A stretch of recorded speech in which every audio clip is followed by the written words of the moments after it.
I am Jamie Ruby, and welcome to Sci-Fivision presents Fandom Access for November 24th. Always have to look. I never remember. Today we have our From special guest, Jamie McGuire, who plays Smiley on From. Thank you so much for coming. Thanks for having me. Yeah, if you have a question for Jamie, just post it in the chat, and we will ask it. But first, we will get started. First, let me ask you, because I found out today my cousin, who's 9.5, loves the show. I think I would have been scared crapless at that age. But hi, Lizzie and Danielle, if you're watching. But Lizzie, my cousin, has a question for you. She wants to know about your smile and if any of it's makeup. How you smile so big on From. Which is that's the answer. So I do have hair and makeup on for sure, and most of it is basically me. There might be a touch of added imagery or features here and there, depending on how big it is, but roughly 90% of the time, it's just me. So, all right. Yeah. Very good. Julie, you want to go? That is so cool, Jamie. It's so awesome to meet you. You too. I just I was blown away by your character on the show. I mean, you turned a background character into an actual character just because you became so iconic to the fan base. And when they killed you off, I just thought that this was the dumbest thing they could have possibly done. And now I think it was absolutely genius because I think they planned it this way the whole time. They must have planned to bring you back. Did you have any idea at the time that they were actually going to bring you back? I had no idea until earlier this year. So after Smiley was killed off in season 2, I got an email earlier this year saying Smiley might not be dead. I'm like, what? Then sure enough, I found out earlier this year. I was on set, and then after the filming, everything was said and done for let's just say a really long time. I had to keep it secret until today, season finale. Okay, there. It's not a secret anymore. I can breathe again. So okay, now everyone can know and go from there. And it's only a spoiler if they haven't seen the season finale yet, but it's out there. So. Oh, yeah. And so I'm just. It must have been hard to keep that to yourself. I know. I was gonna say I've been keeping it to myself. I can't comment. Sorry, I can't say. I don't know. We'll just have to see. It's like we'll have to see what happens. You know, I'm not really sure what they're going to have in mind for the season, which is true because I really didn't know what they were going to have in mind. And then, sure enough, when I got there and started filming season 3, it's like I was coming back to a second home, really. So that's really cool. That's amazing. I'm so happy they brought you back. I remember you actually DM'd me because I started a channel of my own for the first time about 2 months ago, Julie B Deep Dives, and because I just became obsessed with From. I discovered it this year, so I'm a new fan, and I was so obsessed I had to start a channel. And when I reached 1,000 subscribers, my friend actually DM'd you and asked if you could reach out to me, and you did. That was so kind of you. So just wanted to say thank you for doing that. It was so sweet. You DM'd me back, we went back and forth a few times, and I remember telling you, we miss you so much. I go to so many live chats, and we always talk about Smiley, R.I.P. Smiley, So I know the whole fan base is absolutely thrilled that you're back. And I told you that in the DM, how much we miss you. And you must have been thinking, well, I'm coming back. So I'm so psyched. Thank you, and thank you again for doing that. No problem at all. Yeah. I just couldn't believe it. Awesome. Scarlett, you want to go? And that was nice of you. Okay. You can keep talking, Julie, if you want. Okay. I have a question. Oh, no, I was just saying that was really nice of you because not everybody would take the time to do that and actually reach out and DM me back a few times. So that was exciting. I never got to talk to anybody like that from the cast before. So anyway, Scarlett, you go. Okay, Jamie, did you have to do the birthing scene more than once? And what exactly were you encased in? So I did have to do it more than once. The first time it was sort of like a trial run to make sure everything would go right. Then the second time around, I was called back to make sure it would be in front of camera, do it for real. And there was myself, 2 younger versions of Smiley. Oh. So there was kids Smiley, teen Smiley, and then adult Smiley. Oh. So In the beginning, it was first they covered us with this goop from head to toe with red dye and food coloring. The good news was it was half edible, so if accidentally some of it got in your mouth, it was okay. And so it was just this goop gelatin, just covered head to toe in the face. Thrills and chills would be the best way to summarize that, because as exciting as that was, it was freezing. Like it was more than just a little bit chilly. And so covered in goop, and then they each had to squat down when we were in the cave, like in the setting for the cave. Then we were just squat. Then they'd throw this membrane sheet over us, and we had to be really careful too to make sure we held on to it from the inside. Had to maneuver around just right to make sure that we wouldn't break through too early, and it would still look good for the camera at the same time. So I really didn't know what to make of that scene, even though I had read the script. And after I did, it's just like, okay, this is chilly. Then afterwards, okay, this looks really cool. And and when I actually saw how it played out today with the season 10 finale, it made me love it even more. And it was so great seeing everyone again. Like it was doing a project I love, seeing everyone that's been so great to me, and they're just such a fun, professional, polite group to work with on and off camera, and just to be with and shoot the breeze. I was gonna say it looked really cool. Did not look comfortable though for you. It looked like it was probably very uncomfortable. Well, I did have to do like almost a 3/4 squat, almost hunched down, like not quite on the knees. So it was like just doing this for a little bit, just hovering a little, and then of course we were cued to get up, and of course Smiley breaking through the membrane and stretching. It was yes for the character, but also to make sure my muscles would get a good stretch in a bit too. Just okay, there we go. There, feels looser now. And then the thing when the membrane comes off, it's like there. All right. Well, I gotta say, you nailed it. Like that moment when you stood up, I was sitting there watching it like, it's gotta be Smiley. It's gotta be Smiley. He's coming back. I know it. Turn around. I want to see your face. And then you slowly turn around, and that epic reveal of your, like, that iconic smile. I was so excited. Like, I am thrilled that they brought you back. That was genius.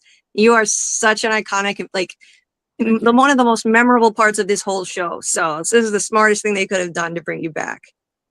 Hey, Jamie, can I say a quick follow-up question? Oh, sure. Okay, with the scene with Boyd looking at you, do you think that Smiley is the foe to Boyd? Like you have kind of like a Joker-Batman relationship? Sorry, I've been compared to the Joker so many times. I know. Okay, no, I take it as a compliment. Luthor You know, and Superman. well, Do you think you have and it's really cool that you mentioned Batman Joker. I love that franchise. So, and of course, my favorite villain.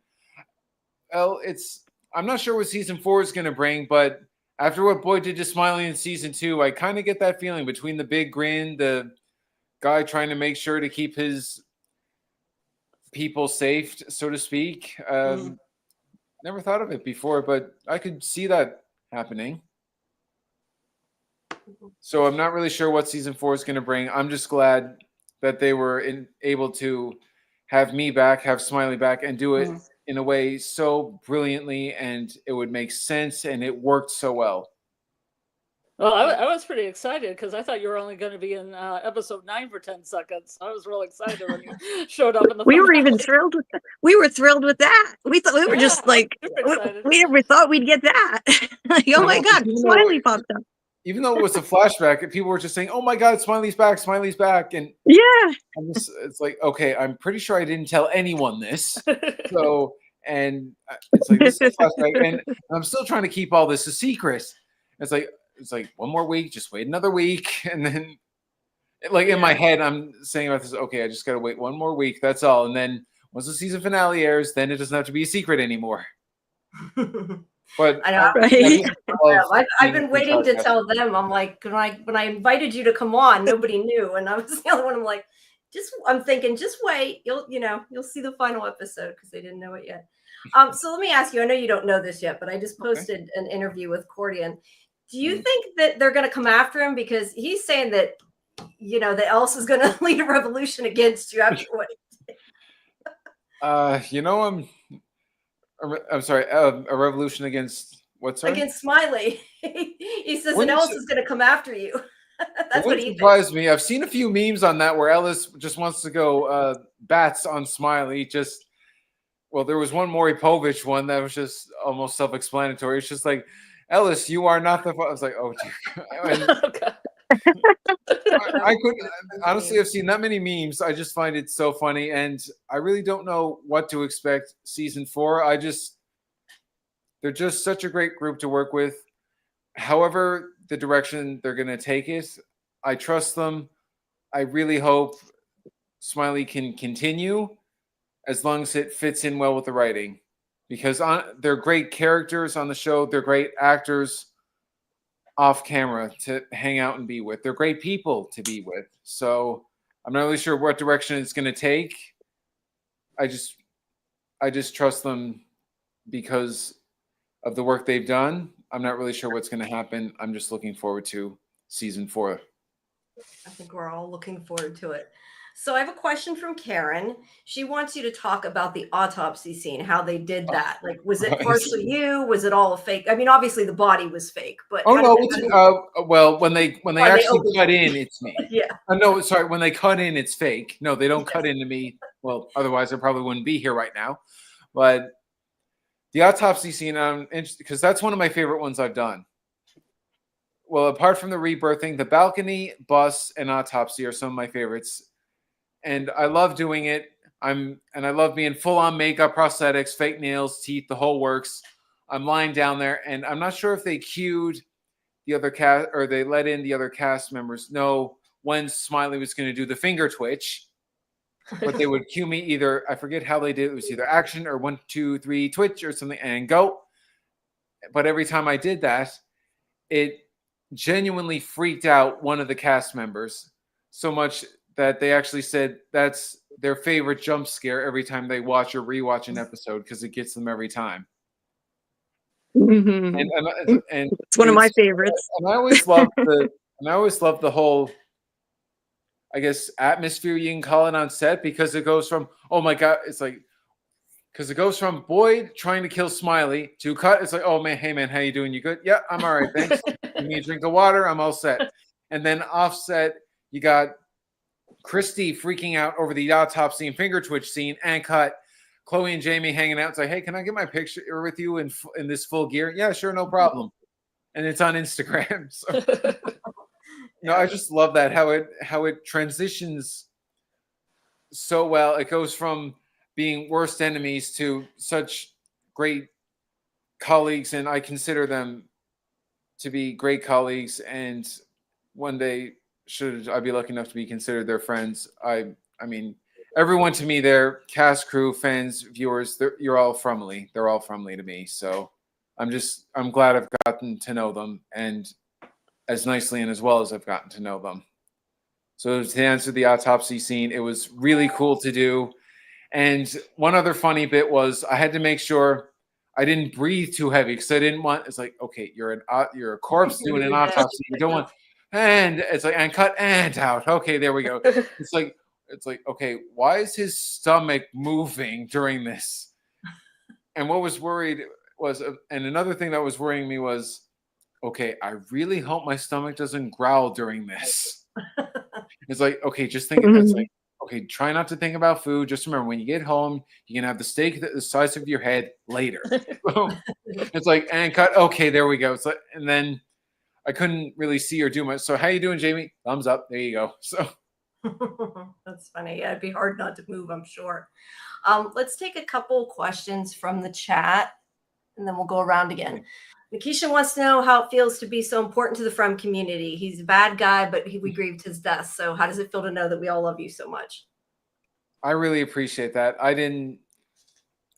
Had someone asked me how From season 1 was going to go, or rather how Smiley was going to be with From season 1, I wouldn't know how to answer it. I'm shocked and happy that Smiley, and the entire series for that matter, has gotten the reviews and reception that they have.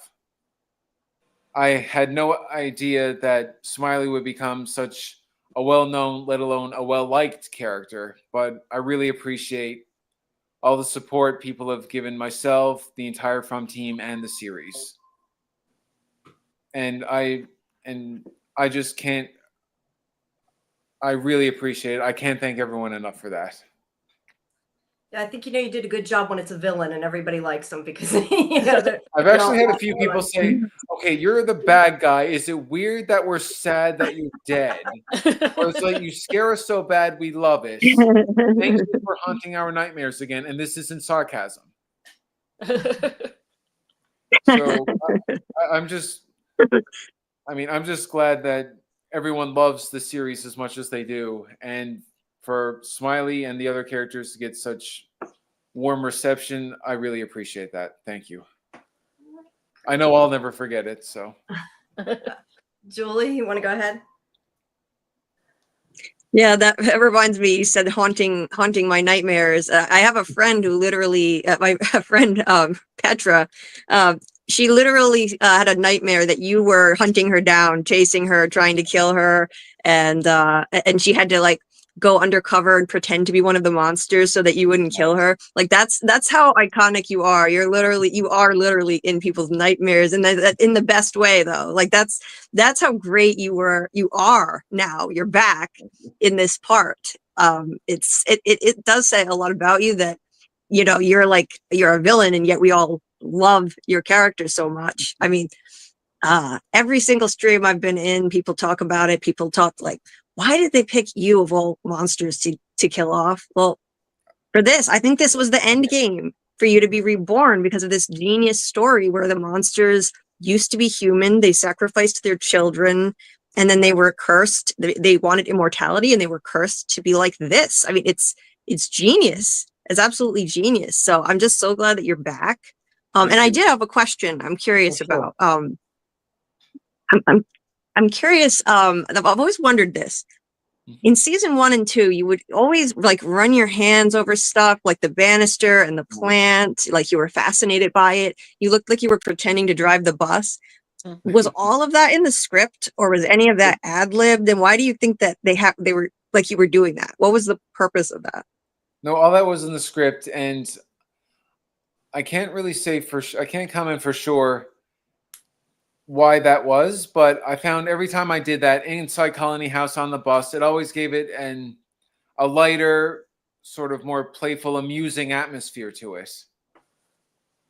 And I found that especially with the bus scene, I remember he does that right before he starts noticing the old couple is in the back. So it goes from, okay, he's playing with the bus, he does this. And then as soon as he hears the thing, you picked a bad spot. Okay, there's the next 2 victims. Wrong place, wrong time. So I think that added a bit of playfulness to the atmosphere. And I also found it could have added a bit more suspension too, because it went from sort of a lighter, more curious part of that scene. But as soon as he hears the old couple, the intensity is going to build up and stuff's going to go down. Makes sense. Yeah, because it's like a game. It's like cat and mouse. It's like it's a game to these monsters. So yeah. And I loved finding out that you actually like you're the one that ad-libbed the smile. Like I watched other interviews with that is the coolest thing. Like that it was your idea. Like you tried this you researched how to look villainous, and it was just brilliant. That was all you. You put that into the character. You made Smiley what he is. So kudos to you. Yeah, thank you. Because I remember with season 1, the direction we were given to myself and a bunch of other nightmare creatures was to walk slow and be creepy. So the creepiest thing I could think of doing was just, try put on this big grin, give a bit of a menacing glare, see how it would pan out. Because in the past, when I've watched iconic villains or major horror movies, I find that a lot of them, they had this winning combination of charisma, intimidation, spookiness, creepiness, and even a little bit of humor too. So I'm wondering, I don't know how well I'm going to do. Probably not nearly as well as them, But I'll try it, see if it works. All comes to all, they just give me another direction. So I tried that, and I guess sure enough, it worked. Well, you wouldn't That's even awesome. be smiling. That's so without cool. smiling. And because of that, like and now all the others, they tell all the other monsters to smile now too. It all started with you, like all their creepy smiling, like that whole vibe. You're the one who pioneered it. So like, so cool. I actually never thought of that before. I just thought it was a direction given. Then I noticed it more, and then it was interesting on social media. I won't say who it was. I usually don't name names. There was one person, fairly well-known actor. They decided to watch From. And this was by coincidence. I was watching a show that they were in. And we don't know each other, or rather, this person doesn't know me at all. Meanwhile, I watched their show a lot. So while I'm watching their show, I'm going through this video, and they actually happen to know Harold Perrineau, which I had no idea, and I never talked about it. But I went through it, and she's like, "Hey," it's like, "Hey everyone, I just want to say a shout out to. Hope you're all watching From. It's got Harold Perrineau in it. The TV show where all the creatures go like this." So I was like, "Oh my god, that is just so awesome!" And when I saw the other creatures doing it, and I got to meet the other creatures, meet the actors for the first time, I was just in awe of everything. The scenery, the scenes, the work that was put into everything, the prosthetics. It got to the point where it felt so awesome. It was almost like it was pretty much a second home to me. Because they made That's everything amazing. on set just awesome. No matter how long, how late I worked, I had that much passion, adrenaline, excitement going through me. They could have woken me up at like 3 a.m. They could have kept me there till midnight, or even 3. They could have had me there for 12 hours. I probably still would have had a rush of adrenaline in me. It's just been an amazing experience. It's awesome. Scarlett. So cool. Scarlett. Yeah, have the showrunners given you any information about Smiley's backstory as a human? No, I can't say I've received any of that yet, but it's going to be interesting to see in what direction season 4 is going to go. I think we're all waiting to see. So let's see. Just Me, and thank you, Just Me, appreciate it. Says, please set the record straight. Have they always been able to run, or didn't they just chose to walk? Everybody's excited because you ran. Yes. I can't really say that for sure one way or the other. When I saw the running scene or read about it for the first time, I was pretty much as surprised as anyone else. Like, oh, that's right. The creatures mostly just walked and freaked people out. So at first I didn't know what to make of it. Is it just a hallucination where the creatures run even faster? Is it some sort of jump scare where they sort of lunge or leap out toward you? I wasn't sure, but I'm hoping season 4 will answer that too, because it's going to be interesting to see how that goes. Okay, let's see. Elizabeth Behope, this is my cousin here. How did you break into acting? That's what Lizzie wants to know. How did you first break into acting? Ever since I was a kid, I really couldn't see myself doing anything else. Then when I got to my late teens, early 20s, I started looking into film school, went there, lucky enough to have gotten accepted. Then I wanted to start acting right away. So in my early 20s, I started here and there and was lucky enough to book a role for this and that. And since then, I've been developing. Well, I've always had the passion for acting since I was little.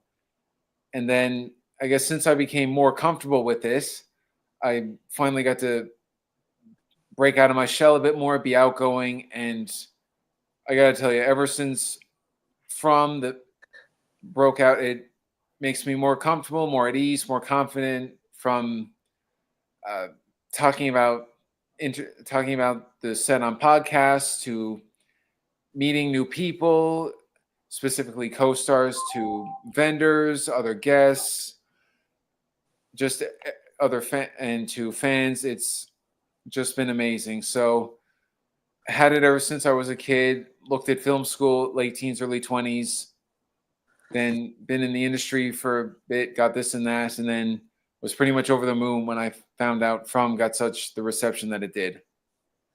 Which makes me, hopefully I can do more horror specifically, more and more, hopefully as time goes.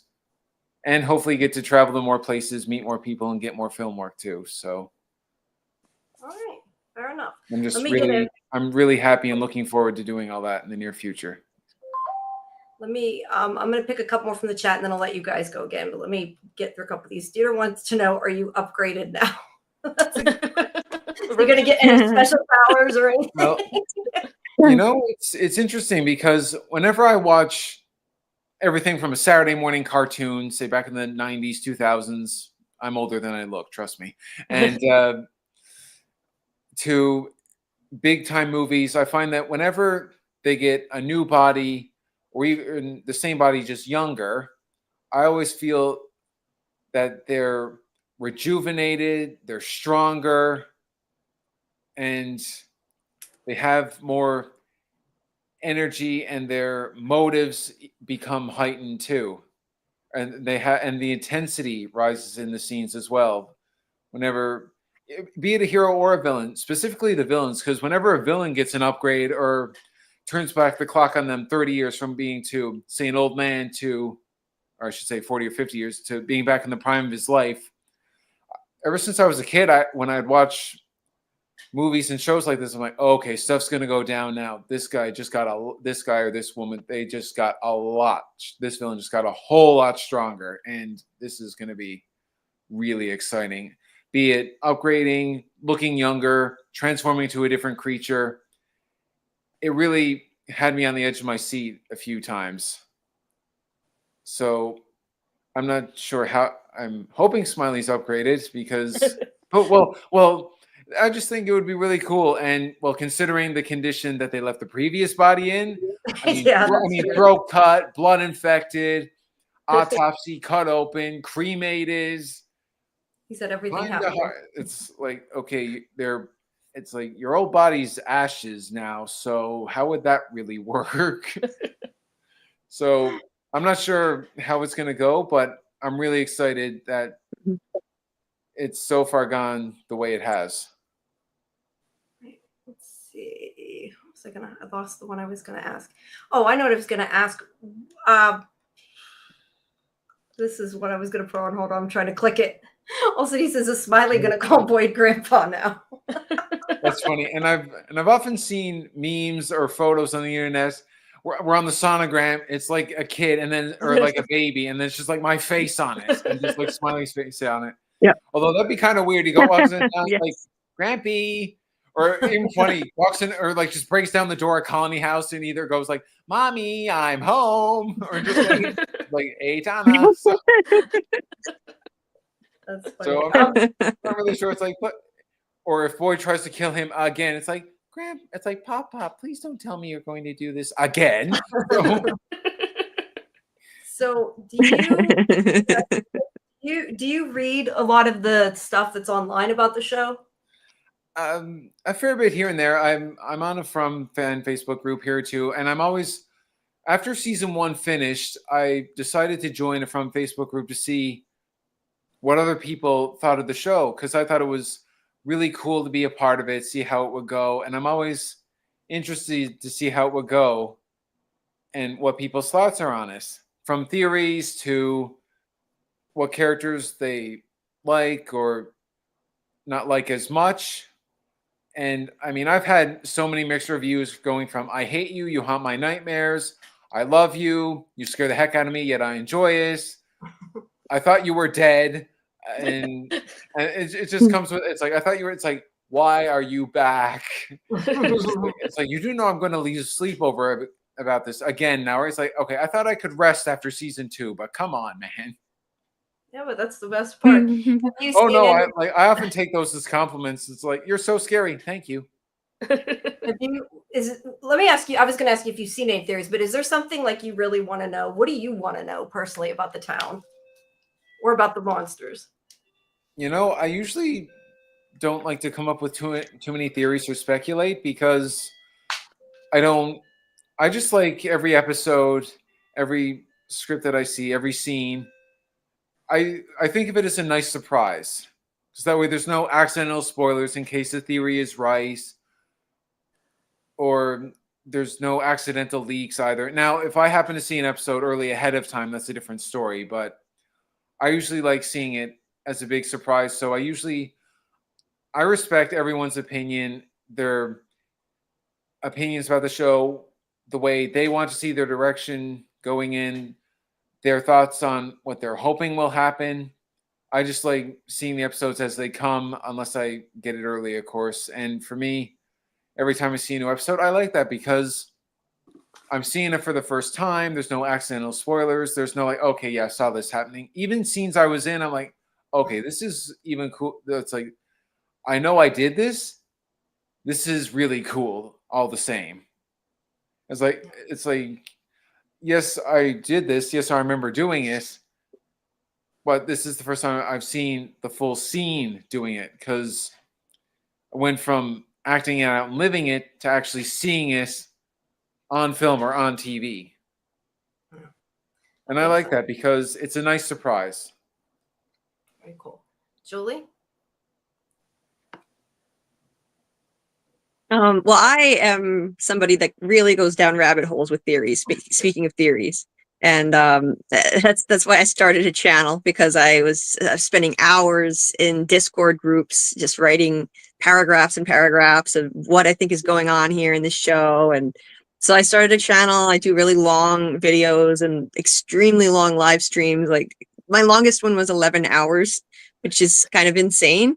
But this is how crazy we are in the Fromily. We just we can't get enough of this stuff. And one thing though I did not see coming is what they did with your character. I gotta say, I actually did have a theory that Jade and Tabitha were reincarnated, which was right, but I never saw this one coming. I mean, I wanted them to bring you back, but I couldn't conceive of a way that they could make it work without kind of cheating, like just bringing you back because you were so popular and they realized they made a mistake. So just kind of make something up, like, oh, well, you know, it would seem like cheating, but I really think the way that they did it was genius.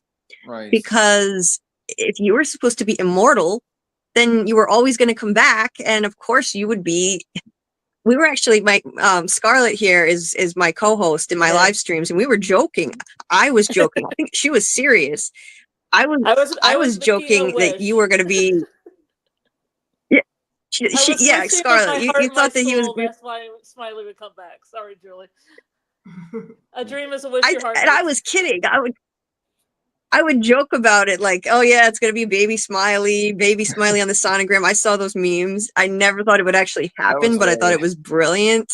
How hard is it to play a character that like you don't even know what it is? You don't know if you're a zombie. Like when you first started in the role, like they're kind of like vampires because they only come out at night, but they're also sort of like the undead. Like what? I mean, how hard is that to do? Like as an actor? You know, I just do what I can and try and get in the mindset. And I really got to give credit to the direction I was given to make that happen too. Because that's really what does it. I mean, I just do everything I can to make sure I bring out the character. And I would say it's their direction that takes this all the further, that steers me the right way, helps bring out Smiley more and more, helps all the characters, all the nightmare creatures, everybody just bring out their character more and more, make them more intense, make them more intense, more likable, so that the scenes go so well together. And the direction I was given, I really got to give credit to that.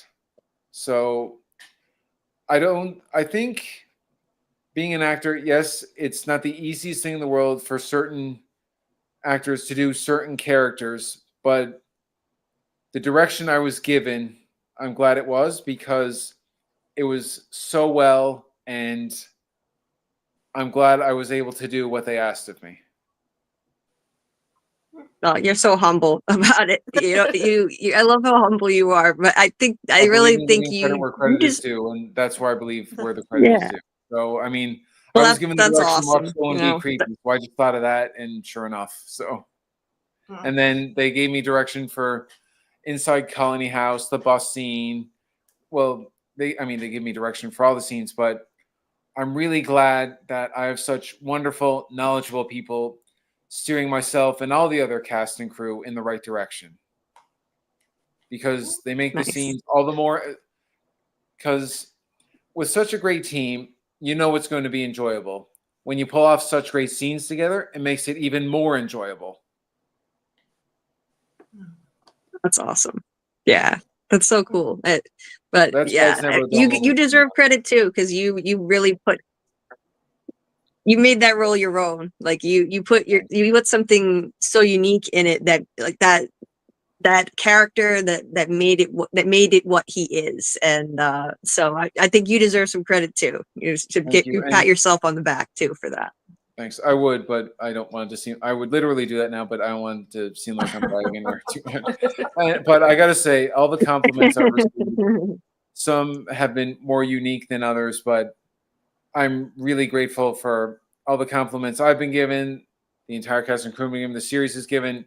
One that jumped out at me was, based on Smiley's looks, it almost goes back to, say, the older horror movies before all the CGI kicked in. I'm like, okay, I don't think I'm that well known, or I don't think I'm that big of, I don't think I'm that much, I don't think I'm a big shot.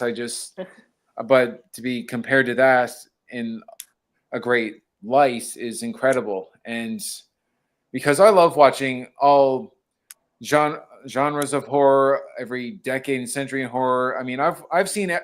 Oh, I haven't said I've seen everything, but I've seen movies ranging from the 20s and 30s to as early as this year. I mean, I've seen stuff from Bela Lugosi, Boris Karloff era to Vincent Price to all the iconic 70s and 80s. And I've seen Psycho right up to 2024 Salem's Lost. And to be compared to those things in such a great light, what I've for years now have enjoyed watching, to be compared to those things, I just can't believe it. My jaw almost hits the floor every single time, or I got to make sure that I just like I got to hold all the excitement, and it's just like, okay, it's like, thank you, I really appreciate that, because I didn't think this would happen in 1,000 years. I mean, I never started watching horror till late teens, early 20s.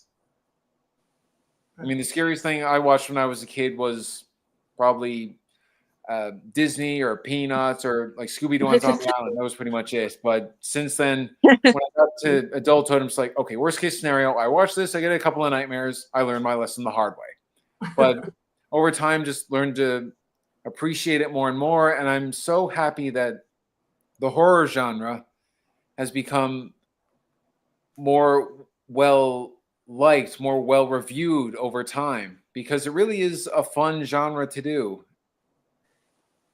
And I just love the entire atmosphere of it. It's like, yes, it's creepy, but there's also humor to it. There's charisma to it. And the group of people that like it too, they're just so outgoing. They're positive. It's just been amazing.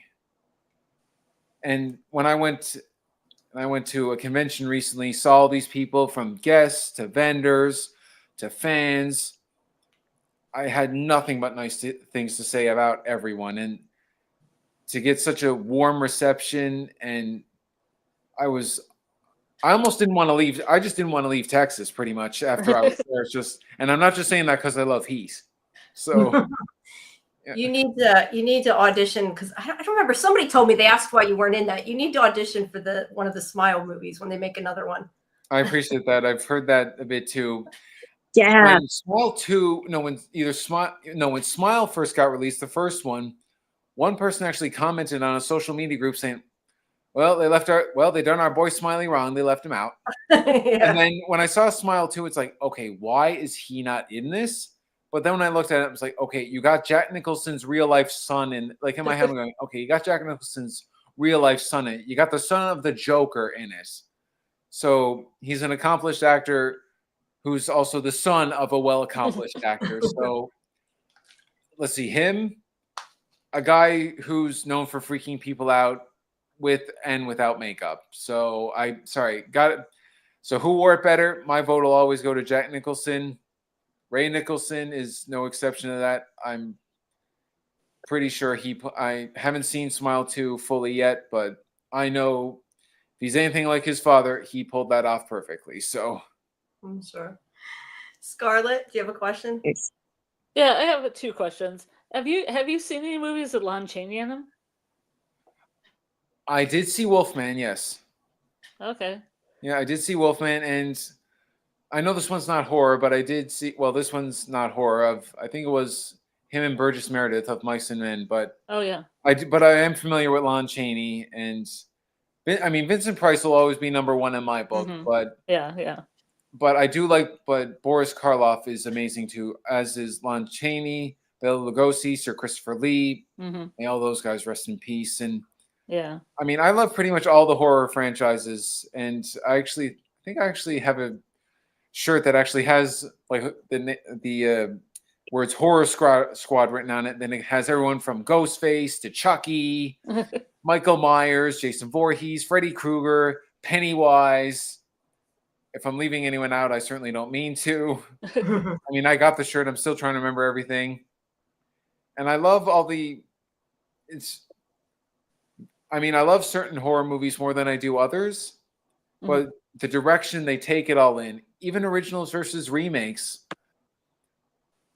And in my book, it's almost most times you just can't beat a classic. But I always like seeing the remakes to see their take on it, like their newer takes on different movies. Sure, it may not be as good, or sometimes it'll be as good, sometimes in people's opinions better, but I love how it's not just a complete rewrite scene for scene instead of here we go again. It's like, oh, okay, that's a different way to go, and they do it nicely. Okay, I have a follow-up question that has nothing to do with the original question. Sure. Is Smiley the monster's leader? And do the monsters have a hierarchy? I'm not sure if they have a hierarchy. And I'm not sure if Smiley would be, say, the top monster. It wouldn't surprise me if he was, say, one of the top monsters. Because with season 2, he was certainly one of the most well-known and scariest. So how that's going to go in season 4, I can't really say 100%. But I would really hope that if Smiley's not number 1, he'd definitely be one of the top for sure. Because upper management. Smiley certainly, thankfully, and I'm grateful for this, more of the well-known, more well-known creatures. So how high up Smiley will go in the ranks, so to speak, I'm not really sure. I can't comment on that one way or another, but it's going to be interesting to see how it goes. Let's get a couple more from the chat. Now, I think there's more monsters than children, so they may not even all have children. But do you know if Smiley has a kid, if one of them is? Or you probably can't tell us anyway, but do you have I can't say for sure one way or the other. I haven't seen any of the kids smile yet, so. Yeah, that's true. If we see them smile, then we know that they're yours, big right? Grin, and if they're one of if their hair goes from gray or black to say like a reddish blonde, then it's like wait a minute. It's like, how do we know? Enough said. All kidding aside, though, I couldn't comment on that one way or another. But it's going to be interesting to find out come the next season, should the writers take it in that direction. Can't wait. I had asked you before about Ellis. Do you think Smiley's going to take revenge on Boyd? That's what Bigfoot wants to know. So it's the other way around. Is he going to go after them? Well, it's going to be interesting because, well, in all fairness, Boyd did did torture and kill Smiley in more ways than one. He went from slitting his throat, infecting his blood, doing an autopsy by cutting him open, and then eventually cremating him. And now that Smiley's been reborn, it's going to be interesting should the writers choose to go in that direction. I find the creatures are getting craftier now. They're not just these almost unbeatable creatures that just walk slow and look really freaky and can transform and kill you in about 3 seconds right after looking at you. But I find they've gotten smarter now. They've baited certain Fromville citizens, and I really like the scene where they baited the newcomers from one of the creatures just lying down, pretending to either be dead or unconscious, only for one of them to slit the guy's throat, spoiler alert, and then for the others to just surround and converge on them. So I'm not really sure how the direction's going to go. And I find that with most movies, if they want revenge on certain people, they won't go after them directly. They'll probably, and I'm not sure if this is real or not, they'll probably go after the people they love most. And then after putting through that emotional pain, then they'll probably get started on the physical pain. When I've watched in the past a few movies, they don't always go after the person who did them wrong. They go after the people they love, that person loves most. And then only after where that person either wants to give up or almost has nothing to lose, then it's a showdown between that person and the antagonist. Yeah. I lost the question I was gonna. Sorry, I'm like looking at the questions trying to find it. I lost the one I was gonna ask. I know I'm giving long answers. I can. No, I'm just That's trying great. to find where it went. I lost it. You probably can't answer that anyway. Has there been any meetings regarding season 4? I'm sure. I doubt there's any yet, but even if there was, I'm guessing you probably can't say. Right. Well, season 3 just ended, so it's going to be interesting. You know what? I can't say for sure one way or the other. I'm just grateful for the role that I have had in it, or rather that I'm proud to reprise, so to speak. Yeah. WW2 says, "How does it make you feel that you instill genuine fear into people's souls when watching it? You're freaking people out." That's all right. My own family can't watch it unless they're doing it in broad daylight. So, and I've been told more than once that it's like, okay, he's pretty much set for Halloween, isn't he? So how it feels, sort of a mix. Out of context, it would feel weird, but given these circumstances, I take that as a compliment. Well, you should. You should take that as a compliment. That is a compliment. It's like, you freak me out. I take that as a compliment. It's like, you're so scary. Thank you.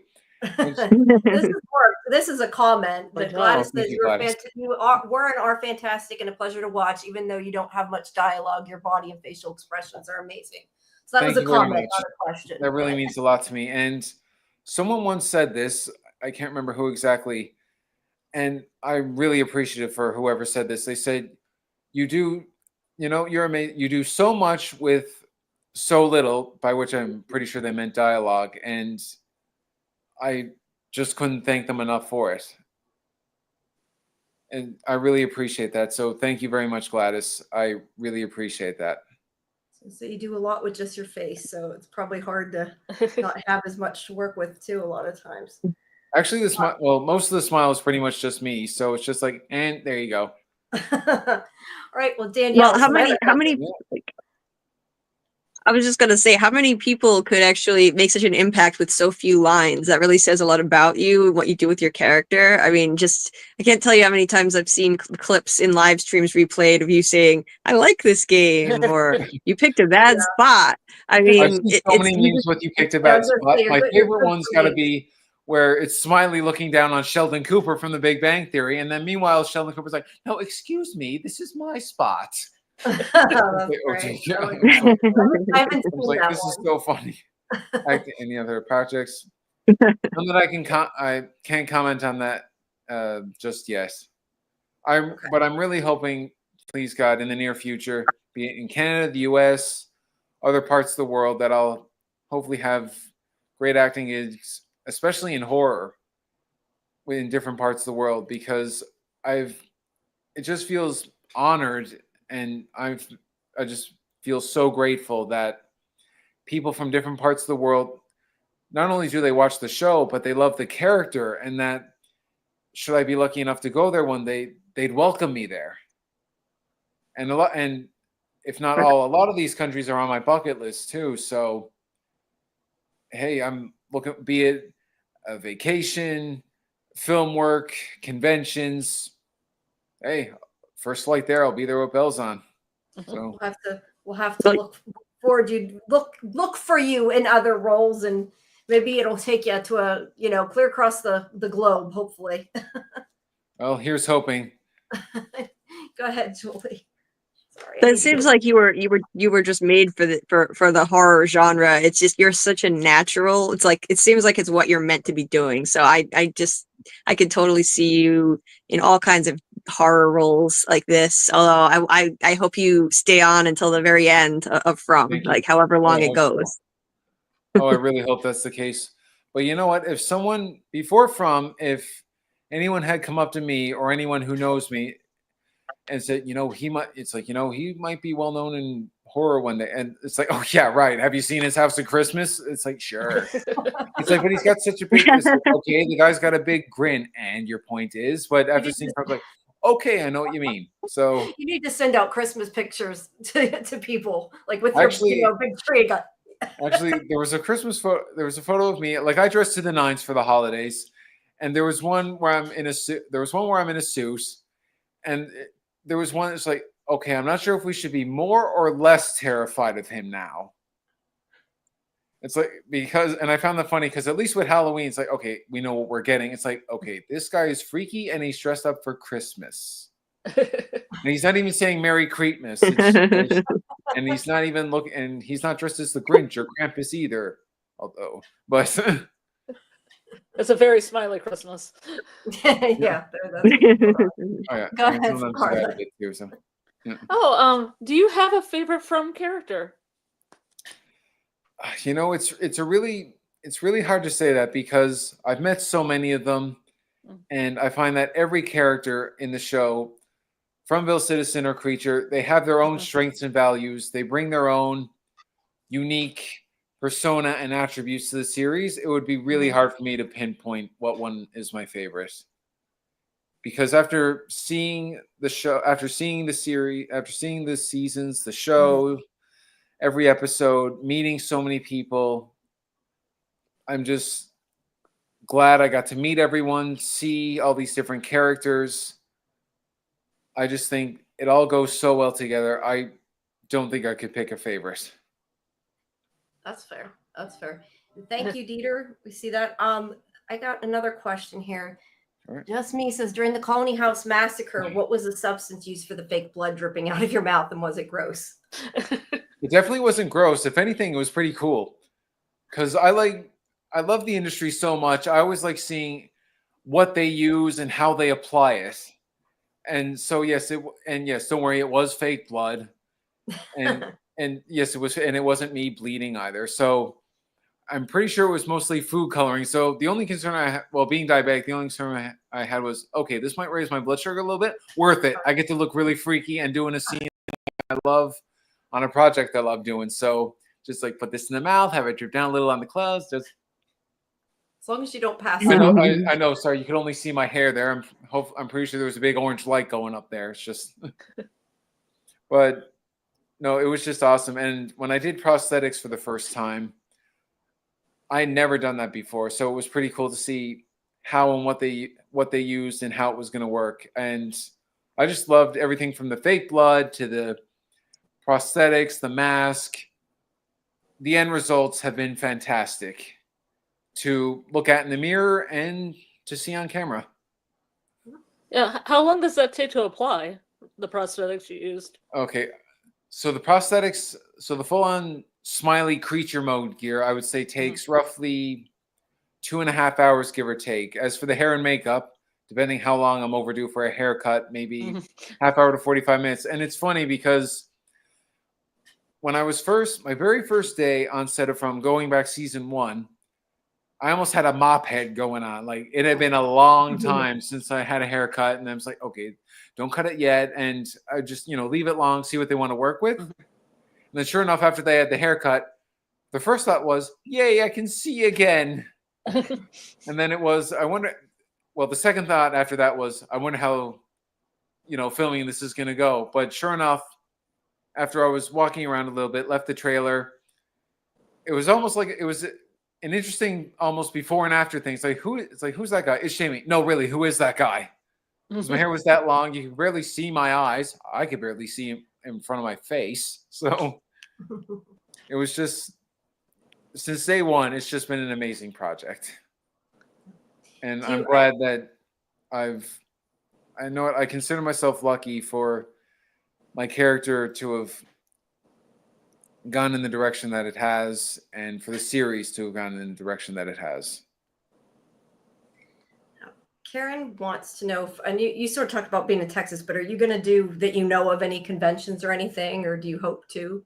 I really hope to, because anyone who knows me knows that I love the industry, I love to travel, and I love meeting new and exciting people, especially ones that have similar and common interests with me. I can't comment on anything at this time, but I love traveling, be it across Canada, down to the US, down to other parts of countries that have been warm and welcoming, gracious enough to have informally invited me, and I can't thank them enough for doing that.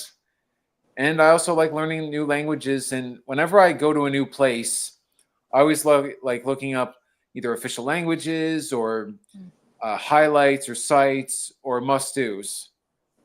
Because when I went to Texas, I even looked up where the convention was being held, what it was going to be like, what the stores, how long it's been, how long the convention's been going at this, who's been there in the past. So I like to think I do my homework, be it traveling, deep dives, talk about almost anything. I just like doing it because, it opens my mind up to more things. I go in there with not knowing everything, but knowing a fair bit to, appreciate it. And I'm so glad that I like doing it and that I'm able to do that, because it makes me more in office to give. It's like a warm give and take of embrace with the atmosphere and environment. And that's probably one of the big factors that made Texas so amazing. The whole convention, the event, meeting everyone, seeing what conventions like that will be like, hopefully in the future. Yeah, I'm sure they'll probably start having things specifically for From. Hopefully, we can all hope. I think some people, fans, mind you, have been asking about it.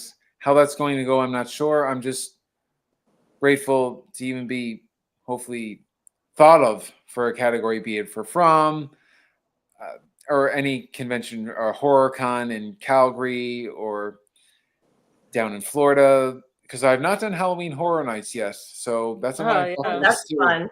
Salem's number one on my From one though. I never thought about that. That'd be awesome if they recreated From. That would be really. They should do that.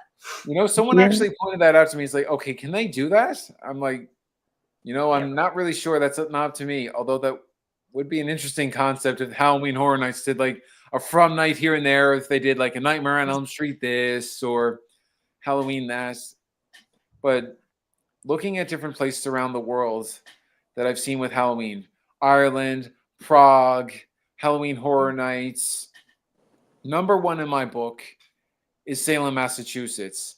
Mm-hmm. Because when I looked at it actually only a few months ago, I started looking at it in October through social media. So I started following it out of curiosity, see what it was like.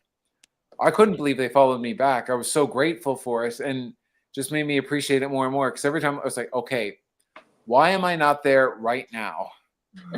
So, and because I've never been to Massachusetts before either. Oh, wow. That's just a short ride away from me. Boston, so. Yeah. Sorry, come again? I was just going to say that I'm a short ride away from there. I live in Rhode Island, so I'm very familiar with Massachusetts, and I've been to Salem. Yeah, it's very cool. Yeah, me too. Nice. Yeah, I've been to Salem. Please as well, invite me. Well, wait, where in Rhode Island? Curiosity alone.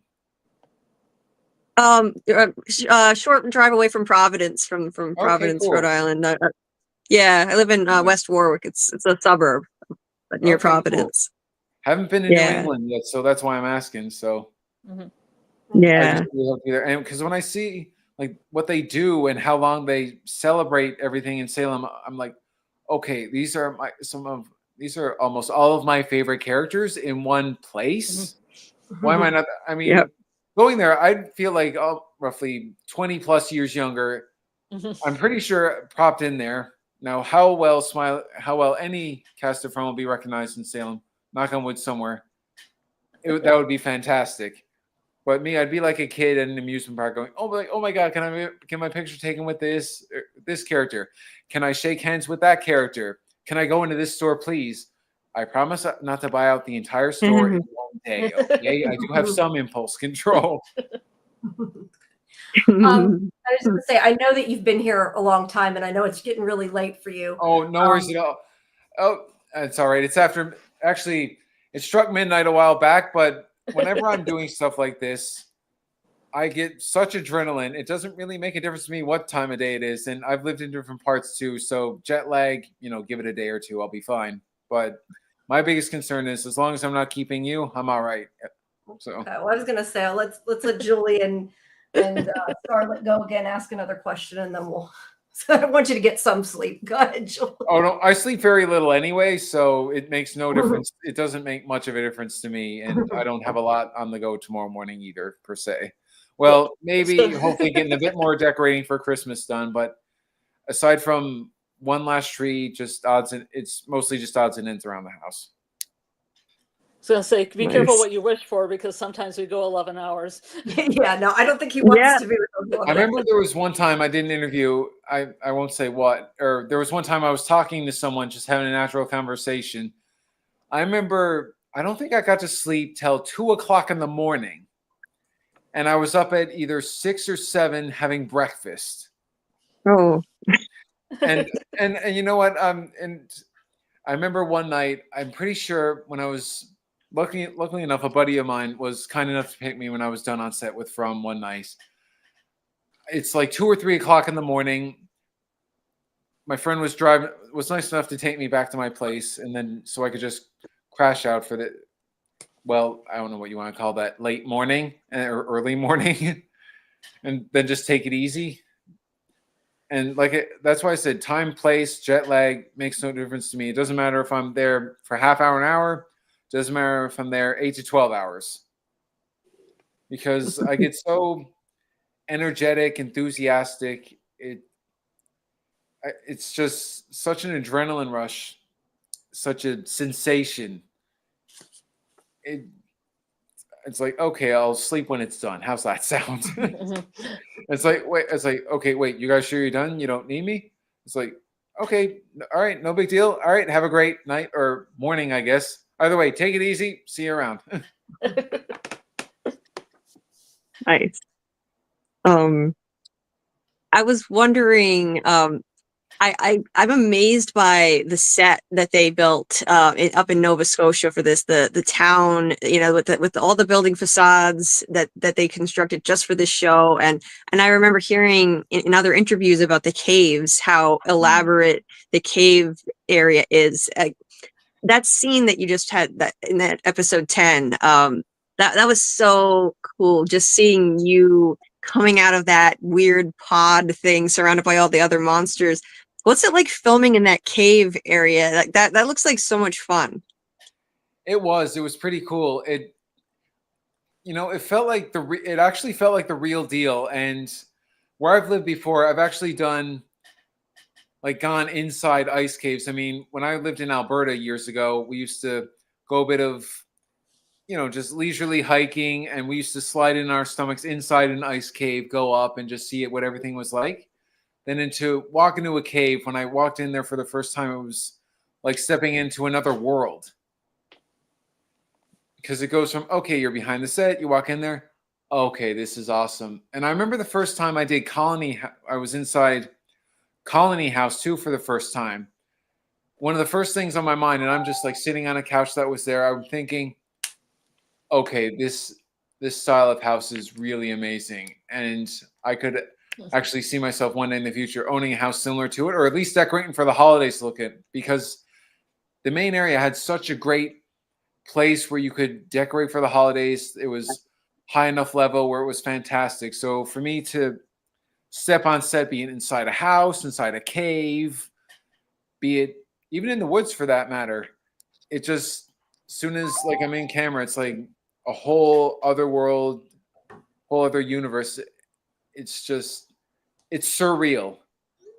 And it gives me such a sensation that makes me want to do this more and more on From and other projects. So that's why I'm really looking forward for other exciting film work in the horror industry.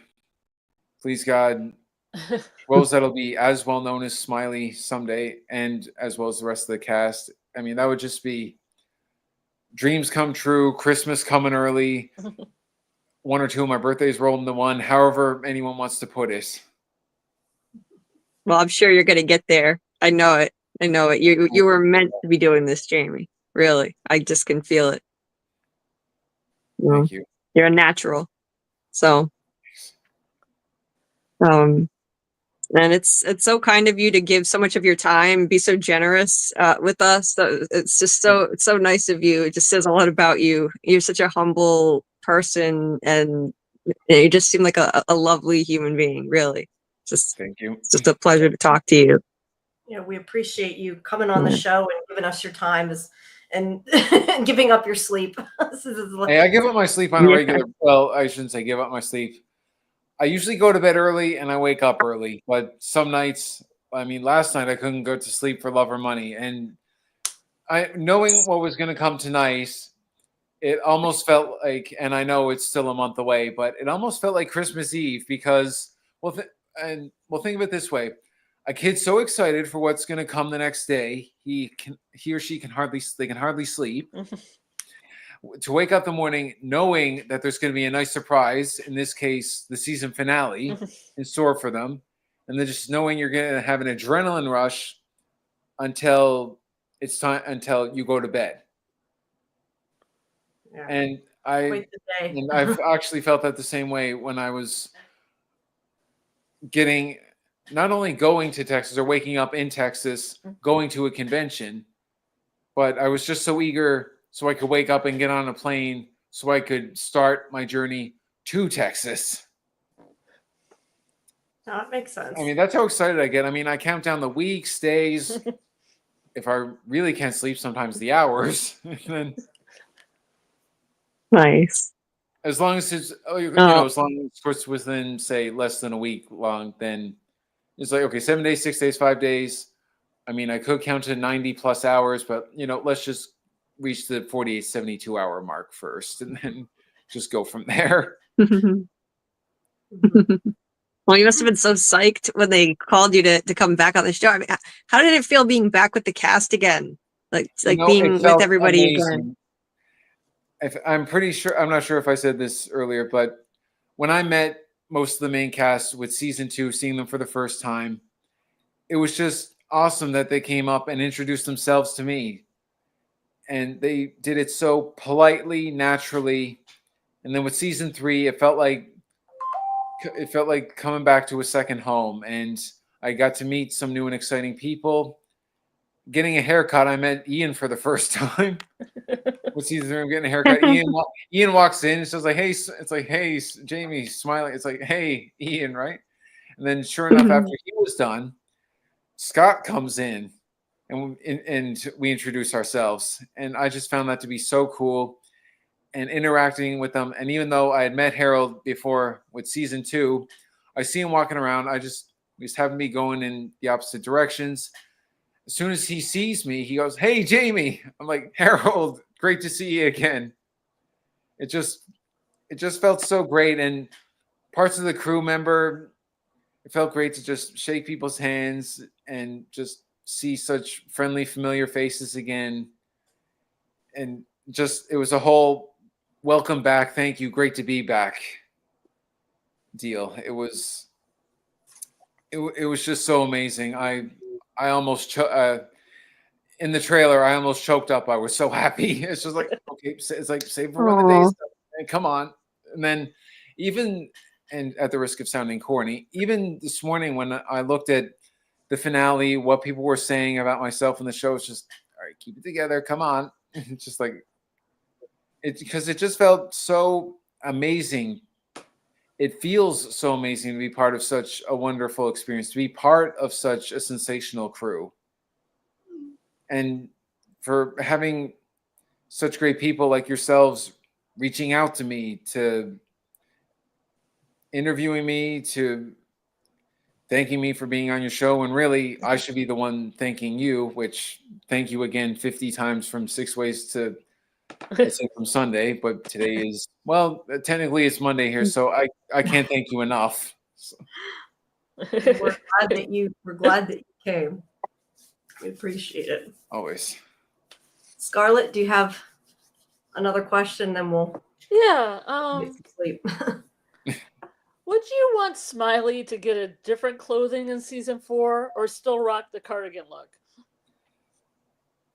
I do like the outfit, but I mean, if they want to try a different look on him, I won't say no to that. I mean, you're looking at a guy who dresses up for the holidays in, well, quite a few ways, from dress to the nines to a couple of funny costumes. And I've done my fair share of things for Halloween too. And I don't mean just putting on a t-shirt, even though despite having dressed in actual Halloween costumes before, that seems to freak people out the most. Just put on a big grin and throw on a Halloween or horror t-shirt. And then it's like, okay, yep, he's fine. It's like, okay, fine. Well, maybe comb his hair a little bit. Okay, yeah, there you go. Or maybe Smiley could nick that Fame sweatshirt that's in Colony House. I'm sorry, the what?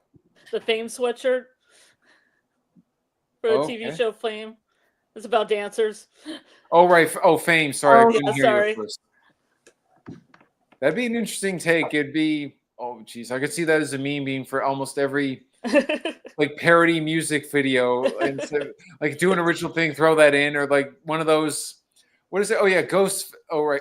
Right. That almost like similar to Ghostface dancing the Ghostbusters when Halloween's right around the corner. I'm just like, yeah. It's like, no, not Ghostface. I'm sorry. The guy wearing all black with the jack-o'-lantern for a head. I apologize for getting that wrong at first. So not really sure what direction that's going to take or what wardrobe that'll be. But I usually believe sticking with what works. But all kidding aside, they want to try a different wardrobe. I'm not going to say no to it. I think it's time for an upgrade, right? I mean, they've been dressed like body, right? I don't think, new upgrade, and I don't really think Smiley can go out and about in mass. Well, not comfortably anyway. I know. Well, I don't know about Smiley, but I'd freeze in a matter of minutes. It's got to be cold up there, right?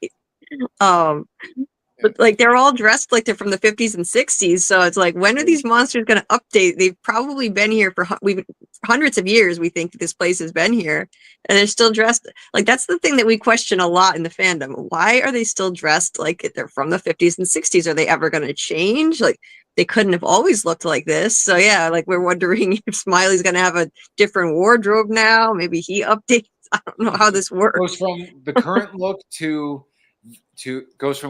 to retro to vintage to, okay, it's been so long, it's back in style again. I don't know. All I know is if it works for them, and for, if not all, at least most of the creatures I've seen, it's like, you know what? It works for them. Pulls off really nice. It does work. Yeah. The cardigan's timeless. Yeah. And I got to say, it does feel comfy. Oh, yeah. Especially with chillier weather, when the good news is like, oh, what was the Sorry, go ahead. I didn't mean to cut you off. I was putting the question up waiting for you. No worries. No worries. I was almost going to lose my train of thought anyway. They basically had this big membrane-like sheet over us. And then I had to get down almost like a 3/4 squat stance, hold it from the inside, but I had to make sure I had to do it just right. Otherwise, I was worried it would break too fast or too soon for the camera. And then I'd have to struggle just right. So I was like, oh, well, tore the sheet. Let's get another one. It's like, oh my God. It's like, oh, no, it would look, it's like, okay, good. It was in one piece, maybe just one more take for the camera. And of course, and it was just so exciting to do that too. It's like, okay, let's pour some stuff on the membrane. Let's have that under control. The good news is the goop and the stuff that was poured on, if it accidentally got into my mouth, it was somewhat edible. Not that I was that hungry, but it was just really cool how everything was set up and done. And until I saw photos, and I was like, oh, that's right. Because until then, I just remember the goop part. I was like, oh, right, it was all red too, like applying all this stuff. And it's like, okay, I thought me having sunburn only gave me that look, but that was pretty cool. Just having excited to, because I had other people apply this stuff on me. And I also did it to myself too, where it was almost like putting a face cloth to my face, even though it was just this goop, like, like applying my own. It's like you missed a little bit behind your neck. All right, thank you. And okay, Chili, there you go. Oh, All right, there we go. All right, I'm ready. I was going to say, I was trying to find the one in the chat. I lost it. It was there somewhere, but you were almost naked too. So you were like really cool. That was my actual body, but I was not naked. It was not. Okay, good. Oh, well, a lot of people have commented on my posterior. So it's like, dude, we saw you. It's like, don't really know what to say to that, but it's like, hey, nice. It's like, okay, fine. I know I can do some more squats, deadlifts, and lunges later. Fine. But not that anyone commented on that, mind you, but it's just, it's like, okay, there it is. Which, of course, I wasn't against at all. And, no, you actually happy giving his name. You don't have to cut off what you're saying. Finish what you're saying. All right.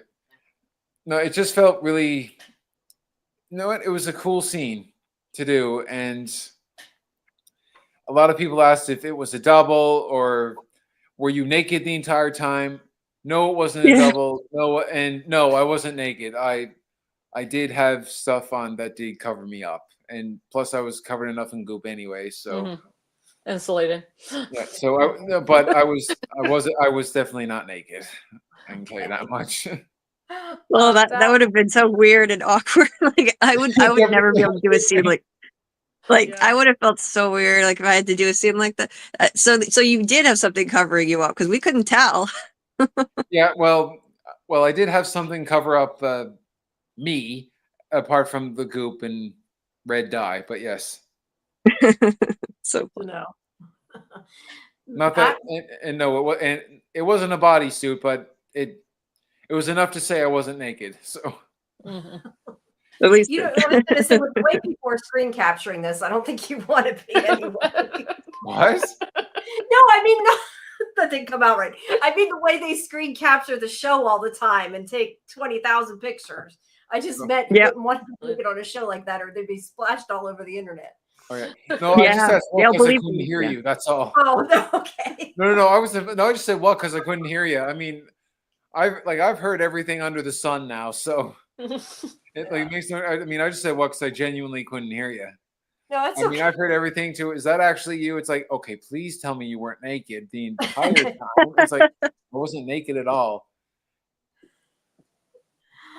Matt wants to know if Smiley's actually happy given his name. Existential. Yeah. I can't comment on that one way or the other, but I imagine if he's not constantly happy, he would definitely be up to something.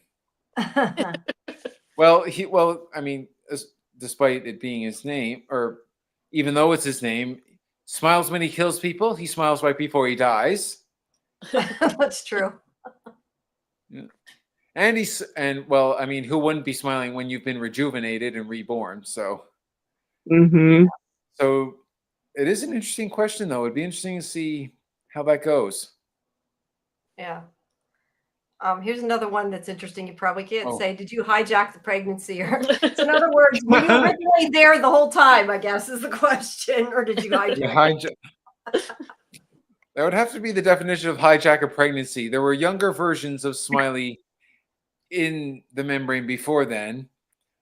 And just grew so it was Kid Smiley, Teen Smiley, Adult Smiley during the rebirth scene. As for the pregnancy itself, I know I wasn't there for it, so I know I'm the end. I may have been the end result for it, but I'm not too sure if I hijacked the pregnancy. Although it would be interesting to see how that turns out as well. Yeah, I'd like to know how that happened. Let's see. CT5 says, does Fatima drinking blood confirm that the monsters survive off blood? What about the inside they rip out? Yeah, do they? Because we don't know if they actually eat people or drink their blood or anything, but obviously to grow they do, I guess. So. Yeah. You know, I can't answer that with certainty either way. That's fun. That's fair. Wait, the leader of Immortal. Sorry, as Reba says, says the leader of the Immortal Monster Gang. Yeah, there. Now you got a new nickname. There you go. I appreciate that. I'm not really sure if it'd be cool if it was the leader, if the writers decide to take it in that direction. I could definitely see Smiley being, if not the leader, at least say in one of the top. Especially where Smiley is more well known and more well liked. One of the more well known and more of the well liked creatures. It would be great if it were the lead. It would be great if Smiley were the leader. However, I could also see Smiley being maybe not the leader or one of the top leaders. So how the writers choose that direction to go, I respect it. I'm just grateful to be back. Well, we're grateful that we're grateful that you're back too. Yeah. Dieter says, let's see, that on Instagram you shared a pop doll. I'm assuming somebody made it. I don't know because I didn't see the post, but do you think they're ever going to make pops of them? I really hope so, because it's an interesting concept and the entire team deserves this. This show, you know, it's an original horror series. It wasn't based off any books. It wasn't based off a movie. From wasn't a book before this. From wasn't a movie before this. And I really think that the team deserves to have such great merchandise attributed to the franchise.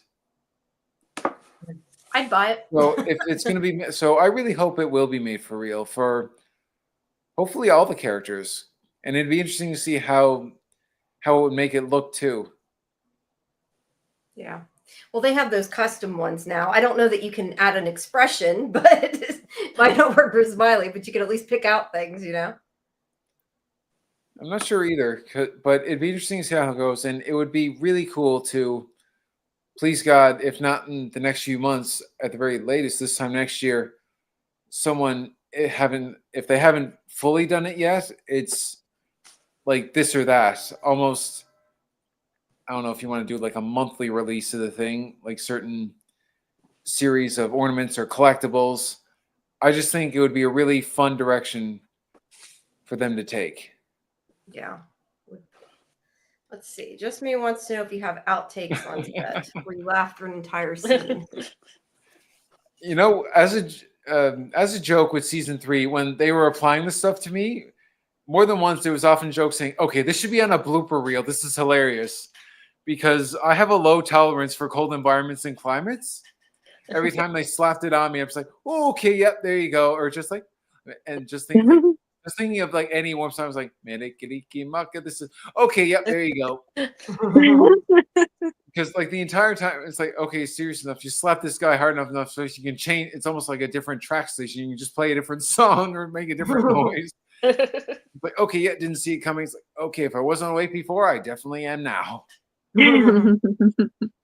So, I mean, there was talks about certain blooper reels, and I've seen other behind the scenes footage where either they flub lines or they're just having fun doing it. And I just find things like that to be really cool too. Just how easygoing it is, how funny it is, even though you flub a line, it's just funny, and they take it in stride. It's like, it's like, it's okay, we'll do it again. It's like, no worries, all right, let's just try it again. All right, we're fine. It's like, all right, it's all good, man. Ray says, how hard is it for you and the cast to get into character? I can't speak to how easy or difficult it is for the others. for myself, I just do what I can to learn about what character I'm going to portray, and then listen to the direction I'm being given, and hoping for the best that between what I bring to the character and the directions I'm given for the character, that it'll work out in a way that works out for everybody, and then it turns out to be a success for everyone too. All right. Well, why don't you guys ask another question, and then we'll. I was gonna say it's what 1 a.m. your time. I think we're getting really late. So 5-1, yeah, no biggie. if you guys have something else to ask, and then I think we'll let him go to sleep. I'll let you get some. Do you have something else? Julie, do you want to ahead. go first? Scarlett, Oh, Scarlett, you can go first. Okay. Do you have a favorite scene in From? It can be a scene you were in or not. The favorite scene in From that I wasn't in was where the creatures were clever enough to devise a way to bait and trap the newcomers. As for the ones I was in, really, I like all the scenes I did. The bus scene's probably been talked about one of the most scenes, and has its fair share of memes. My favorite scene would have to be one of my favorite scenes would have to be the first scary fan favorite with Smiley overlooking the railing inside Colony House. Two other ones and apart from the rebirthing scene, another one I enjoyed was the autopsy scene. Just to lay there, take it easy, and just twitch my finger on cue. And then to do just with a slight finger twitch makes such a really cool impact and freak people out. And I really do like the bus scene. And and when I first did it, I had no idea "you picked a bad spot" would be such a repeatedly quoted line. Oh, I love the line for sure. I love the dialogue I was given for the killing scene as well. I like this game. I love all the scenes I did. I guess when someone sets foot on set for the first time, most of them just don't really know how it's going to go, how far it'll take it, how quoted a line will be, how rewatched a scene will be, how talked about the character was brought out, or how the chemistry was between certain co-stars. Because this whole thing has been, even though I've done some of the scenes, it's been an exciting adventure, and it's so cool every time I see a scene. I get to relive those wonderful memories I've created with such awesome people. Sounds like a really fun place to be. That's for sure. It was. I mean, I love being on set. It helps when you have such a great team to work with who are, they're polite, professional, positive, enthusiastic. And when you get to know them, they're so well down to earth. I mean, when I first appeared, I'm just like, I almost felt like a newcomer among big shots. And I had no idea how it was going to go. But after meeting them, working with them, it felt like another. It really did feel like a family, a second family. It just felt so incredible to meet them, be reunited with them. And it's moments like that that make me so happy that I got to meet these people, that I'm in an industry I love, and I don't know for sure what chemistry I'm going to have with other co-stars, crew, but I'm really excited for those opportunities to hopefully make wonderful memories with other people too, as well as the ones that I've made with the people on From. Julie? Well, they all seem like genuinely nice people, so I'm not surprised at all. That they were there. The cast and crew, like they were so welcoming to you. That's so cool. You know, it just seems like we're all part of the Fromily. It's like the cast and crew, the fans. Like it's the fandom is such a welcoming community. It welcomed me in from day one this year. It made me feel so welcome and accepted, and it's just the best fandom to be part of. And as far as scenes that are the most replayed, you mentioned that a few moments ago. I think the Smiley death scene. I like this game, and then the death. It might be the most replayed scene. And I've been in a lot of live streams. I've watched a lot of live streams for From. That's probably the scene that's replayed the most. That scene because it's that iconic. So it is, yeah. And now we have a new iconic scene where a monster is running for the first time, and it's you, and we all freaked out. And I was like, I didn't even notice it at first because I was too busy being stunned that Tabitha was remembering being Miranda. So I looked away from the screen and I missed you. And someone said, Smiley's there. Scarlett was like, me. Smiley was there. Me, and I'm like, Julie. what? Yes, it was you. And so I went back and watched it. I was so excited to see you there. What was it like to film that scene? Did you have to, like, you literally pounced on her, like you tackled Miranda to the ground?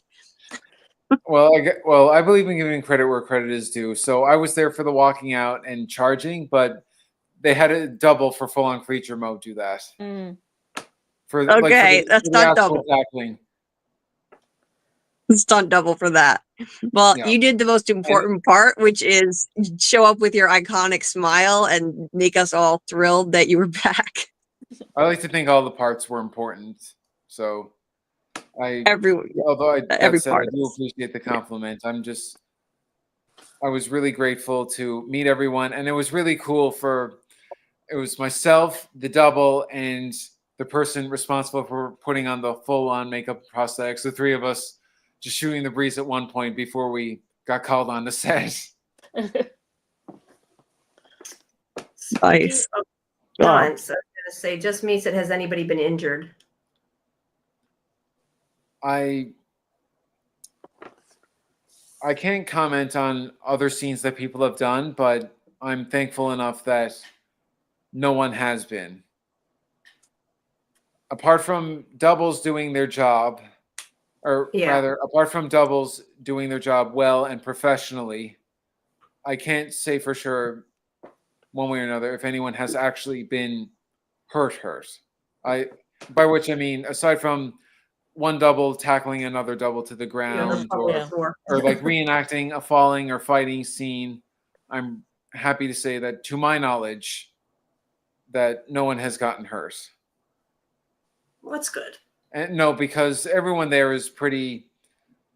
I don't know if with it's the right choice of words, but they're concerned about everyone's health and safety, well-being, and they also want to make sure that the actors and crew, the entire team for that matter, they do it in a productive, safe environment. Yeah, that's important. All right. Well, it is. I know it's after 1, and I was going to say your time's a weird time compared to ours because it's a half an hour. We got our own time zone here.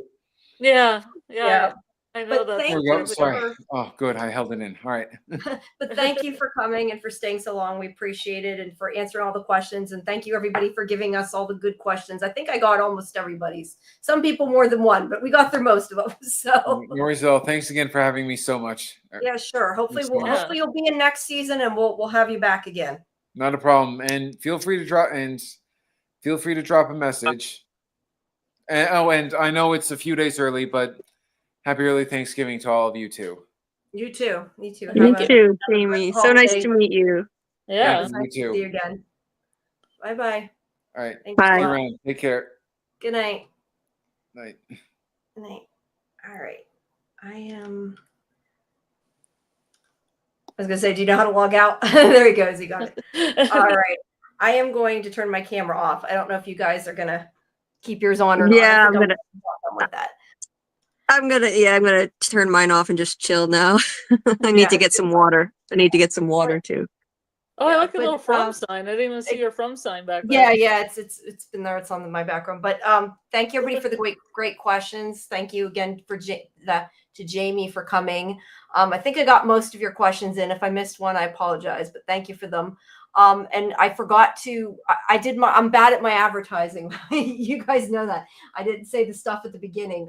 Make sure that you guys take a moment to check out Julie's deep dive stream, which is linked in the description, and try to, if you can, we'd love if you'd subscribe to both of us when you get a chance to our YouTubes. And you can, of course, look at all our previous streams on the YouTube and all the interviews and everything. So make sure you check all that out.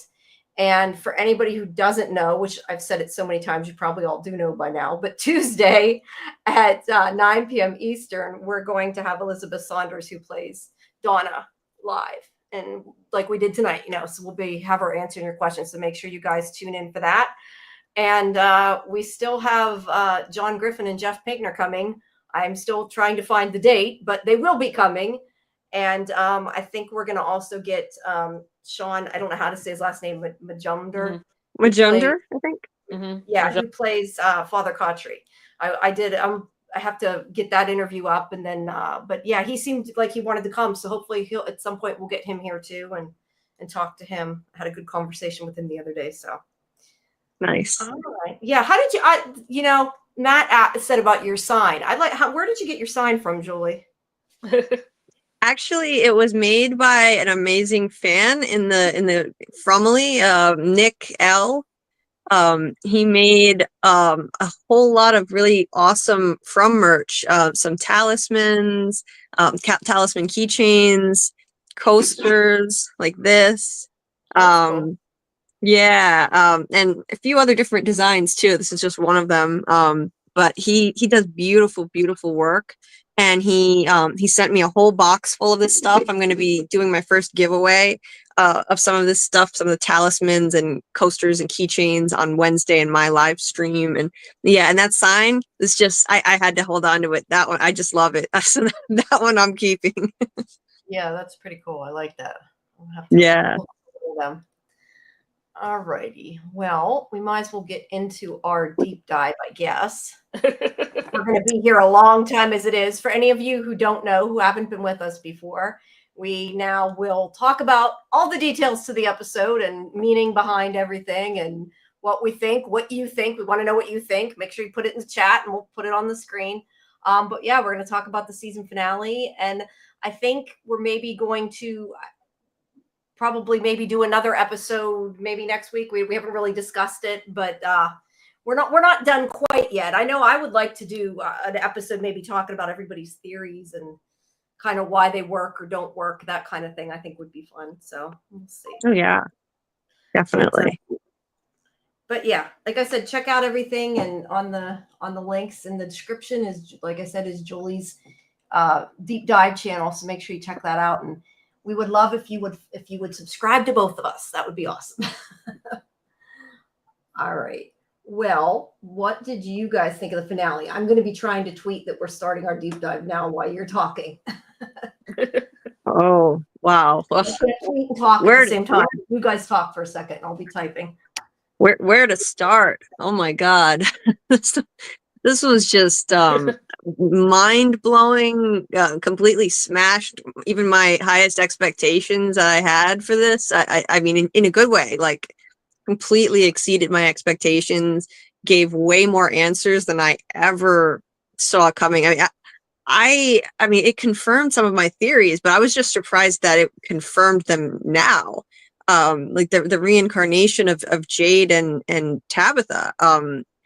I've been, very much, a believer in that theory. Like a lot of people have independently come to that conclusion. I think I was convinced of that a few weeks ago. What really clinched it for me was Tabitha's dream as a little girl.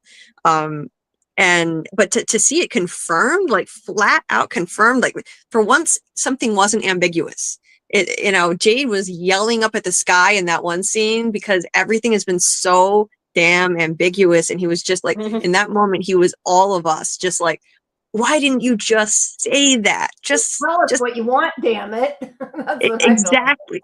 Yeah. And but then it happened. Like like he and Tabitha had that epiphany simultaneously, which was just mind blowing. The two of them at once, just seeing that look of recognition come on both of their faces as they remembered. Now, don't ask me why Ankui is supposed to mean remember, because I don't understand that one, but, Yeah, me neither. but whatever. But that was the coolest moment. I was just losing my mind. I was so excited to see that confirmation. I think it's an awesome twist, not just because it was a theory that I believed in and I was happy to be right, but because it's not about being right or wrong. I love this storyline. I think it's brilliant. I think it's original. I've never seen a show with this kind of premise before. Like to find out that the original townspeople, were these horrible, evil people who sacrificed their children for immortality, and then they got cursed by whatever entity. I'm guessing maybe the man in yellow cursed them, some kind of a demon. I'm still trying to work that out, but cursed to be, be careful what you wish for. It's that old adage. If you wish for something, like, you better be prepared for the consequences. And they get to be immortal, but they're monsters. And Jade, to find out like actual confirmation, Jade and Tabitha were reincarnated. They lived in that town. The thing that I got wrong, and I was relieved about that I got wrong, was I thought that Jade was going to be reincarnated from a ringleader of that child sacrifice. And I want it to be wrong on that part. I don't want that to be the case either. I'm glad I was wrong on that. I was relieved. But the rest of it, yeah, amazing. Absolutely amazing. I need to pop this. Oh, okay. That was Scarlett saying she had to pop off for a second. I'm like, what was that about? She had to leave for a second. I was going to ask you, though. Do you think, I kind of think they wanted to be immortal, but the town maybe screwed them like it screwed everybody else with everything, like Dale going poolside. It's like, well, yeah, we'll make you immortal. Yeah. But, it's not going to be a good immortal, right? Right. But yeah, I think it is interesting that they actually confirmed it. I agree. Although I think that the scene with Tabitha talking to Jim earlier on in the episode makes it sound like it's not that. Like, that was a little confusing because she's like, she just wants me to know. And then we found out, Yeah, she was confused at the time. And I was, at the time, I was getting a little nervous, because it sounded like, I really wanted it to be literal reincarnation because I find that fascinating. But Jade was talking about the transfer of energy, how it can neither be created nor destroyed. So maybe her energy is still here, and Miranda's energy wanted you to see this. But then they had this epiphany. They played, he played the music on the violin. A great excuse for David Alpay to play the violin. Amazing violinist. Yeah, I know. And then all of a sudden it became clear, and they both just, the acting on their face, they did such an amazing job, the two of them, because they both simultaneously had that epiphany come over their face. That little girl walks up to Tabitha, and I immediately thought, oh my God, that's her daughter. I could just feel it, the way she was looking at her. And she even said Ankui differently. She wasn't being creepy like some of the other kids say it creepily. Like, she came up to her, and I just knew that was their child from the original cycle.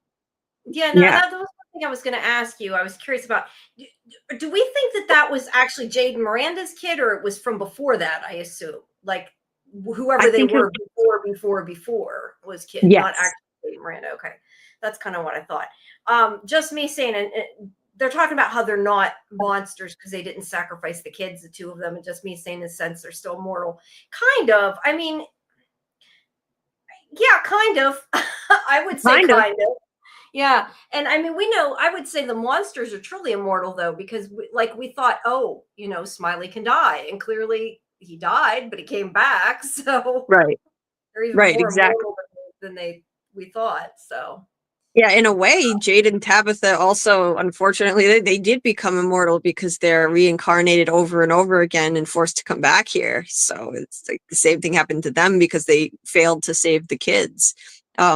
I'm just glad it wasn't Jade's fault. I'm glad. I love Jade. He's my favorite character. That image of him in the center of all those sacrificial stones in the vision, that's what made me worried that his original, the original Jade, was responsible. I'm glad that he's not. I've never been more glad to be wrong on that, because I thought if that's the case, he's not going to make it out of the series alive. He'll have to sacrifice himself. But now I'm thinking, no, maybe there's a way around it. I don't know what it is, though. How do they save the children? Yeah, I would like to know, though, why his visions are different. Because Tabitha sees Miranda, but I don't know her, because I see where to go. I lost it now. Just asking again, are they Jade's past, some of the people he's seen? And I get the opinion that some of the people they've seen aren't Jade. So I don't know if he just sees differently, or unless I'm misinterpreting it, but I don't think they're all versions of Jade. It doesn't seem to be. Do you think that? I definitely think that could be Elgin, though. As soon as she picked up the screwdriver, I'm like, she's totally going to poke his eye out. Oh, yeah. We've seen that guy. I think that was hinting at that. But I don't know. What do you think? Why do you think he sees it different? Or do you think he doesn't? I think so, like all the guys in his visions. I definitely, I think that they're all Jade. I think that they're all Jade, because they're all from different time periods. So you see, like the Puritan man, the Civil War soldier, the man under the boulder is harder to tell, but you could guess maybe early 20th century, possibly. That would fit. And then Christopher. They're all from different time periods. I think there's a reason he's seeing them. It's like, I think it's his past selves, and it's kind of like what Miranda saw. Miranda dropped acid, and it opened her third eye in a sense. She was able to see all of the chosen ones who came before her, which now we know they were her past lives. And I think Jade, he didn't drop acid, but he did do some other hallucinogenic drugs. So whatever drugs he did, I think enabled him to see some visions. They're just more confusing. And so I think it's the same kind of thing with Miranda. He's seeing his past selves. It's more confusing because he didn't do acid. It wasn't that kind of drug. It's just kind of interesting because he did make a point of saying in the episode that to him, it feels like things he's seeing that shouldn't be there. Where like for her, she feels like she's part of it. So I don't know. It just made me wonder if maybe it's not, but that is true. Miranda saw a lot of things that weren't her. I didn't even think about that. Tabitha hasn't, but Miranda has. So, right. Because Tabitha didn't do drugs. That's the thing. Tabitha, there was a fan who was on my live, Michael. I don't know how to pronounce his last name. Began with a G, but he was saying that if Tabitha just did some drugs like some acid, if they were to find those mushrooms in the woods like Randall was looking for, and they, she actually did something like that, then she'd probably see the same kinds of things. She just never did that. That's why she's not able to see it. That's true. But Jade, to be fair, Jade isn't taking drugs now, though, and he's still seeing different things. But yeah, maybe once they take it, it opens their mind or something, and then. Right, because Miranda dropped acid just one last time, and then she stopped. But after that, she just saw all these visions and heard all these voices. All it took was that one time, I think, at the bottle tree. So I think it's the same kind of thing with Jade. Yeah. And I think it's kind of like his past selves. Like some of them are attacking him, and I think it's kind of trying to communicate, like like he's seeing how they failed and how it's like his past selves blaming him in a way for failing over and over again, failing to save the kids. And I think that's why the Puritan guy tried to choke him. It was like himself, blaming himself. The Civil War guy chased him, stabbed him with a bayonet, Yeah. Jade, if that's the case, Jade did not have good endings quite a few times. Let's be honest. Yeah, sorry, the guy under the boulder. The guy under the boulder. Right, the missing eye, the Civil War soldier. The Civil War soldier. He's a goner. He had a messed up face. I don't know what happened to the Civil War soldier, but he had like a disfigured face too. Yeah, sorry, I'm taking that. Speaking of which, that's why I normally do that. Let's see. Okay. Speaking of which, I'm gonna get some water. Just one sec. Okay. I think I'll just keep talking while you're gone. I think we sort of said that about Jade and Tabitha weren't immortal in the same way because they didn't want to sacrifice the kids. I think they actively tried to stop the sacrifice. It sounds like, but you know. Yeah, I think so too. I think, and I'm relieved. You know, I think Tabitha, the original Tabitha, did, and I didn't think Jade did, but now I'm glad to know. I think they both tried and failed to save the kids, and maybe that's why the boy in white, you know, he told Christopher to go through the tree. Christopher, he also probably had a role to play in trying to save the kids, whatever that means, and he failed. Miranda failed. So they had to come back again, do it all over again. Yeah. Yeah. Let's see. I knew glue guns and roses. I knew Jade and Tabitha would be lovers. Yeah, you know, she has Jim. She's had Henry. She's had Jade. There's got to be some odd conversations that are going to go on, I hope, at some point. Yeah. Like, yeah. I think, though, that does open a door, though, for present tense Jade and Tabitha to be together. I mean, I kind of wondered before they were kind of pushing a little bit, trying to get shippers in there, and I think it makes sense now if he's gone, you know. oh, absolutely. Anyway. Oh, yeah. Let's see. Was that Julie from a different timeline? I guess we'll just jump ahead and jump back and everything. Yeah, I mean, I think, and some people I think were a little confused about this. I mean, I just assumed she was from the future when her father was dead. I mean, how far into the future, I don't know. But I mean, that was his present. So she at some point tried to go back again. I question why she would wait, but I mean, she must have waited a certain period of time because her hair's shorter, unless maybe she couldn't go back to the ruins for whatever reason. Maybe something stopped her. Yeah.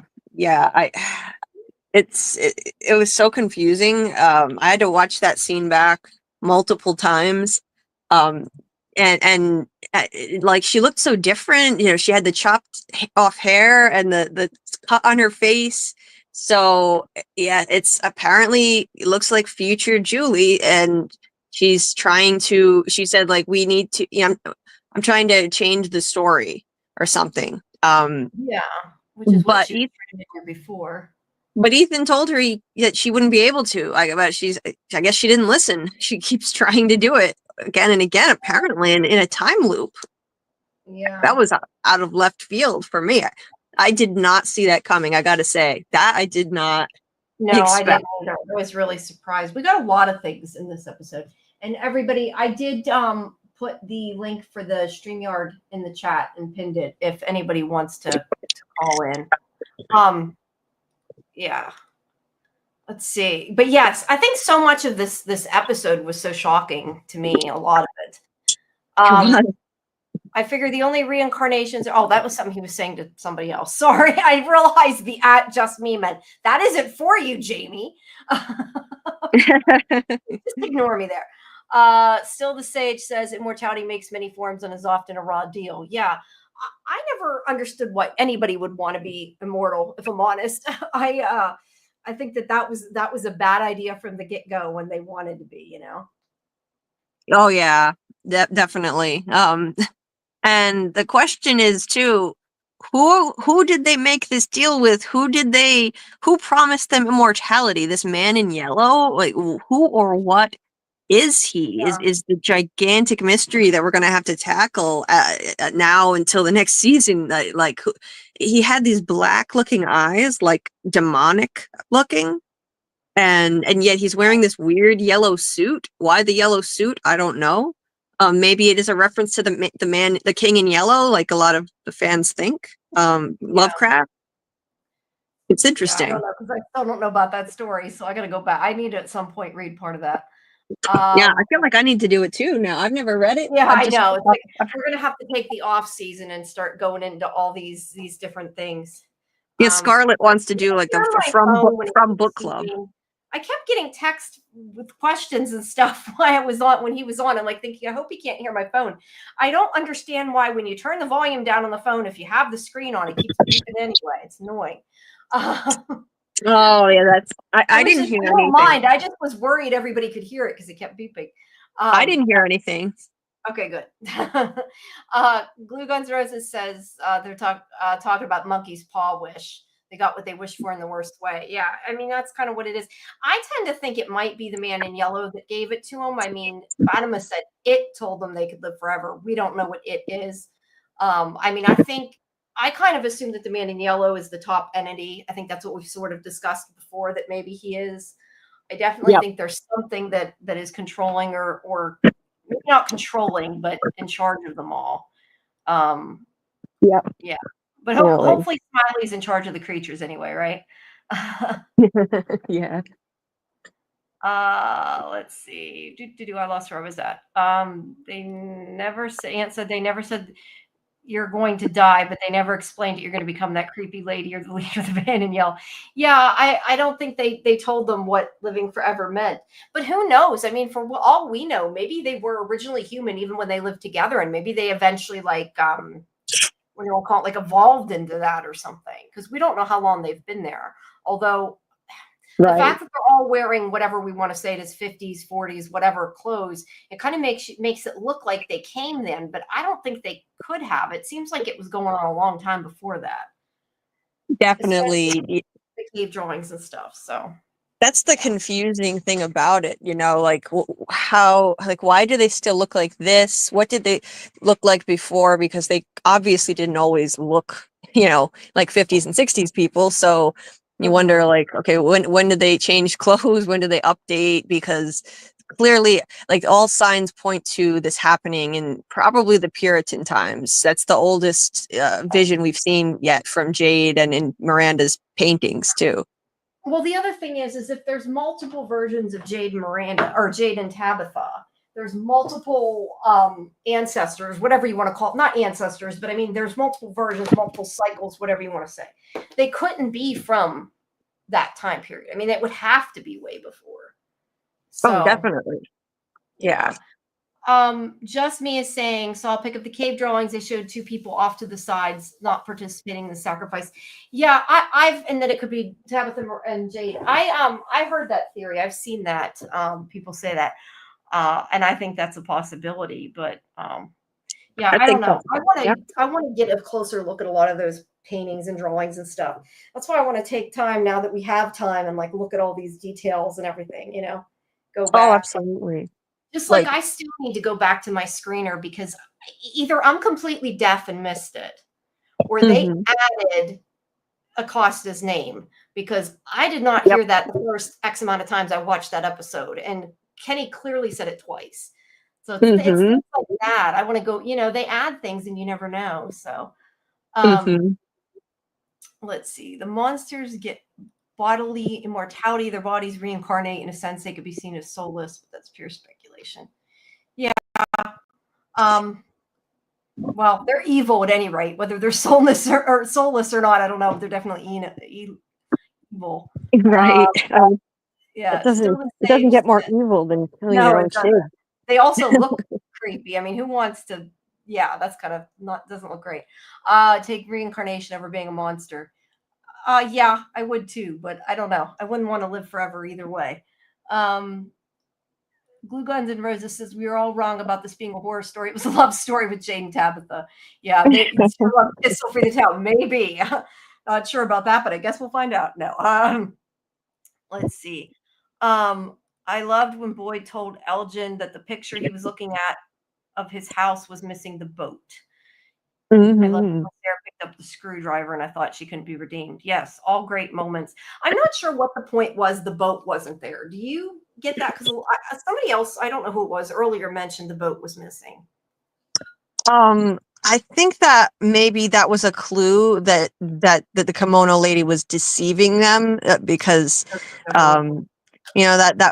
maybe the boat should have been there, and so maybe it's a clue that it was a trick. They weren't really going to be sent home. That's not an accurate picture of his home because the boat should have been there. That's the way that I took it. Although last time he saw the house, though, the boat wasn't there, right? Because she was giving it to him when he got, he had just found out when they were in the car. Right. Yeah, I think So I'm not sure what they were doing. If they like, where were they on their way to? Or were they going home to see the boat? I forget where they were going. Yeah, I think they were going to get the boat. I think so. Let's see. Did you guys notice how this is Muncher Luncher? Did you guys notice how Smiley was when he entered the bus? He was pretending to drive. Makes sense since he probably comes from a time with no cars. Maybe a lot of people have commented on that scene. No, which scene? On the bus scene. Oh, Smiley in the bus. yeah, yeah, yeah. I had to ask him that. I was always curious, like, did they tell him to do that? And especially like just randomly touching things, randomly running his hand over the banister and the plant, and the camera like really focused in on it. So I wanted to know if they told him to do that, and he said they did. And I think it was a kind of a clue that they used to be human. So he was just kind of remembering like being human, like touching normal human things, I guess. Yeah, definitely could be. What is that? I hear an alarm going off somewhere in my house. He was so nice and generous with his time, wasn't he? Wow. Yeah, that was really nice that he took so much time with us. What I a just didn't lovely want thing. him too long because I know it was pretty late for him to come. He said to begin with, and sometimes they're being nice. You don't know if they really want to go to bed or not. So at a certain point, I didn't want to keep him too long. But yes, he was very nice for staying so long. We got him for like 90 minutes. That was quite a bit. Papa Sock says if Miranda dropped acid one last time, that was one heck of a last time. It was. Oh yeah. Definitely. Matt says there's also the fact that Jade's visions are a different character than Tabitha. He said he had visions, but not like this. That's what I was mentioning earlier. That's why I was saying it's kind of interesting that because he even said something like when he sees things, it seems like it's something that's wrong or not. I forget exactly what he says, not supposed to happen or something, where she feels like she was in it. So, yeah, I don't know. I guess maybe I hope these things we do find out. I'm still mad we didn't find out about the cabin, what was outside the cabin, because that was what I wanted to know. And I was like, everybody keeps saying, oh, they'll tell us about that. And I'm thinking, no, they won't. You ain't going to find that out. So that was what was making me a bit upset. So. Oh, the cabins, like they didn't tell us anything about what was knocking around at the cabins. That was frustrating. Yeah. Sorry, I had to send off a message to somebody here. They teased that all season, and then they gave us nothing. I mean, and they kept mentioning it too, which made me really think they were going to say.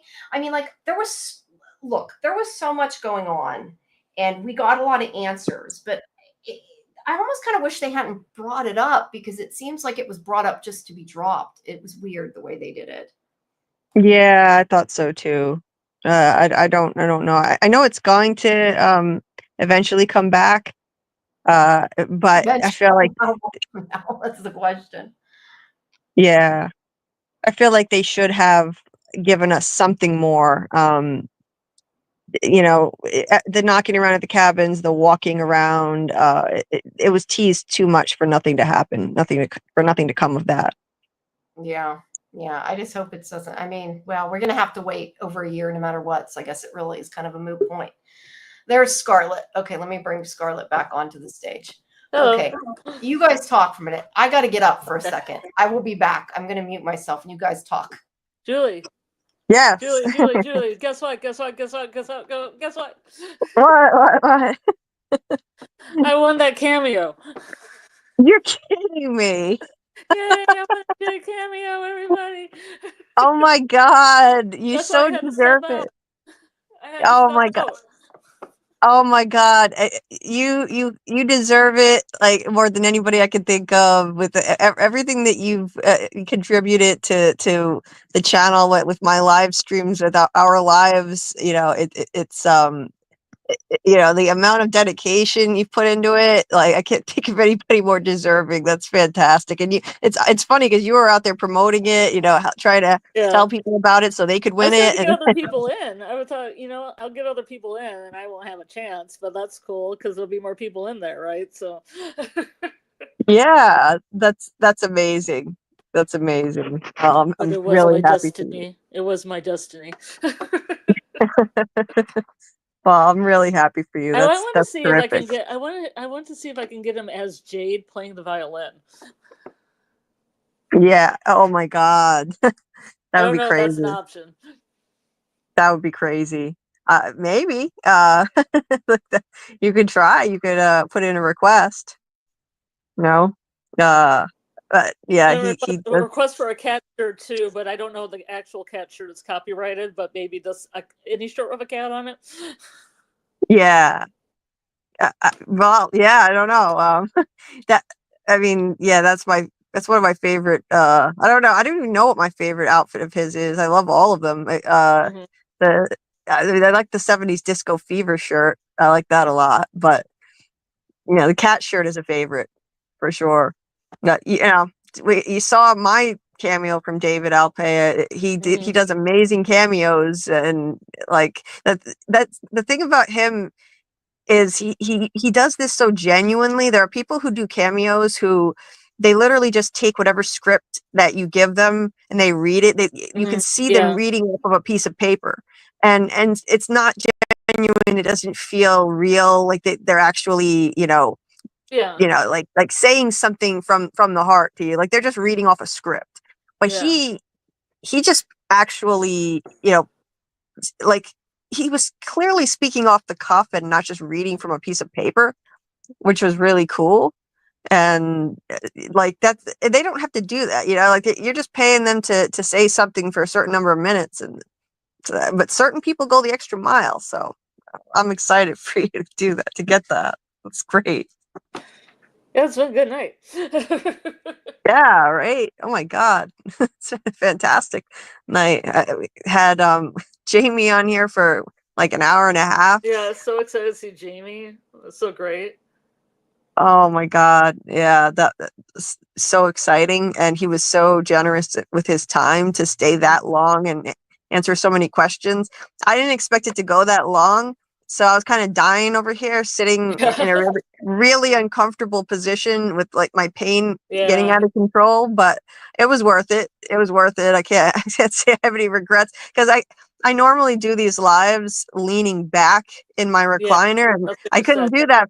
I couldn't do that for this. So it's Yeah. like, oh my But God, I'm dying over here. yeah, you look good on camera, so you shouldn't have any worries about the other interview. Oh, thanks. It was a complete train wreck trying to prepare for this. Yeah. Everything went wrong. I went out, specifically made a point to go out just to get a ring light on a stand, Yeah. and brought it home to set it up. I even got a backup plan thing. I got this makeup mirror that's actually also for social media, like video, use. So you can put your phone on it, turn the light on, and it serves as a light for you also. So neither of them worked. Both of them failed. Both plans Oh, failed. jeez. I I got home with very little time and just assuming I'd be able to put this thing together. It shouldn't be hard. It's just a ring light on a stand. I Mm. couldn't figure it out. And instruction manuals now, like they're They have horrible. like pictures, just pictures. Yeah, they explain nothing. Yeah. So for the life of me, I could not figure out how to put this thing together. So that was an epic fail. I was panicking. Then I tried the makeup mirror thing, and the battery holder is screwed shut. And I don't know where my mom keeps the screwdriver, and she's Oh, asleep. great. So, Yeah. like, why do Whatever you you did, it worked. Sorry, I'm Yeah, back. it I was worked. trying to move over to the couch because my back's hurting. So I'm so moving everything. so I was panicking, like, I didn't have much time left. So I'm like, okay, what do I do? So I just got a makeup mirror, a regular makeup mirror, and I put my phone on it. That's the Well, only way I you could. gotta do what you gotta do. That's the only way I could get decent enough lighting. And even Yeah. then, like the angle was weird. I Well, wasn't that's happy with. good. I wasn't happy with the angle at all, like because it was too low. But there's nothing I could do about it. So Yeah. anyway, but that was really awesome. Like what a sweet guy. What an amazingly kind, sweet guy to talk to. Yeah, And if I go on camera, I'm gonna have to get an iPad with the camera like on top because it's at the side right now, so it'd be doing a really weird look towards the side. Yeah, you have to flip it. Yeah. I'm trying to as I'm talking, I'm trying to send myself my file onto the other pad so I can sit here and. So don't mind me. I'm here. Oh man. Yeah, I'm sorry I had to step out, but it was far worth it. Yeah. Oh, absolutely. That's Oh, the fantastic. excitement. I'm at peak excitement, folks. Yeah, that was really, whoops. That's and really I was cool doing that you some got work that. I at the heard time that for part. school. What was it? I was doing some work. I'm sorry, Jamie. I'm sorry. No, I was just gonna say I heard you say that you got the the cameo, but who was it from? David?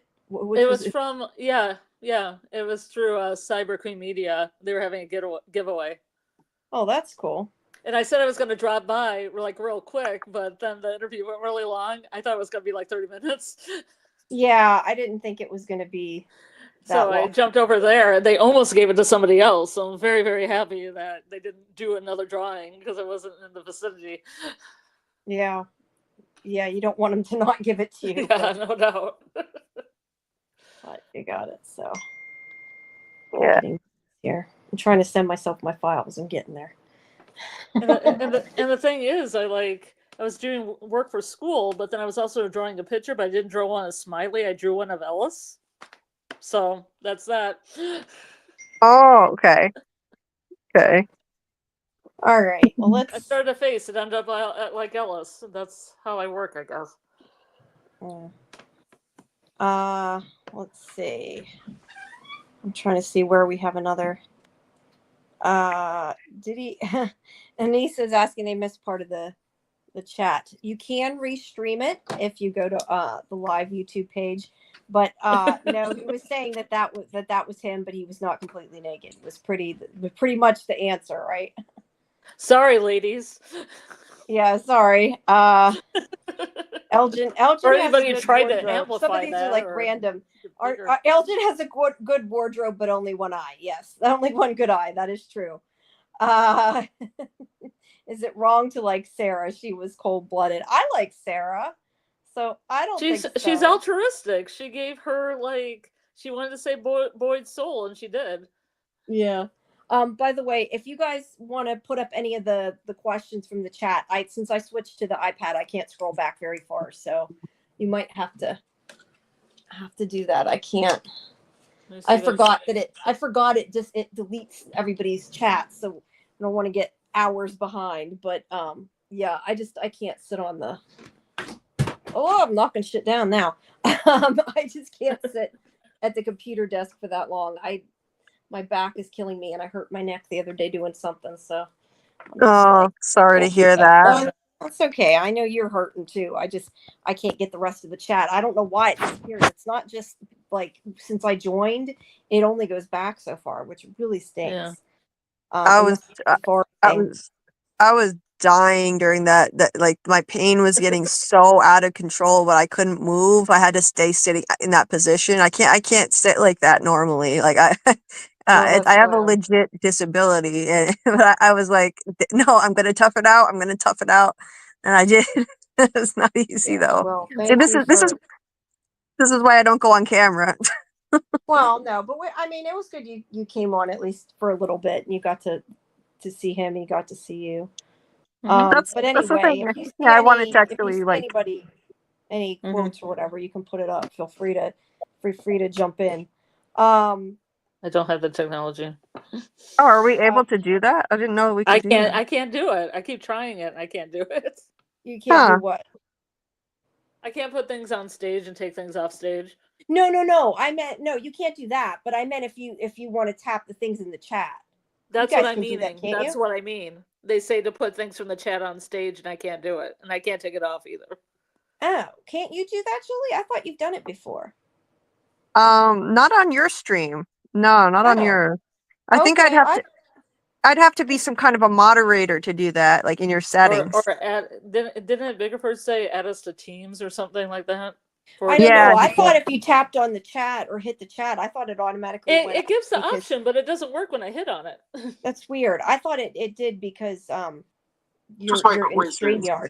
I don't know. Well, if anybody said something in the chat before like 12 o'clock, before like 15 minutes ago, and it was really important, I apologize. Just type it again. We'll get to it. Yeah. Glue Guns and Roses doesn't care about the cabin. See, I don't know. To me, I really cared about the cabin. Well, I want to know about the cabins. I think had left when we were talking about that. Scarlett, you wanted to know about what was at the cabins too, right? Yeah. I mean, it set up so much of a premise with the skull guy drinking out of the skull and the totems. And it kind of set up that there might be a way to trap a spirit into that rune shape that the totems made. And I was really interested in that. And I thought Boyd was going to use that and they were going to trap monsters in it or a spirit in it. And it just went nowhere. Yeah. I hope that that they go back to a lot of that stuff, but we've got so long to wait at this point. I don't know that it, necessarily matters, but it would be nice. I just don't know that I don't like that it's not going to be back till 2026. We got a while to wait. Let's see. Her and Victor are going to have a weird relationship. I get he means Tabitha. Especially Henry. She's like, you get 3 lovers on. And Jerry Springer episode. Yeah, that's kind of weird joking about. She's got Jade. She had Jim. Now she doesn't. Henry. Yeah, that's going to be really odd conversations. I kind of wonder though if the show will go like kind of bring that up or just sort of like gloss over it and move on. Like I could see Tabitha and Jade together, but I have a feeling that they're just going to kind of the rest of it not really talk about. What do you guys think? I don't know. That's just my own guess. I think there might be a little weirdness. She does remember now that she was Miranda, so I think that they'll address it in some way in the script. I don't think that she'll suddenly. I mean, she might. I don't know. She might feel some fondness for Henry. I don't think that she's gonna like suddenly. No. Have romantic interest, but I think it's going to be a weird feeling. Because she knows now, like these were her past lives, and so she might feel. She doesn't something. necessarily feel like Miranda. She has some of Miranda's memories, but she's not Right. Miranda. So I guess that's the thing we have to remember. But I mean, I definitely could see them putting Tabitha with Jade. I feel like that's kind of set up for that, Oh yeah, doing that. I think so. And I don't ship people on this show. I never have. I don't think the show needs that.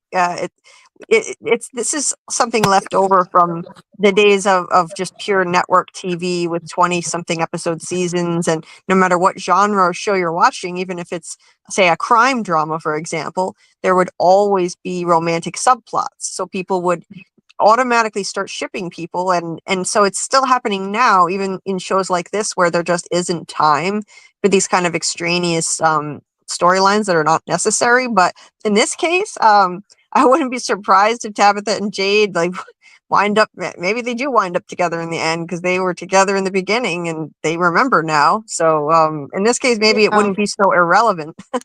Yeah, if they were together at the very beginning, they're like the first version of them or whatever, that would make sense. I don't know. I mean, I don't know that they need that, and it doesn't bother me if they don't have that, but it doesn't bother me if they do have it. I kind of, like I've said before, I could maybe see Kenny and Acosta. Me too. I could see that happening. I think Kenny needs love. Kenny needs somebody. And Acosta doesn't have a family, so they're a good match. Yep. Yeah, I could definitely. Let's see. They did give Golden Child says they did give an official clue that Eloise wasn't dead by what Victor said. Yeah, I don't think Eloise is dead. I think the fact that he said, that he didn't wasn't sure it was her body. He thought it was her body. I think that's a big clue that it wasn't her body. You know what I mean? I think that was pretty much that. I'm gonna, Jamie, if you don't mind, I'm gonna go out and come back in so I can switch to my Chromebook. It'll be easier. Yeah, I'll add you. Just when you come back, I'll put you back in. Okay, I'm gonna. Yeah, I'll go click the link and I'll be right back in. Okay. Muncher Luncher said, "Is Boyd going to start torturing people to protect Smiley Stevens now he goes hard for his family?" Yeah, that's a good question. That's the other thing is I know Cordian was saying that Ellis is going to go after Smiley, and I'm thinking, but Smiley's like the kid. Why are you mad He's at like him? the grandkid, grandbaby. He's not the one that did it. He's just the one that is. Yeah, Smiley Stevens is great. the new Never thought of that grandbaby. name. Yeah, That's fantastic. yeah. Aunt I said hadn't she even thought about that. Wow. no, I didn't. Yeah, I don't know. Because it's funny, they're like wanting to go after him and everything, but he technically is the baby and I mean, he still did it, but I don't know. It's just weird. It's like, will they be mad at him? I don't know. Right. Aunt says Tabitha has a kid with Henry and with Jade. Her last baby's father just died. God knows who else is a mother of. It is like an episode of Maury. Then, if Sarah happens to be Eloise, that's weird. Then you got Ethan and Storywalker, as kids. Yeah, exactly. Just Me says still thinks Jasper is going to talk. He also looks like one of the monsters in the cave during the birthing scene.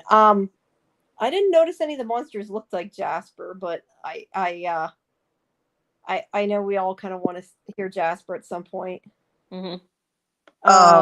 That birthing scene, I loved hearing Jamie describe how that worked. That was so fascinating.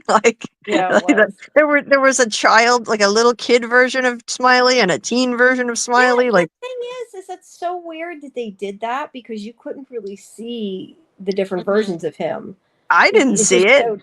It just showed him like getting bigger. So I'm not sure why that's what I thought was going to originally happen. I thought that he would probably be a Smiley baby and then grow really fast.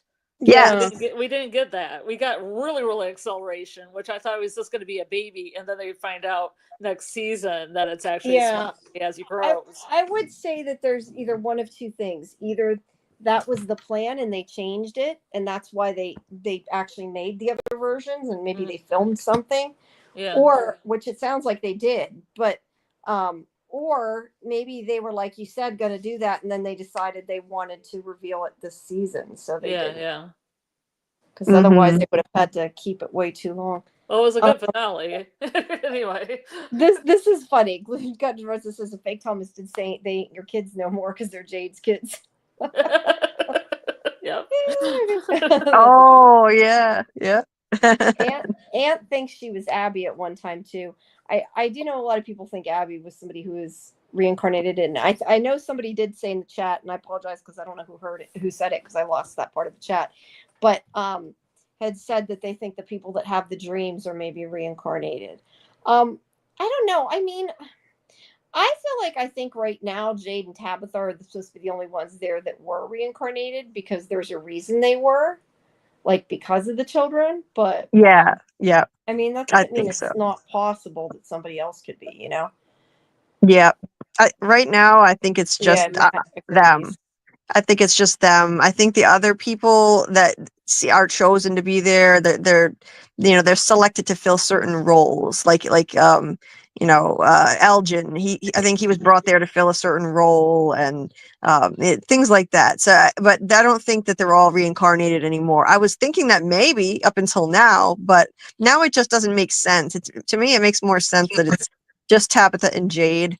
That we always just had evidence for them anyway. I've been saying that in my videos that that's who I'm focusing on because that's where the evidence lies. Now, there is a theory that maybe Sarah is Eloise reincarnated, but now I don't really think so anymore after this new information we got. I think Tabitha and Jade were reincarnated for a reason, and I don't think Eloise would randomly be reincarnated too. Yeah. I don't know that it would make sense. I think that Eloise could be alive though, like just Eloise herself, not reincarnation or anything. I think so too. I wanted her to be Sarah. I thought that would be cool, like Tony Teflon was saying. But now, knowing what we know now, I don't think that makes sense anymore. Yeah. I don't know. I mean, I think like when you knew they were reincarnated, I guess, before, but you didn't really think it through, that now we know why. It kind of makes a big difference, you know? Exactly. Yep. And it was those two. If you look at the cave drawings, we were kind of, it was hinted at that cave drawing basically tells the whole story. And now that when we look at it again, there are a bunch of people around the sacrificial stones. Those are the ones that sacrificed to the kids. And then there's two little stick figures up by themselves, which I think are Tabitha and Jade. And then you see them again on the other side of the red blob thing. That again, there are two stick figures. And now we know what the red blob thing is. It's got to be Smiley hatching out of that pod. It was all red and gooey. So maybe I hadn't I thought think about that. It could be. I think that's what it was. That's what it was. It looks like it. Yeah. No. At least now I get to 100% theorize, because I'm like with you guys level now, yeah, because I don't know shit no more. Yeah. for lack of a better way to say it, I don't know anything now. So it's kind of nuts to know. See, that's why I'm glad we waited. We also waited to have Cyber Queen Media on Wednesday, because they also had screeners. So now we're on the even field. Mm-hmm. Yeah, that was. Oh, I didn't know that they had screeners. Well, Oh, that's even. They did a good job of not revealing anything. Yeah. Right. I get nervous sometimes, talking to people with screeners, but I know, like Jamie, I've never been worried. She's so tight-lipped. She didn't give anything, Yeah, not I'm even a always hint, careful. not even a hint, which is I great. probably though shouldn't even tell people I watch them, but sometimes it's hard not to do that. Like it's like I want people to understand it. I'm excited. It's hard not to be excited. Let me bring you in the other add to stage. Okay, let me remove this one from stage. There, can you hear us? Okay. Yeah, can you hear me? Yeah, you're good. I switched you, so I finally figured out you can disconnect the other people from the stage without screwing things up, because that's what I've been doing to myself when I move. Yeah. Now there are two of me that way. Yeah. From future you, which is the past. No, it was future Julie. Yeah, exactly. That's funny. Future Julie's here. Yep. And yes, Matt, he stayed for 90 minutes, which was really nice of him. That's incredible. I just was worried, wanted to make sure he wanted to stay, because I know some people, like, they don't want to say they want to leave when they do, because they want to, you know what I mean? Because they want to be nice to the fans, but I think he generous, wanted to stay. Yeah. I just didn't want to keep him too long, because I know that it was pretty late for him, because he was already coming in at like 11:30 and had thought it was pretty late. So yeah, and he already had done what is from cast before that. Yeah, so hopefully he didn't mind. He seemed to really be enjoying himself. But, yeah. But we're all glad that he came, and we'll have to get him back next season. Hopefully he'll be in again. Yeah, he says he doesn't do cameos, which I feel like he should be doing cameos if anybody should. Yeah, he should. He'd probably make some money at it. Yeah. But yeah, I would think a lot of people would want to get that. That would be cool. Yeah. Ant thinks it could be the man in yellow. I don't think he would have went in the cabin and killed everyone, unless he meant he would have just. Maybe he meant he thought he would. I don't know. I'm kind of confused by that statement, because nothing happened to the people at the cabins. Yeah, I'm confused. I'm a little confused. Sorry, Ant. You'll have to repeat that and explain it. And this says, I missed Jamie because of the From Live Instagram. Oh, that I don't know if that was the same person I asked it before, and I just put it back up or not. But he had said that it was him, but he wasn't completely naked. I might have just probably scanned back and didn't realize I seen it again. I swear to God, it looked like he stuff. was. Some of this it's showing me now. I didn't see before. I don't know. It's StreamYard. Who knows? It looked like he was naked, though, didn't it? It looked like I thought he was too. Yeah, definitely. I definitely thought he was too. From the back, at least. Like, well, I think he probably was from what he said. It sounds like he was mostly naked, but he had underwear or something on that they covered up. Yeah, probably some mesh thing so you don't get like some skin color in your nooks and crannies. Yeah, some skin color clothes, but it was so covered with goo anyway. I don't know that you would have. Yeah. Seen it, I think. Okay, let's see. David said, okay, that was what we said. The best thing about From is the ambiguity and mix of all different cultures and mythologies, but the importance of the show is the origin of it all. Yeah, it's known as the origin overseas. Yeah, I think that maybe that is the point, that that's what's important to it, and it's not necessarily where they're from, but just the idea that they're all from someplace else. I guess maybe, I don't know. I just know Harold Perrineau did say that the writers have said they're going to tell us why it's called that. So I don't know if there's like a exact reason, or it's more of a that kind of ambiguous reason. I don't know, but hopefully we'll hear something about it. Let's see. Matt says the problem with Sarah is she really didn't achieve anything. Um, I mean, she got him to tell where Fatima was, but I don't know that it necessarily mattered because it was already too late anyway. So really, they didn't have to do that. They still would have found her probably in the same way she was. I get the opinion that they weren't necessarily going to kill Fatima. Yeah, I don't think they were, honestly. So I really feel like they Sarah disfigured Elgin for nothing, because I don't think Fatima was really in any peril anymore. They just took the baby and left, and she was laying there and she was okay. I don't know. Maybe It still wasn't a good thing though, what he did, but I don't think it was as bad as people were so worried about. But I mean, I understand why they did. Well, I was going to say, we're at a 2.5 hour mark. I'm going to try to remember when we hit certain marks to stop and do advertising and do little updates for people that come in the middle. Cause I know some people here, they obviously missed the interview. So for you people that came in late and missed our interview with Jamie McGuire, Smiley, you can go back later to restream this on Sci-Fivision's YouTube page. It's all under the live tab. I never even knew you could restream live that way until I started making my own. But you can get them that way. And I was going to say, I even have here somewhere, in case you're watching this at another place, that you can get the YouTube link there. But and in the description is Julie's live streams. So make sure you check out her as well when you get a chance. And we would both appreciate it if you give us both a subscribe and a like to this video. I know a lot of these people must not subscribe because I so many people are watching these. I'm not getting subscribers. I'd love if you guys would subscribe and take a moment, and you can look at all the old interviews on YouTube, which there's lots of them with the cast. And I made I actually finally made a playlist of all the from interviews so people can live stream so people can find them easier. And then the only other announcement is that we have Elizabeth Saunders on the Tuesday at 9 p.m. She'll be live, and we'll be taking questions for her.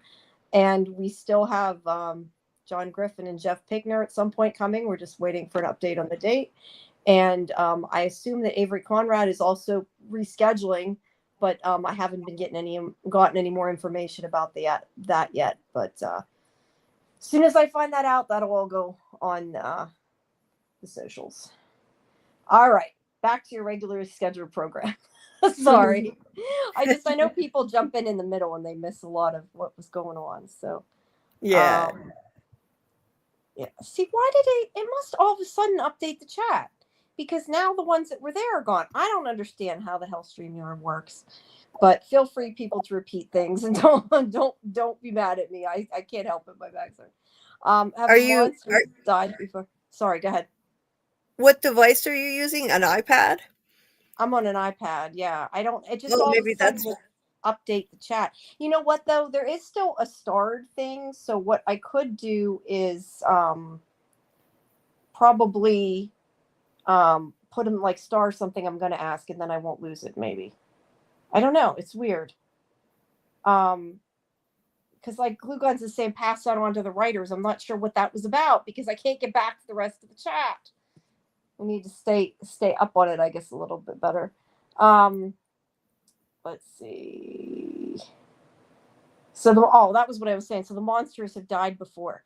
I assume that's in reference to Smiley. I don't know. Do you think other monsters have been killed and came back? I kind of think everything that's happened before. It seems like everything is like a cycle on this show. Oh yeah, I think it's probably happened before. You got the sense that when Kimono Lady brought this pod thing down there, and it looked like a kind of a ceremony that they were having. You know, all the monsters were gathered around. She had this thing in the middle of them all. They were all smiling, like welcoming this new rebirth. Oh yeah, you were saying about the cave wrong, yeah. So it seems like it just felt like something that had happened before. Like they all knew they were to be assembled there and ready to welcome him back.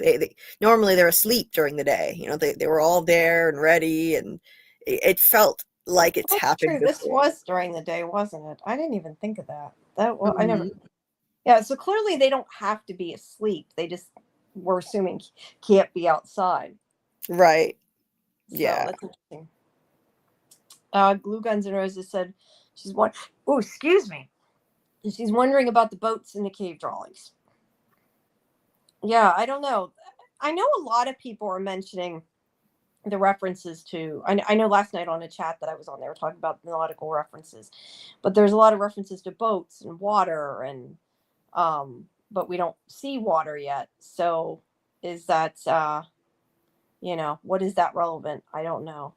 And Matt, I have no idea what that comment was in response to, but I also like the movie The Secretary. Not that that's relevant, but I do. Garrett says, how do they keep what's going on happening in the world outside from? I don't know. Do you think it's like in a bubble or something? Like what? What do you mean? Like in a Like bubble? the town. Like I kind of wonder if whatever happens in town can't be seen from outside the town, because like the fact that you can go, end up there from anywhere, just all of a sudden and not even know you're going to be there. I feel like it's sort of like out of time and out of space type of thing, like a pocket universe, like Dale said. But no, but I just mean like it's somehow. I don't think people can see it. I mean, that's kind of my theory, I guess. Yeah, I think that it's I think Dale was right. I've always thought that Dale was right, that it's a kind of pocket universe, and the way Henry described it when via Miranda's memories or visions rather, he described it as a place that's it's all around us, but you can't get there if you try. Like you can't get there if you're like just looking for it, but it's somehow all around us. And it kind of sounds very much like a pocket universe, just another dimension, so it's all around, in that a portal could open up almost anywhere. It's just a thin spot between the dimensions. That's the way I look at it. Yeah, that makes me think of Fringe too a bit. Oh yeah. Anissa is saying that Fatima laid an egg. Eggs are a recurring theme with Tilly eating shells, Tia and Chen's egg plates, Victor packing an egg in the lunchbox.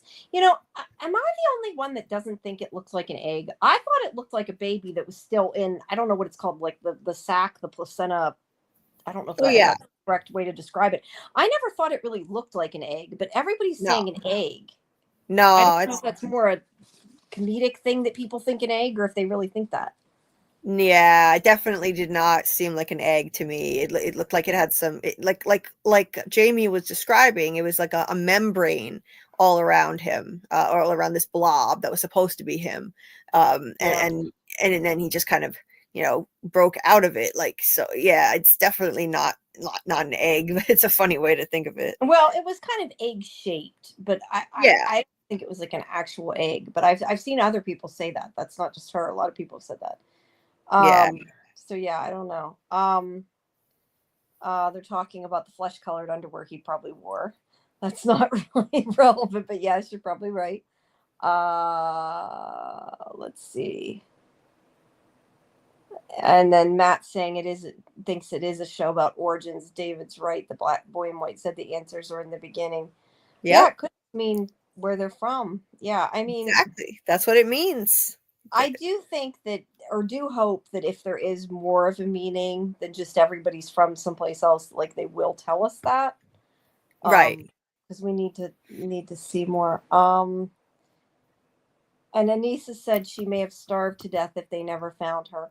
That's true, but I feel like, and maybe I'm wrong, but also you two guys tell me what you think. I feel like if they hadn't gotten to her in time, Elgin would have told where she was after. I think he was just waiting until she had the baby. Did you feel like that? Yeah. Like, I thought that too. Like he was delaying it. Yeah. And remember, guys, if anybody wants to call in, I did post the StreamYard link in the YouTube chat. I know some of you aren't all watching this from our YouTube. I forgot to check how many people are directly from YouTube, but when I was at the computer. But you can call in if you want to talk about From. I should always stipulate that you can call in if you want to talk about From.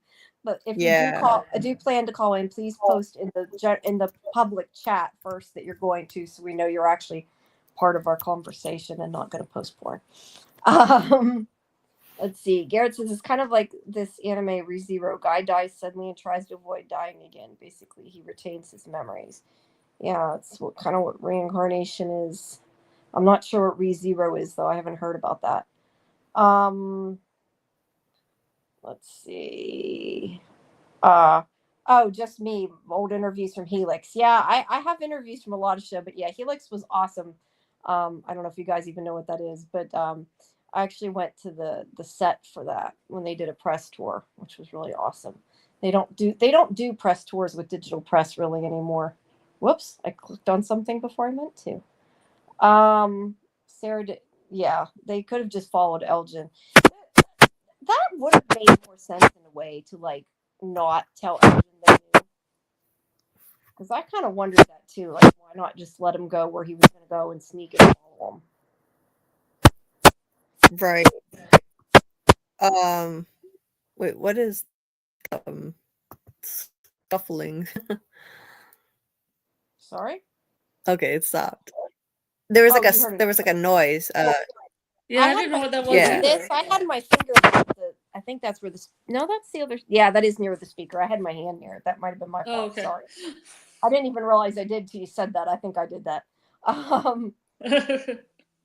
Let's see. We don't know when the spirit transfers. Does it happen at birth or does it happen at midlife to a random person? The question is, why is that person, are they in the same way connected to the bloodline wise? I assume they're reincarnated at birth and they have to die first, but I guess it could be anything. That makes me think of Agatha All Along, like when his spirit like took over the one kid's body, just like when like they could find somebody. So that would be weird if they could in the middle of somebody's life. It isn't usually like that, but that's how it was in that show. New Era is saying something. Says, I have a question. Can you pull up the picture of Fatima when she throws the jar of blood at the wall? If I'm not mistaken, the blood formed into the red monster that was in the caves. She threw the jar of blood at the wall. I don't remember that. When did that happen? Whenever she threw. Yeah, that was the glass she was trying to cut herself with. Mm-hmm. And she threw the blood glass against the wall. Yeah, and I do not have pictures. I can't get the stream. I don't know how to do it from here. Sorry. Otherwise, I would put it up. But yeah, I'll get the still of it, and I'll CT5V. I think you're in my Discord. I'll get the still of it, and I'll put it in the Discord. But I don't remember her throwing the jar of blood. There was so much that happened in that episode. It was before she tried to cut herself. Was basically okay. I'll That's find where the glass came from. That's where the glass came from. That's why I kept saying broken glass, but I guess you were onto something else. Yeah. I don't know if you're in my Discord, CT5V, but I'll throw a picture in there of that so you can take a look.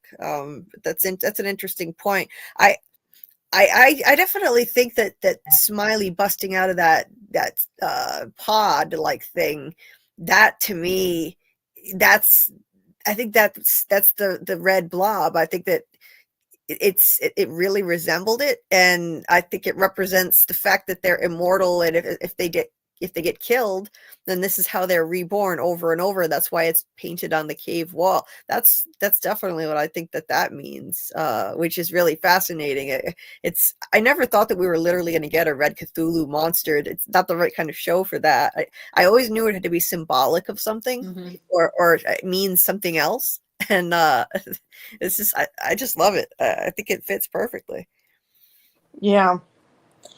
Yeah, I just keep thinking like these things we're not going to get answers to for a while. That's what I keep thinking. Sorry. I know, right? Oh, God. Okay, wait. Okay, they're talking. Okay, Matt says, I assume they're just reincarnated literally. That's just an assumption, not a Buddhist type reincarnation. It's more literal than that. I didn't know there was different. I never really thought about it. There being different types of reincarnation. I'm not sure exactly if that just means like he doesn't think it's religious. I'm not sure exactly what he means by that. I don't know. Wait, what did what was the question? Okay, I assume they're reincarnated literally. That's just an assumption. Yeah, I don't think it's playing by like the official Buddhist, rules of, like the way that Buddhism conceives of reincarnation. Oh, okay, I see. Well, we were talking about when they're reincarnated and all that. Yeah, it's yeah, I think they are reincarnated literally, and the show is probably putting their own spin on how that works. It's not going to adhere to like I'm sure. Buddhism. Yeah, I'm sure. Justin says, why do you think they sacrificed their kids for eternal life? Were there other monsters or fears they were running from? I personally, I think there was no monsters until they sacrificed their kids. I think they just became the monsters. That was the immortality that they got, was they turned into the monsters. Yeah, definitely. You guys agree? That's the consensus. All right. Yep. It's the be careful what you wish for thing. Like it backfired. Yeah, I don't think they knew they'd become monsters. But then again, maybe they didn't care. I mean, if you're willing to sacrifice your own children for it, they kind of already were monsters, right? I mean, you can look at it more metaphorically too. Maybe they were given immortality, and because of what they did, they like transformed into monsters. Yeah, I think so. And it's interesting when you think back now. When we rewatch this, there are going to be so many new insights. Like when Jasmine Monster was outside the window and she said to Kevin, I didn't choose to be this way. If you look at it that in a different way now, like knowing what we know, did she lie, or did she really, was that true?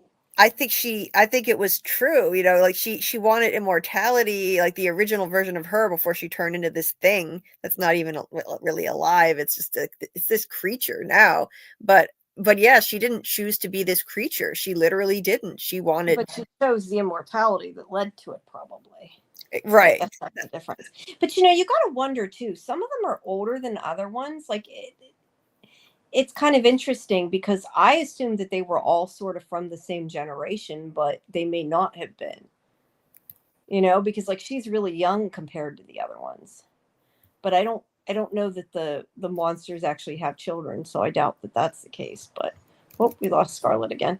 Yeah, I don't know. I feel like I have so many more questions as much as I have answers. I mean that's how you're supposed to be, but I'm just saying. There's a lot more new questions. Where else would he have been going?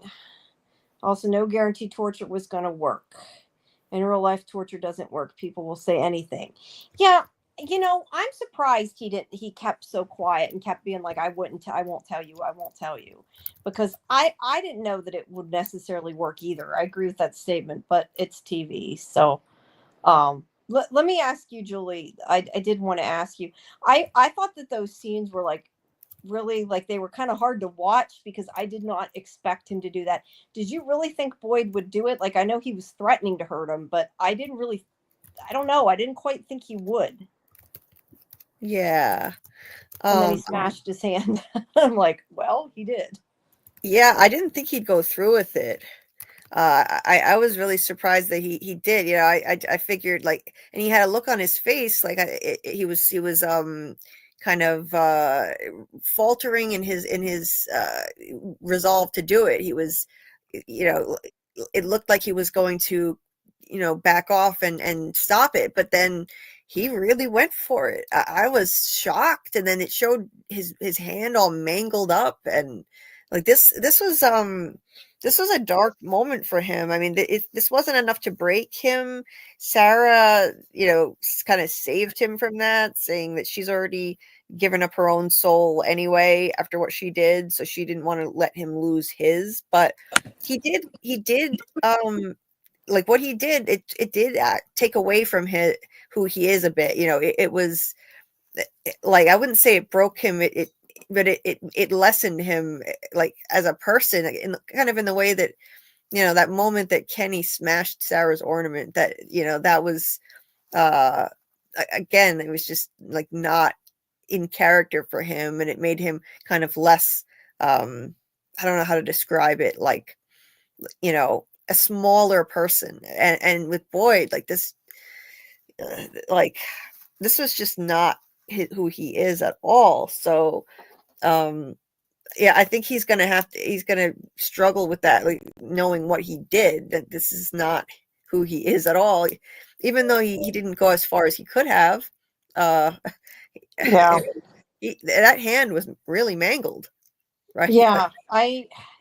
Yeah, like I said, I was really surprised he did. I think that he is breaking, and I think that I think he went too far, and I think it shows that he's not being a good leader, the fact that he did that. But what actually surprised me more than the fact that he did that was the fact that nobody, including Donna nor Kenny, tried to stop him. That's Right. what I find more surprising. I mean, I feel like Acosta in this case was actually the one that was doing the right thing. She's like, no, you can't do this. You can't just torture a kid. That's not okay. And I think it's like some of them have lost sight of what's okay and what's not, because they're in this place. Because yeah, you want to find her, but I mean, that doesn't make what he did okay. Whether, I mean, granted, they're not in the real world where there's like laws and things, but you still don't torture somebody. It's not okay. I know. I got the picture Scarlett sent me. Thank you, by the way. I put it in here. I figured it out. That is the picture of the blood on the wall. I think it just looks like it's soaked into the brick, personally, but Yeah, me too. I think this looks splotchy. yeah. So there you go. Whoever, I forget who had asked that, but whoever in the chat had asked it, that was the picture of it. Let's see. Now Yeah, every time I thanks go for showing out, that was pretty quick. I appreciate it. yeah, sure. Thanks for sending it. I figured out how to do it. I lost where we were. Okay. I don't get how it chooses the next person, or when they are born has the next person in line, or does it just happen no matter the age? I don't know. I don't even know the normal rules of reincarnation, and I know the from rules of reincarnation even less. Mm-hmm. Right. I know. So yeah, I don't have an answer to that, Aunt. I don't know. Fictional reincarnation ? Shrug.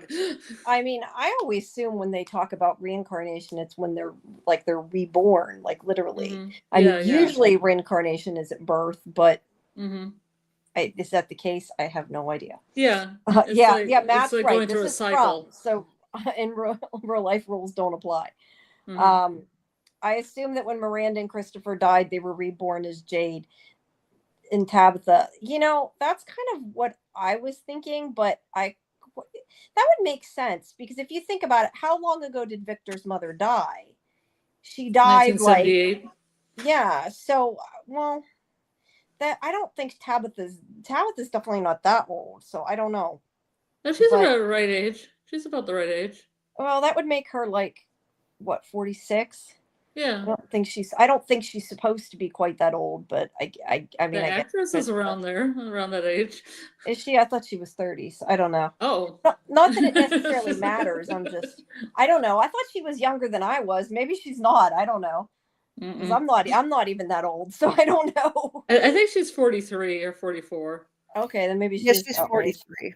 Yeah. Okay, well then she's almost my age. I was wrong. Well, there, she looks younger. I guess that was a compliment, though. Well, I was gonna say, hopefully the actress listens to this. Yeah. I don't know. I'm awful at ages, no matter what. Hey, I said I didn't. I thought Elgin was like 16 or something and supposed to be in the show. So there you go. Maybe. Josh was saying about Fatima laying an egg. Yeah, we had that conversation. I don't know why they keep calling to me, it looked more like a kidney, but to each their own. Yeah, I'll use text to Google. That's okay. Just sometimes we're so far behind it, it's hard to even know what it was. To remember what you were talking about. They let us know that from his origins and bloodline, Tabitha and Jade relive in constant cycles, and matter is never destroyed. Characters repeat. Yes. Yeah, I think it's interesting that it's called Origins in another country. But I mean, Yes. technically that is what from means. I mean, if you look at it that way. Yeah, and it makes perfect sense now. Like we What is that finally know banging what it noise? I don't means. hear banging. Yeah, do you hear banging now? I don't hear banging now, so I don't know. No. Glue Guns and Roses asked what the banging was. Although, you know what? That was 13 minutes ago. That was probably when I covered the speaker. Yeah, that was earlier. Yeah. Yeah, Um, yeah. Yeah, and okay, see, it must keep jumping back because now that's about the blood. That was CT5 that asked that, and I had lost it before. I don't know how it works. That happens sometimes with StreamYard. The chat will jump on you and you lose your Uh-huh. place. Yeah. I think it's also whenever I went, like, I go out to tap the other tab, like when I went to put the picture in and stuff, I probably lost it. So, hi, Misha, I'm not sure how to say that. Kimono, okay, right before water broke. Let's see. The cycle of life and death to reach enlightenment. Yep. Reincarnation happens at birth. So far, that's what makes sense. Yeah, that's kind of what we were saying, but it's from Vil, right? Who knows? I like how they changed Dreamwalker into Storywalker. I kind of assumed that Storywalker was a thing too, rather than made up by them. I mean, Dreamwalker's something different, right? Although I don't know. I don't know. I haven't heard of Storywalker before. No, I haven't either, but I kind of assumed that Plum either. didn't make it up, but I don't know. I'd have to, again, it's like one of those things we really got to look up and research and see. But Yep. I mean, I definitely think that they're implying that what happened, and that they can't change it. I mean, they're saying that. I mean, is that accurate? I don't know, but Julie, I mean, you could say that Julie proves she's not the exception, or at least she doesn't seem to be. That's not to say that they couldn't later on find out that there is a way to change it. I wouldn't be totally surprised if they could, as long as they make it follow the rules with the show and it makes sense. I'm okay with it. He just says, I think the town trap has always been there and the people chose infanticide to avoid something worse. I guess that's possible. I mean, I took it that it wasn't with what Fatima said. But I mean, technically, we don't really know. It's kind of one of those things where we're inferring. Where did Fatima get that information? Was it the midwife that also only talked to her and did some exposition? Yeah, I wish they would have told us. I don't know if it's something she became aware of because of the baby in her, or if it's something that she actually told her. That's something that I wish they would have told us. And I wish also, I want to know why she looks like a skeleton like she does. Like why is she different than the other monsters? I think she is always the mother. I mean, like the dead mother. Yeah, no, but I mean, I kind of wondered if she's supposed to, I don't know, represent the mothers or something. And yeah, Guy Sensei is saying that's kind of what I said before. If you're willing to sacrifice your own child, you're already a monster. So like, maybe they were really actually given immortality, but it's like, that's what they were. That's what they became. I mean, we think about the fact, I know a lot of times in my other podcasts, we talked about how there seems to be a lot of, they say things and it comes true, or they are afraid of things and it comes true. So maybe it's more that case that they became what they were, you know, like the town, just like how the town sent in poolside. That's what I said. The town is like, this is what you really are inside. So this is what we're going to bring out and show, you know, it's an interesting thought. Yeah, it's kind of poetic justice, really. Yeah, you know, because they were monsters to do this to their children. So, you know, you want immortality? Okay, you're immortal monsters now. Real, literal monsters. Yeah. I still want to know, though, if they do, like, I don't know, like, people talk about cannibalism. I didn't think the monsters were supposed to eat people. They just ripped them up. But it is interesting that the baby needed blood. It makes you kind of wonder if there's something that they're doing that we're not, you know, aware of or not seeing. Anissa says, the reason it seems like an egg to me is because Fatima's water broke and they showed her feet get wet, yet the child was completely encased in a membrane and continued to develop maturity. That's a good point. I guess see, I don't know. I've never had a baby, so I don't. I mean, I know they generally don't come out in a sack like that. I'm not that. Well, they don't stupid. come out in an egg. But Or a yeah, they don't come shell. out in an egg. I But think I mean, eggs have shells, right? yeah, I know. I didn't. I get what she's saying. It was egg shaped, and it definitely normally a baby does not come out in like that. But I mean, I don't know. I don't know enough Well, it about does babies, if it's but in it the didn't. placenta. That's Because the what I mean. placenta. Like it. But can it come out? Can it still be in the placenta when it's born? I mean, I don't know if that's like a thing. Well, That if can you're actually happen. if a woman passes a baby in the placenta at the same time, maybe, and they would have to open it. So I don't then know. it I could haven't had a actually baby be that. myself. It's just what I hear from my friends. Yeah, that's what I'm saying. I have no idea, but to me, it didn't seem exactly egg-like. It to me, it looked like the shape of a baby that was like still curled up, like it is, you know. Yeah. But I don't know. I have no clue. I guess it's whatever the. I mean, if it would have been an actual egg, it'd been kind of cool. Like it Yeah, it would have kind of been of cool if it chicken, was an egg. like an ostrich-sized egg. No, yeah, I know it would have been cool. And the monsters don't need to be the same age, do they? No, they don't. I was just thinking of the fact that if they, I guess they all wanted immortality, they would have all, I assume, been of childbearing age if it was their own children. Yeah. But that's the other question I have. They clearly didn't all sacrifice their own children because there's way more than 7 monsters or 6 monsters, whatever. So was it just that they were like, to get this, you have to sacrifice X amount of kids, and they just took the ones that were there? Well, you'd have to couple them up, like, so there were couples. Oh, that's true. That's true. So So that'd be it like maybe would be 14. double. Maybe Yeah, like that's a good 14 running point. around. Yeah, maybe. And the other question is, who is the boy in white? Like, is he one of them, or was he the one that wasn't sacrificed because he looks different? Like, why is he clean? So Yeah. many freaking questions. I don't know. Yeah. I think he might be the one that got away. That's what I think, that he would have Yeah. been the 8th. But then, you know, that of course that opens up a lot more questions. You know, what happened to him then? You know, like, Yeah. you know. Yeah. And Anne said they got tricked, like Sarah and Elgin. Mhm. I think that's definitely a possibility. Elgin could not say anything. The voices were in control. However, Sarah knew what it would take to loosen their hold on him. I don't know if it's that he couldn't say anything. I think it's that I mean, how do you guys feel about that? I thought that he chose to protect her because he believed so strongly in it. I don't know that I felt like he couldn't. I think that he made I felt personally like he made the choice not to tell them. That's why I was saying I think he had misinformation. Would have. Yeah, I think he was just wrong. I think he had misinformation, and the whole theme of the episode is with knowledge, you know, is sacrifice. And I think it took Sarah digging out his eye with a screwdriver in order for him to see that the monsters are bad. It was that extreme. I don't know. If Like an Odin was thing. bad. Like It Odin made gaining him knowledge. He stop. gained the knowledge of these monsters are not telling me the right thing. And that's why I had to do it. The extreme. Do you think then he changed his point of view? I kind of figured it was more just he did it to stop her from torturing him, but maybe I'm wrong. No, he just got the right information. He had to give sacrifice up, like the man in yellow said. You know, for knowledge you have to give up something. I can't remember the quote. I could go find it.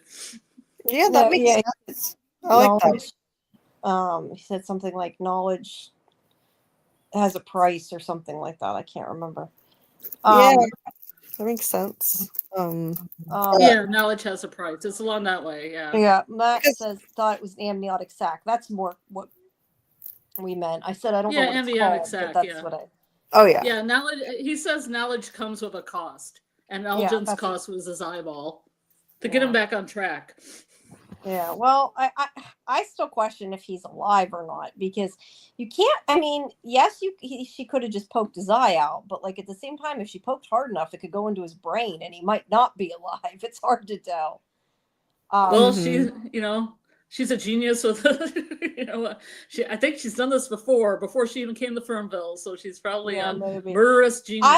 I would tend to say he's alive, but I think he's alive. Either way. Oh, Jim's still alive too, Julie, because he hasn't died yet. Yeah. They cut the black before that happened. That's a good point.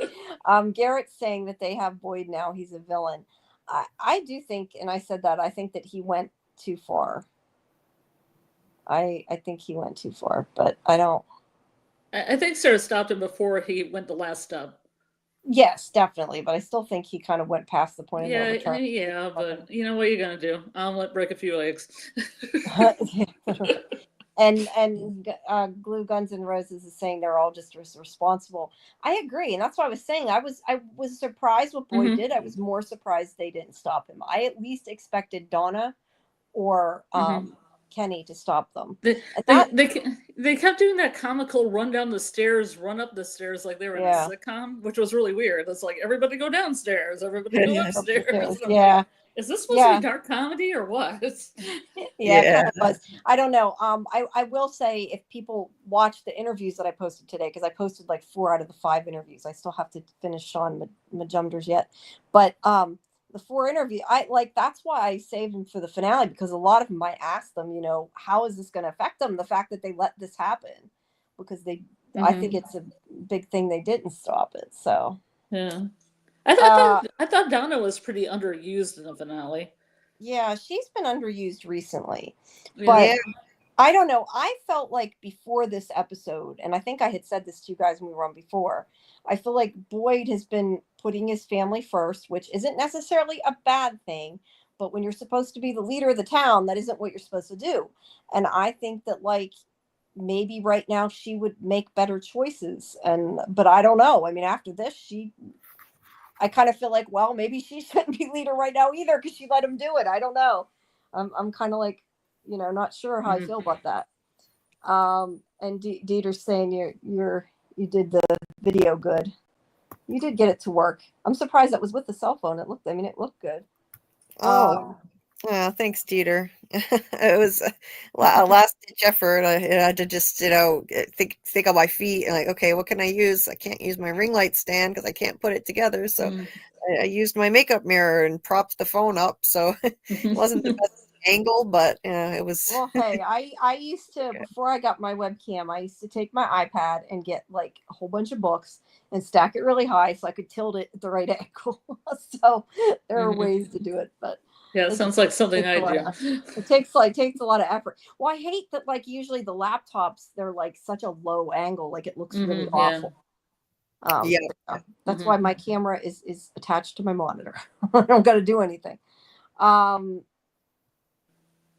And Infinite Umbra is saying he went as far as he needed to go 100%. So I guess I'm assuming that's meaning they think Boyd didn't go too far. I don't know. Yeah. I'm curious if I feel like what he did, though, even though he didn't go all the way, I still think that he's going to be a different person next season, because I don't see how you could do that and not be changed. Well, I'm surprised they are all different people, but the amount of trauma that I know, but I mean fundamentally, and yeah, you're right, they should all be changed from being there, but I just mean fundamentally, I feel like you cross that point, he's a completely different person. I wouldn't trust Boyd now. I don't think I think he came up to the finish line, but he didn't cross it. Well, smashing his hand with the hammer to me is still not good. Yeah, he could have gone further. He could have gone further. His hand will be fine. But Jim will be fine. Elgin's hand will be fine. But you could also say Sarah could have killed him too, and if she didn't go that, you could still go further. It doesn't mean it's easily. Yeah, it diminished torture people is what monsters do. Yeah, I definitely. I mean, I think Boyd's past breaking at this point. My own personal opinion.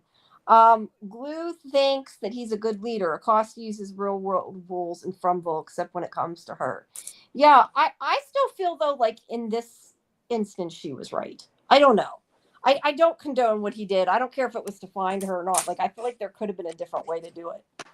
But I mean, that's my own personal opinion. I know a lot of people probably don't feel that way, but I just think that there could have been something they could have done different other than torturing him. But I understand why they did it. But I don't know. It just was really dark, and I think he did. Parano was really did really good, because it was freaky. That dude was really went for it. Ironically, the real cliffhanger is the thing future Julie referenced. What is about to happen? Is it the eclipse? Is a town under siege? I assumed what she meant was about to happen was her father dying. Yeah, I'm trying to serve that. Yeah, she's like, I think this is where it happens. I think that sometime in the future, she decided to go back and try to fix it. And she's like, tried to find when he died. I don't know. I'm curious, like I said before, why wait? Or is it maybe she couldn't go back? Or is it maybe that it took her that long to go back to that point in time? It probably did. Mm-hmm. I still hold my theory that we had all the numbers in the bottle tree. We found out they're not dates, they're music. But there's, the numbers from Tabitha's dream, and one of them, the one that Boyd has, matched both. I still think the fact that he had that number may have been why he traveled there, and that it just was a coincidence that it was one of the numbers in the tree. And that because we thought that before because we thought that's what the bottle tree was, and it wasn't. But that doesn't mean that couldn't still be why he went to the time he did. And maybe otherwise it's like random. Maybe it took her years to find out how to get back to that point in time. Could be any of those things. Whoops. Acosta is lucky she doesn't know the trauma they can truly feel, because she even stays in the house with the talisman. That's a good point. She hasn't really been there long enough to know how bad it can get. And I had mentioned this the other day, that the thing that's funny is they had went whatever it was 6 months without a death, and then the Matthews family gets there and whoops, now they got to start all over. Did your words suddenly vanish? I don't know if you mean on the screen. I tapped to turn them on and off, probably because I moved on. I'm wondering if that's what they meant. But they shouldn't vanish from the chat. I don't know. Julie in the present doesn't know her dad is dead. No, I would definitely say the present her doesn't know it yet. No. Yeah. Yeah. Well, they modded my. Yeah, they think would change the comment. I didn't change your comment. I'm taking it on and off the screen. I'm not changing what you wrote, though. I'm not sure what they mean. The sweet power. I think maybe they just mean because it's disappearing off the screen. Yeah, I'm just tapping on comments and I put them up to show what people said, but we take them down when we've moved on to something else. We're just still like 20 minutes behind or whatever. I think Victor went through a similar process. He knew when events would happen. I don't know, but I wouldn't be surprised, since he seems to know about the faraway trees, if maybe he did travel at some point, Yeah, I don't know. Yeah, it's possible. Victor could have gone through faraway trees before, and he just doesn't remember with all of the stuff he's blocked out. I wouldn't be surprised if he's gone. I mean, yeah, we know he went through one. Yeah. Yeah. So. Yeah, we just don't know. But he has instincts about when things are going to happen, from what he's been through before. But he also seems to have some kind of extrasensory perception. Like he could see the Matthews car accident without actually being there. He drew it without seeing it himself. So it's like, how much can he see in his mind? Interesting. Do we know for sure that was supposed to be their accident, though? I always kind of assumed that was an accident that happened the first time around, like when he first came to town. I don't know. I took that to mean it was their accident, just because while he was drawing it, Ethan was having a vision after he came out of his seizure, and he was saying that he could see a man drawing pictures of all of them, and there were pictures all over the wall, and he drew the whole family according to Ethan. So Ethan could see that in a vision, and Victor. So I assume Victor was drawing them, like Ethan said. I just remember him saying about the spider. That's all I remember. Yeah. To go back, but for all we know, Victor could definitely have visions and just not tell anybody, because nobody listens to him anyway. I wouldn't tell people if I was him either. So AAMM thinks that Jim's death was unnecessary. Yeah, I still don't quite understand why the man in yellow killed him when it was Tabitha that was doing what he didn't like. I don't know. Well, Jade. Well, Jade and Tabitha, yes. Mhm. But why that meant kill Jim, unless it was just simply to hurt Tabitha, I don't know. I don't understand Well, knowledge has why. its cost. Did you hear what he said? Knowledge has its cost. Yeah, they Yeah. found the knowledge, so he killed him. But like, I'm just not sure I understand, I guess, how that's supposed to stop Tabitha. Like I said, the only thing I can think of is maybe because he knows if he kills Tabitha, she'll just be reincarnated anyway. That it worked better to, like how they're trying to break Boyd. We thought it would work Mhm. better to hurt her, maybe. I don't know.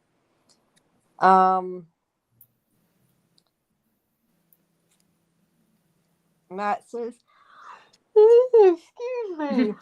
New Elgin was sus. That wasn't to me, us though. That was to somebody else. Let's see. Muncher Luncher Team Jim. We will get through this. I'm pretty sure there's much negativity. The Jim hates Jim lovers unite. Yeah, for how implanted sentiment 90% of viewers, he was a good dude. I mean, I think they definitely gave him a redemption arc. I think he became better fine. in the last episode. But no, I didn't mind him the last episode. It was like he started to turn around, but that's why he died, because he redeemed himself, or sort of redeemed Exactly. himself.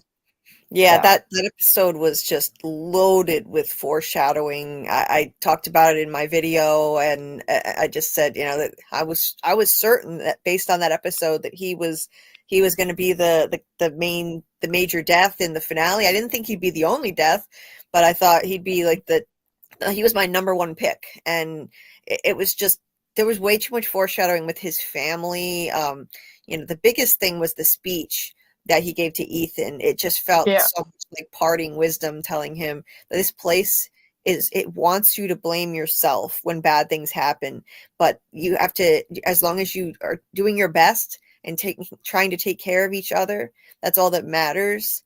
It's not, none of this is your fault. And he's like, you understand? And he says, I love you. They hug. Like, it just felt like a parting speech to him. And that's what clinched it for me. I was sure of it, that he was going to go. Yeah, no, I agree. He's fine. Christy will stitch him up in the next episode. Right. And He's good. And then He has a thirst for him. And even like what Julie said, the conversation between Julie and her mom, how she was so scared she was going to be alone and forever in that dream state in the cave. And her mother said, no, you're not alone. You'll never be alone. See, that's a kiss of death, Julie. Remember when I was saying that's a kiss of death? Yeah. So, Julie when Christy said it to Kenny, she got in the bear trap. When Tilly said it to Fatima, she got stabbed in the chest. And now this happens to Jim. Yeah, so because Julie will not be alone. She'll have her mother and her brother, but she doesn't have her father. It was just more foreshadowing for me. Yeah, it definitely could have been. I'm sorry. I can't quit yawning. Anissa, did Julie or Boyd, at least we're not on video, because then you guys would start yawning. Because I discovered that yawns travel on Zoom as much as they do in real life. Because when we're doing, sometimes when we're in like the waiting room for interviews, I've seen that happen. Like one person yawns and then everybody starts yawning. It's funny. Did Julie or Boyd ever find out about the rope? Do you think that's the proof Julie can change the story? No, they didn't find out about it. And I believe, as I've said this before, I don't think it means that. I think it just means she was always meant to do it. And it wasn't, I mean, that's like one theory of kind of time travel, that what happened, and that she was always going to drop that rope. So it wasn't something she changed. But that is kind of a way you can explain it away too. So it's sort of a little bit of a cheat, but that's what I personally think. I think that she was always going to throw that rope, and therefore it wasn't something that she changed. Because we already knew it happened. Right. So it's kind of like I've said before, it's like with Harry Potter, with Prisoner of I put Harry Potter and everything. It's like with Prisoner of Azkaban, that like he was able to do it because he knew he did it, because he saw it. And it's kind of the same idea that we knew it was going to happen, so it was always going to happen. It's the classic closed loop time travel bootstrap paradox. There's no beginning or ending point. She didn't actually change anything. Like, she was always meant to do that. That was just, that she did it because she was always meant to do it. And so it, like, nothing was changed. Nobody was wiped from existence. Nothing about the present was changed. she did that. So that's I yeah. kind of would like them to be able to change the past, though. If I'm totally honest, like I would like it. Maybe it would depend how they did it. If it makes sense, I would like that they could change things. I don't know, because I still question that if these people have been reincarnated over and over and over again and they couldn't save the children before, why would they be able to save the children this time? Like, are we just going to watch another cycle repeat with no good ending to it? They got to do something different. That's the thing. Like like if you look at it right now, it seems kind of hopeless. Like that. How can they possibly change anything? It seems like they're trapped in an endless loop. Like now this has happened again and again, apparently with future Julie showing up, and it just opens up a whole other can of worms. And I don't think they can go back and just stop the stop the sacrifice from happening through time travel. I don't think they can do that because, like Ethan said to Julie, that how did he put it? You can't change a story. You can't change a story that's already been written. Yeah. So you can't go back, and he said it doesn't work that way. So I don't think you can go back and just stop the sacrifice from happening. If you did that, this is what I was saying in one of my videos recently. If you went and did that, then all of these people, like Tabitha and Jade, who've been reincarnated all these times, they would be wiped out of existence. All of their subsequent lives and the children that they had in those lives would be wiped out of existence. And that's a messy form of time travel. It's been done. It's the grandfather paradox, that kind of thing, but it's messy. It's not the closed loop, paradox. It would involve wiping people out of existence in order for that to happen. So. Yeah, maybe. I still think that when they say about saving the children, it doesn't mean literally saving them from being sacrificed. I think it means saving their souls or something to that effect. Yes, I think so too. That makes a difference too. I don't know. I think so too. Guy Sensei said something that makes sense. Maybe Fatima heard the monsters from the base. Yeah, I mean, maybe she could hear them from the tunnels. Although why they'd be disgusting being immortal, I don't know. But I don't know. She could probably hear something from down there. I hadn't even thought about that. They're like, it kind of sucks to be immortal. Yeah, I didn't ask to be this way. Yeah, I know. Guess we'll go out and kill something. Okay. Muncher makes a point, though, that there was a granny and a teenage one. And that's kind of why I was saying, like, that you would think that they would have all been childbearing age when they sacrificed the children. So the teenage monster could have had a kid. He was old enough. The teenage monster could have had a kid that they sacrificed, but I don't know about that old woman. She would have been too old to have another child, probably. I don't know. Maybe she's the overseer of the ritual. Yeah, maybe. Priestess. Yeah. There was only 7 kids. It's possible they condensed the whole town to agree and do it. The boy in white, man white, and man yellow. Yeah, they're all the kids of the town. That's kind of what I wondered. And it was like Jade and Tabitha, or not Jade and Tabitha, Miranda, their original selves, whatever they were, that they didn't agree with it. Yeah.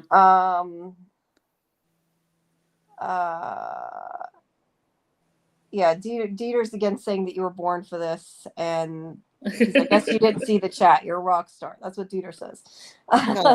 He's so sweet. Yeah. I keep forgetting the story walking is on the table. It changes a lot. I mean, it was always the case that Julie threw the rope, but when else has she been there? Who else? I mean, I think she only did it those 2 times. I don't know that she's done it. Is that what they're asking? I keep forgetting. It changes a lot. I think so. Changing the narrative. The case that Julie threw it, but when else has she been there? Who else? I don't know. Yeah, I think it was just supposed to be those 2 times, and we know that Boyd somehow went back. We don't know why. I wonder too, maybe it's the ruins are part of what does it though too, because he was in the ruins as well. Yeah. Maybe Sarah was removing the part that controlled him. The voices could be behind the eye. That's interesting thought. I thought it was a sacrifice, like Odin sacrificed his eye for knowledge. Yeah, and he got the knowledge. I think I don't know. See, I tend to think, like I said, I think it was just stop torturing me. It hurt bad enough. He told the truth, but you guys could be right. I'm talking metaphors here. No, I know you are. Any thoughts on her Danny Acosta. I would like to know why the hell, if that's her name, it was so Yeah. important did they not tell us. Was it just a red what does that herring? mean? Yeah, I don't know. Unless they didn't know what they were going to do and they changed it, because that's why I really want to go back to the screeners, the original ones, and see if it's in there, because I would be surprised that I missed it that many times. And then Right. like tonight, and then when I was watching it last night, I'm like, wait, what? And I'm like, where did that come from? But what does Yeah. Danny mean? What's the I- connection of the word Danny to from? I don't know, Yeah. but it definitely could have been ADR'd in after.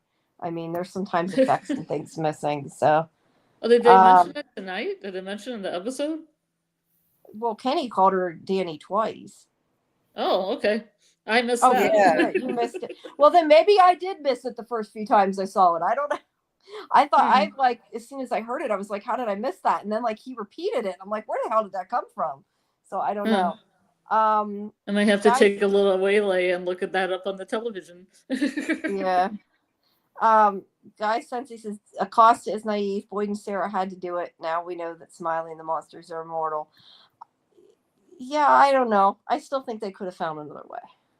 I'm going down with that ship. I'm gonna keep saying they could have found another way. Do you think Julie will try to go back before Thomas died to prevent his death? I wouldn't be surprised if she tried. I don't think she will do it, but I wouldn't be surprised she tries to go back. But I don't know. Maybe they can only. Do you think they can only go back to play things that happened in the town, though? I would question she could go back that far. Yeah, I think that it would be confined to the Fromville dimension, if you will. I don't think she can go back to like the real world or outside of there and change things. I doubt it. She might try to go back to Tian Chen though. Like, you know what I would like to see, and we might have seen, and the way From puts little breadcrumbs throughout things, and we find out things later. I wouldn't be surprised if we find out later that she went back to some time we've seen, and like if we go back to the episode, like we'll see like a flash of Julie, and she'll have been there all along, and we never noticed. That would be cool. I could see that happening. Especially that night that Tian Chen died, because there were so many people running around in circles, you wouldn't have even noticed it. Mm-hmm. True. That's true. That'll be interesting to go back. I'm really looking forward to going back and getting new insights. And I thought of something just off the top of my head last night, that maybe like we've all been kind of speculating like all along, when Ethan tells his stories, the Chromonocle thing is a little more clear. It's to me, like I know a lot of people think, Tabitha represents the Chromonocle, and I agree. I think Jade is the other Chromonocle. I think there's a male and a female in his story, but then who is Norman? And I'm thinking maybe it's Jim, because if you think back to the conversation, Norman died, yeah, in the RV, Ethan said, "Mom, Julie killed Norman," and it was basically Julie pretending to be a monster killing Norman. And Julie said, "Sorry, kid, and when you're dead, you're dead." Life. That's a good point. Yeah, because maybe it's kind of like she had, foresaw it or whatever, and it really meant. I hadn't even thought of that. Well, they do say the answers are in the first episode. I just kind of hope it doesn't end up that this is all part of his story and not real. I don't want it to be something where it's not real. No, I think that this is just like giving us insight into what's going on. I don't think it's a part of his story. Like she tells him, sorry, when you're dead, you're dead. Sorry, kid, life is tough. And then Tabitha foreshadowing it. Tabitha comes over and says, no, Norman is okay. The fairies came from the Lake of Tears and saved him. So maybe that's a clue that it's possible to somehow change this and save Jim. I don't know, but it's just interesting, because Ethan also said to Julie, bring him back. And this is literally what Julie is trying to do now, trying to bring her father back, trying to, prevent his death. And it's ironic because Julie's the one who told Ethan, sorry, when you're dead, you're dead. Can't bring him back. So I think that that's That could be unless right. like What's going unless on. the fact that like Tabitha was telling him a story, oh no, the fairies saved him or whatever, it's kind of like Julie trying to do that, like maybe she represents that in the story and it's just not possible, but they told Ethan that, so because they didn't want him to have the bad story or whatever. Mhm. Brian makes a good point that Elgin should have just told everybody about the photos and showed it to them. Although it clearly didn't convince Boyd. But I have another question. Why did she even use photos? Because she talked, like she spoke. I know she spoke to Fatima, and I'm pretty sure she spoke to Elgin at some point too, didn't she? Like not a lot, but she said something to him at some point, I think. Who said something to him? The kimono lady. Kimono woman. Didn't she say something to him at some point? Yeah, Because she she said, said Elgin. I remember her Help saying me. Elgin. she said, Yeah. help me, please. So And then what the was next, the reason of the Polaroids other than it was like a creepy trope? it was Like, just a why- creepy trope. Okay, that's what I thought.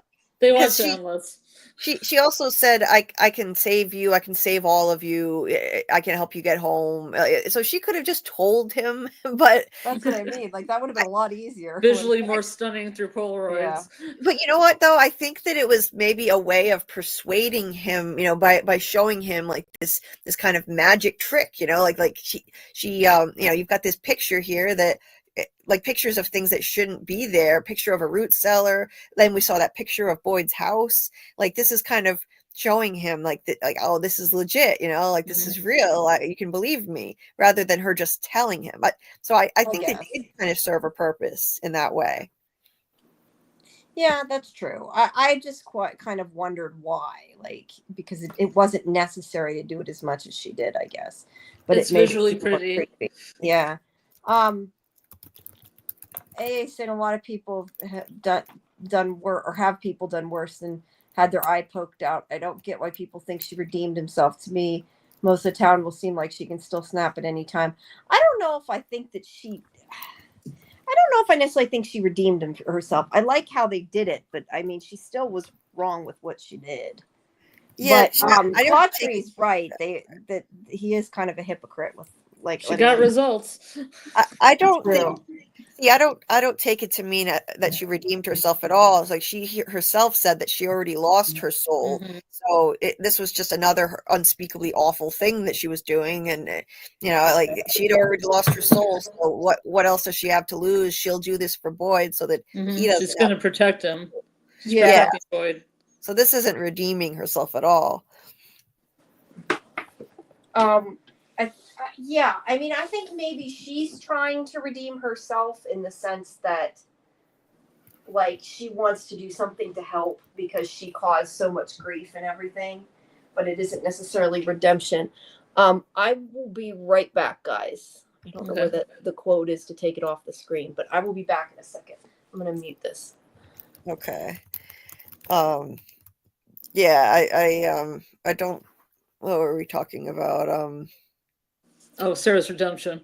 Yeah. I mean, she's on a kind of a redemption arc. She saved Ethan and Julie and whatnot. But I think that what she said kind of hinted at the fact that, and this is something I've been saying all along, that what she did, she can never truly be redeemed for taking a life. Like you can't bring this person back from the dead. You can't fully be redeemed for something like that. And she was acknowledging. But she can save Boyd from doing the same thing.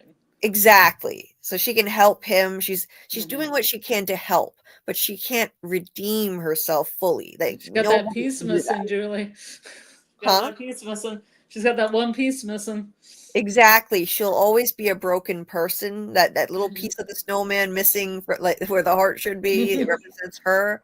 Yeah. And she knows that she'll always be a broken person who can't be fully redeemed. And I liked that they put this in the story, because it's always bothered me that people are saying like she can redeem herself. She's on a redemption arc.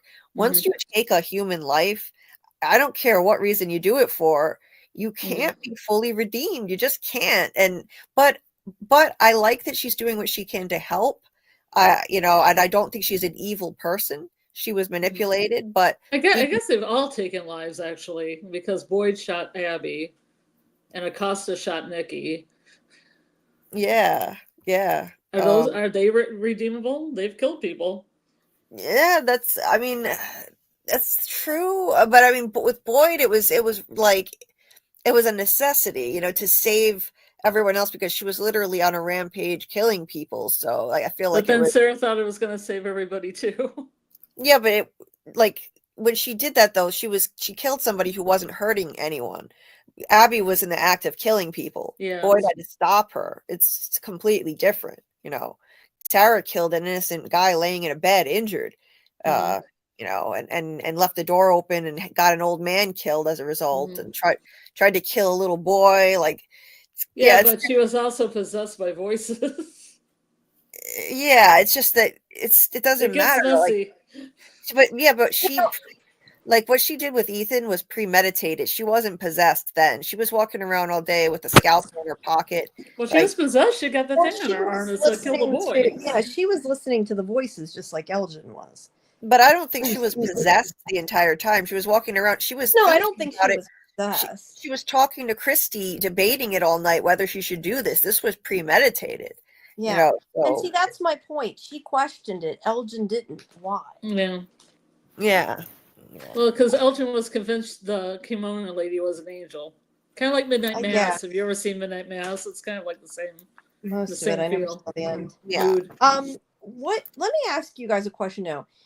Do you think, like, I was trying to remember, I wrote it down in my notes, but I can't remember exactly when it happened, but like I'm kind of curious if originally Boyd was going to do what he did, or if he did it because of the way Ellis reacted. Like if it was more he was pushed at that point, not literally, but like was that his plan all along, or was it only because he saw how upset he was? I don't know. Whoops. Well, line of protection, like Boyd trying to protect Ellis, and then Sarah trying to protect Boyd. Yeah, kind of. Could be, yeah.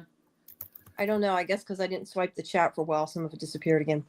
Oh. I think there might be some wiggle room in Frumville time travel, but Martin definitely helped make sure that interaction happened as it was supposed to. Maybe. Martin knows stuff. Yeah. I think Martin's important, and we all want to know about Martin if he's Fatima. And he's putting on an act. It seems like he's putting on an act. I'm kidding.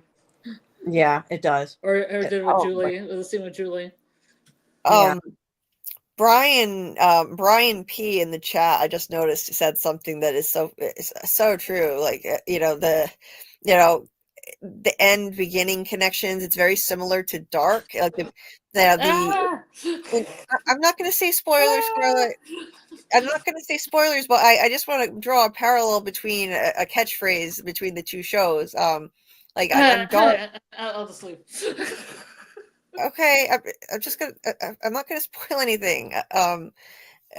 In Dark, like the phrase was the beginning is the end and the end is the beginning, and in From, like, they're saying like the answers to the end are at the beginning. It's very similar, and they kind of rip off Dark at the end of episode 10, because Julie is showing up with, it's like basically a future version of her she literally has chopped hair and a scratch on her face, just like a character in Dark who comes back from a parallel world.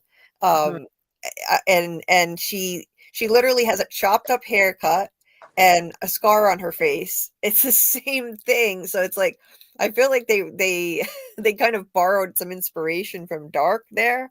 I don't know. Like that's also a little bit of a trope, though, because I think like the point is to make her look different. So they have to do something to make her look older and make her look different. You know what I mean? So like changing her hair when she's like a teenager is kind of the way to do it. I agree with you, and I see what you're saying, but I don't know that there's that much put into it. I think it might just simply be they needed to do something to make her look different. It's just so weird that they gave her the same hairdo and a cut on her cheek, just like, oh, come on, just like Marta in Dark, because she's got the. Spoiler. You could just turn the volume down for a second, really. I can't turn you off, Julie. Even when I have it on completely almost mute, I can hear you across the room. Well, you need to go watch Dark Maybe then, it's because there are just a an lot of homage. parallels. I I like to didn't talk even about know that. it was about time travel. I tried to keep that to myself, and somebody else spoiled it for me. I don't think you could watch more than like 10 minutes of Dark and not know it's about time. Well, I Yes. want to do it on But- my own. But like we've been doing this for 2 months now. You got to go watch Dark so we can discuss the And you I gotta know go that. watch Yellow Jackets. Dark All is right, not all right. long. It's very Challenge short. accepted. Yeah. Well, anyway, Brian, like there are definitely parallels between the 2 shows. I'm not saying like it's not like a copycat thing. I just think it's funny. I think it's a weird coincidence that they gave her the same look Probably. as that Like I character. said, maybe it's That an wig, homage. that Maybe wig they was did it on pretty purpose. like wiggy. Yeah. And we gotta do a rewatch, like Brian said, and look for all these details at the beginning, like because we're gonna find so many new insights, I think, by going back to the beginning. I I'm don't gonna know. start right When away. you say the beginning and the end and all that, just makes me think of my Ouroboros tattoo. Oh yeah. Um, Perfect. Jim kind of put them together. Right. I think Fatima said she saw it. I think she did say that, didn't she? So what? I saw what they are. I think she said or something. to that Yeah. effect. Maybe a vibe. Where do we think Julie came from? I assume she just came from the future of Fromville. Yeah, she But- did kind of run up Back to the Future style, I guess. Yeah. Mm. Yeah. Let's see. I'm surprised she didn't try to do more. She was kind of passive. Yeah. Well, to be fair, that scene was only like 2 minutes long. It was just to make a cliffhanger. And how many times has she done this? Yeah, that's true too. You're right. She may have done it more than once. Well, I don't know though, because even if she's done it, I think she hadn't gotten to that point before because she says, I think this is where it happens. So she clearly hadn't seen it happen before, or she would already know that. She was trying to find out when it happened or how it happened. Maybe this. So probably originally he died and they just found the body. Probably. Maybe this is the ultimate end game to even kill the entities for good. It's not just about children so that no one gets tricked. Maybe. Yeah. But you say that though about finding the body. You have to wonder, like, I want to see that because they're going to find a body in the middle of the day. Mm-hmm. Unless maybe they don't. The only thing I could think is maybe they don't find it right away. So they assume he like disappeared and died at night or something. But I want them to find the body in the day. Yeah, but he's not too far away from where Jade and Tabitha are. Yeah, I don't think he's supposed to be. Although why he went back to the RV is beyond me. I like the little bent tree by the RV too. That was a nice little touch. Yeah. Boyd was physically far away to the dungeon before he torched himself back. Brian, this is the conversation we've had on here before, and this is where I like that we all see things differently. We've had this conversation before because I personally thought that Boyd physically traveled to the past, where Julie traveled more like an astral projection or in her mind or something. Mm-hmm. And then we got in the conversation. Julie said that Boyd had passed out and she thinks it was in a dream too. Yeah, possible. But I had kind of seen it the way you're mentioning. That was how I interpreted it. But he was passing out, so it is definitely possible. But I don't know. That's why I like when we all think of something different. We all look at it in a different way. yeah. I don't get why Julie asked Martin who was there. Why not just look down? I agree. I think she should have, but that would have been too easy. Maybe they would have broken the bootstrap paradox. Yeah, this is a good point. What Misha says, Elgin probably knew he was going to give up the info eventually. He just needed to stall it in time for her to have the egg. That's a good point, and that's why I said I think eventually he would have told them where Fatima is if they knew if the baby was born. Oh, also, odd question for you guys, because when I first watched it, I thought that's what happened. Did you notice how when he was playing the music that was when the trap door opened from the floor? I thought at first when I watched it before I realized what was going on, I thought the music was opening the trap door. It was kind of strange the way it opened all of a sudden, Right? by itself. Yeah. Monster magic, star magic. Yeah, maybe. But it'd be interesting if it's like it caused a good thing and a bad thing, kind of, Mhm. Right. It was interesting how it all kind of was happening simultaneously. So maybe it caused three things at once. Like the trap door seemed to be opening at the exact moment the Inkui kids were summoned, and and I think absolutely the man in yellow was definitely summoned by that music, because he said, with the knowledge comes with a price, and that price Oh, was, I think, was yeah. summoning He made a him. mention to Jade's music too. Jade's music playing. Yeah. Yeah, he's like, he's a hell of a violinist, right? Or something Mhm. like that. Yeah. Something like that. Yeah. Yeah. I don't know. It just seemed to me the way it opened, like it might have just been the way they sort of filmed it concurrently, that with the way the music went, it looked like it. But that's what I thought at first, because I didn't get it first, because obviously it was before we found out the kids were coming and everything. I thought that's what it was supposed to be doing. Mhm. Now Justin asks if Acosta could have been reincarnated from one of the couple in the pool. Did they say Danny? I don't remember who they said the names of them in the pool were, but I guess that depends on how the reincarnation works in the town, because I'm assuming that the people in the pool weren't dead that long, it doesn't sound like. So if they are reincarnated at birth, I wouldn't think could be that old. So I guess it depends on what the rules are, if that could be. But nobody has the same name either.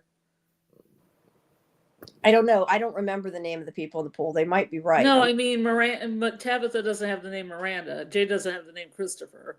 Why would That's Danny true. have the same name Danny? I don't know, but I have to question why that was hidden.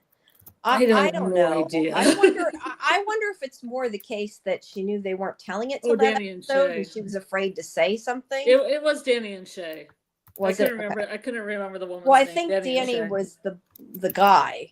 I think. Yeah, Danny and Shay. I think it yeah. was Daniel, not Danielle. Yeah, But yeah.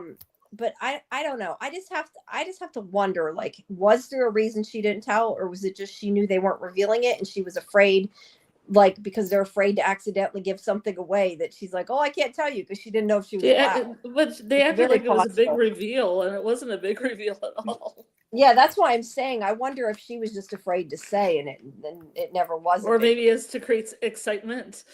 Or, yeah, could be. Let's see. They're saying the same thing we said. Don't think that Julie can go back to before because he died. I agree. I don't think she can travel outside of it either. Matt, Jim proved to be the brains and the good sense in the town. Justice for Jim. I mean, he was the one that figured it out. Yeah. Which was funny. And He now Yeah. we know what his purpose was. We all were saying, people were saying, what was his point? He didn't need to be there. That was his point. Yeah. That was why he had to be there.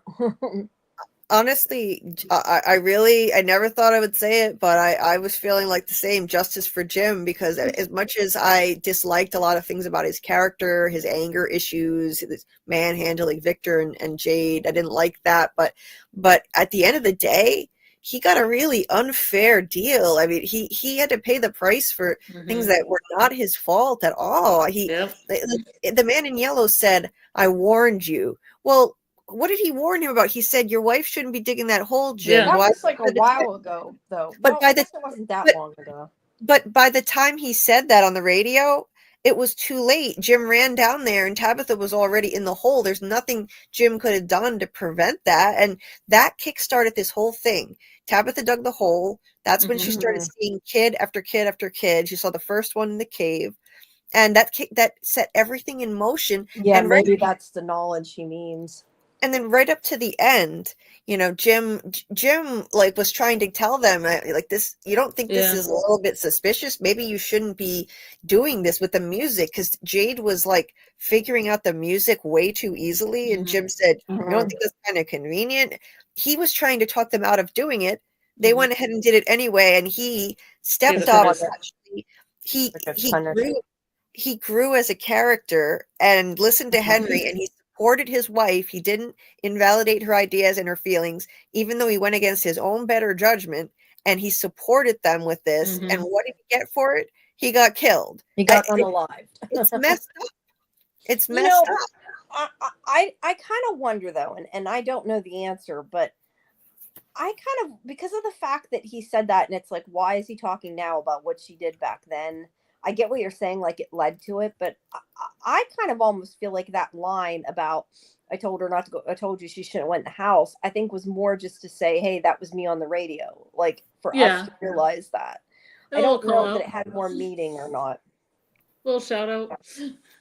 Yeah, I don't know that there's necessarily more to it than that. I mean, there definitely could be, but well, the whole thing started with her digging the hole, though. Like that's if she hadn't done that, then like none of this would have happened. Maybe that was the knowledge he was talking about rather than the knowledge she just got.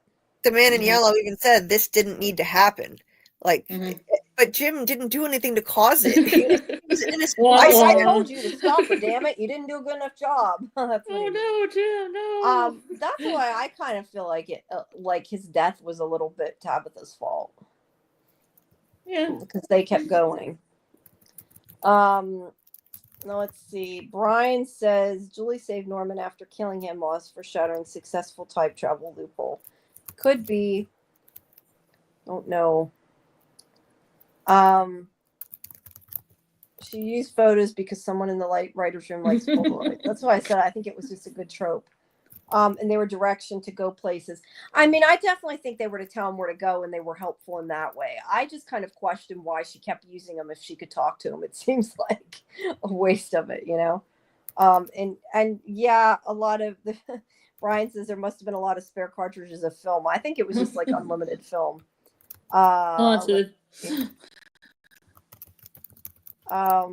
Sarah's kind of an unstable Saeed, so Boyd can keep being the better Jack. You need to finish Lost yet. I might watch the first episode again tonight.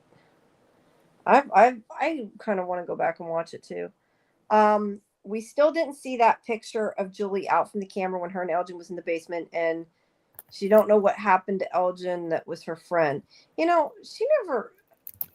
I wonder if she does know. That's interesting. I don't think they showed Julie finding out. But as for the picture, she had put it on her Instagram, and I know she talked about it on our other stream because somebody had asked about it. Let's see. How will Toby's tongue save everyone? Check on song. I don't know. That's funny. Sarah was looted and possessed. Boyd was totally rational and acting out of pure necessity. I don't know. I didn't see it that way. And I don't know that Sarah was necessarily acting any different than Boyd, other than she was willing to go further. I don't know. What do you guys think? Unless they mean before with what Sarah did. I don't know if they mean specifically this episode what Sarah did or not. Well, in this episode, she definitely seemed like completely present, you know, mentally present herself. When she, there was a moment, there was a scene with Toby where she seemed like she could have been possessed. She had a different kind of persona, but it wasn't like that the whole time, you know, like, and it definitely wasn't like that when she was planning on murdering Ethan. She was completely, you know, in her right mind, you know, pondering whether she should do it, the morality of it, and walking around with this premeditated murder plan with the scalpel in her pocket. So I don't think she was possessed. She was deluded, though. She was manipulated and tricked. That I will say. And she's not evil, just like Elgin wasn't evil. You know, I just think they were manipulated. But that doesn't excuse what they did. No, it doesn't. We got somebody in the, I didn't even notice we had somebody in the, that's waiting to go in. Let's see. Amanda, okay. Do you know, I'm not sure who Baby Clay is, but they were chatting with us, so. Yeah, Baby Clay's fine. He's been on my panel. He's got a channel. Okay, yeah. I brought you in. I'm sorry. I don't know how long you were there. I just now saw it, so I apologize. No problem. I just joined up. No big deal. Hey, everybody's hello, on. welcome. We're just careful about bringing people in because we had somebody post porn once, so we're just. I know. Believe me, I know. Yep.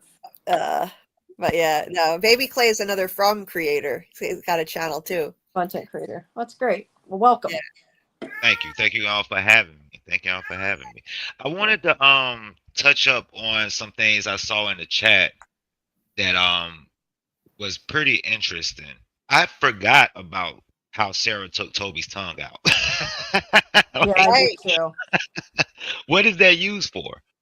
But you want to know, like, that just reminds me of Sarah taking Elgin's eye out. I don't think Elgin told Sarah where Fatima was. I think magically or, spiritually, she may have saw it with the eye that she took out. That's the reason why she took the eye out. That's interesting. I hadn't thought of that. Because, I mean, he's in there yelling, ah! Yeah, that's And- true. All we heard was him screaming. It's one of Yeah. those things again where they did not show us, so you can't know what exactly happened. So it's like, what, and maybe they cut it out. Maybe I didn't hear it. But correct me if I'm wrong. Did any one of y'all hear Elgin say she's in the root cellar when Boyd was on his way up the stairs? No, Yeah. we just heard him screaming, I think. Or that's No, all I heard. Yeah, I heard Sarah say she's in the root cellar. Yeah. No, Sarah did. He's saying did Sarah you hear did. Elgin say it? Oh no, Elgin. we never heard Elgin say it. No. Yeah, I just kind of assumed you couldn't hear him because when he talked because they were all the way downstairs, but I don't. Yeah, I just thought it was implied. Yeah, I I don't could know. be reaching. I could No, be reaching. you could be, but you could be right too. It's just another one of those little things they might never go back to. I mean, It still irritates me that they never showed if Fatima told her husband about drinking the blood. They never said one way or another. Nope. And it's irritating me. So Yeah, there's an interesting comment from Brian P. that says that if you torture him, take his eye, will tell you where Fatima is. Sarah, like the voices would tell her. And that kind of makes sense to me. The ones that she heard in her head when she was crouching down in the room. yeah, that's Yeah, actually a maybe. good point. Like maybe they're just trying to torture her even more. So they're like, yeah, you do something bad, we'll give you what you want. Because they knew she wasn't going to make it anyway. That it was too late. That's really interesting if that's the case. That could be the case. But again, since they didn't show it, I tend to think it's probably not. But it's an interesting idea. did y'all Oh, enjoy yeah. the episode last night? What y'all rated? Scale of 1 to 10. I would give it a 10 out of 10, easy. Absolutely. Yeah, I'd And say no 9.5, 10, close to that. Yeah, I think it was really great. I think it was crazy in the best way. Like it was totally unexpected. I definitely didn't guess most. The only thing I really guessed was that she was going to gouge his eye out, and that was because of what Jade saw. I think that was the only part I really saw coming. The rest of it, I was completely shocked. Which Yeah, makes I a good think finale. I would have given it about a 9 because my ratings have gone like 7, 9. Everything's been about an 8 so far through the whole season. A solid 8. Yeah. You I give give it it a really 9. an 8? Wow. Yeah, solid 8. Yeah. And would The you only say? reason I give it a 9 is because the reincarnation thing seems a little bit off. Because from my understanding, in order for someone to be reincarnated, the other person has to be unalive, right? Like, Yes. so my question is, was Tabitha even born when Miranda passed away? That's what we were discussing a little bit earlier. How old is she? Because she'd have to be like in her 40s, if that's the case. I mean, if she's the reincarnation of Miranda, she would be about Henry's age or close to, Henry's age. So Well, it's like, not yeah, if she was born when Miranda died, because Miranda died like something. I think. 1978. Yeah, he said it because he was. okay. Because he had said Victor had said he was there for like 40 years or something like that. Or 30 So she would be in years. her late 40s. Yeah, Okay, that makes sense. Yeah, that's the only part I'm not sure like if she's that old or not, but I guess it's kind of doesn't necessarily matter, but I didn't think she was old enough. But I'm so bad with ages. I really don't. I'm bad too. You're not. I don't trust that. So I don't know. Yeah, I mean, oh my God, this episode has so much. Yeah, to talk I don't know how you guys already like have so many thoughts, because I feel like I've been thinking about it for so long, and I it's still like, what the hell? And I've seen it months ago. So I think because of Muncher Luncher, I'm forever calling Smiley Smiley Stevens. yeah, I like that. That's a good thing. Welcome to the family. Yep. My bouncing baby boy. Yeah. I like the chat just disappeared. Damn it. Where'd it come back? That where I don't know which one it is because it disappeared, but where he said Chekhov's tongue. That's gonna stick with me too. That made me laugh. I'm trying to find where we even were. The chat snapped back. One more thing about Jim that I don't think anybody noticed. You remember in season 1 when him and Tabitha was writing on the wall, Mm-hmm. trying to figure out, what's going on? Was that the 12 Mhm. thing? The Somebody 12. mentioned that. I don't Yeah. remember it, but I saw somebody mention that. Mhm. That he said the answer was Yeah. 12. And the answer was 12. Technically, kind of. That answer So that's was funny. 12. Oh my God. Yeah. That's funny. But knowledge comes at Poor a Jim. cost. It does. Poor Jim. Poor Jim. Yeah, I feel bad for Jim now. Yeah, I do too. You're all Honestly, Jim lovers now. I see it. I've been converted to a gym lover. Jim lovers. Oh, Well, Yep. Jim now it's lovers. like everybody's is saying it in hindsight, Mm-hmm. Mm-mm-mm. He'll probably come We'll get back. R.I.P. Jim T-shirt now. He'll Yeah. probably come back. He'll probably be in like some kind of time loop with Julie when she's trying to figure out how to save his life. He'll show up. I'm sure Jim will show up somewhere. The actor, at least, will get some time. He might. I don't know. I tend to think he's dead, but he could show up as a ghost or anything. Or not a ghost, but whatever they are that they see the dead people. Guy Sensi says something that's kind of interesting. Could it be the kimono lady gave them immortality since she performed the ritual? What I don't know. ritual? I assume they mean the baby. Oh, That isn't I don't exactly know if she's part of but- that. I don't know if she's on that bottom rung, like the lower management of monsters. She might be like mid-management. I don't know. Am I the only one? I kind of assumed that Kimono Lady was supposed to be like Smiley's mother. Like she was it because it was really her baby, not Fatima's. That's kind of how I took it.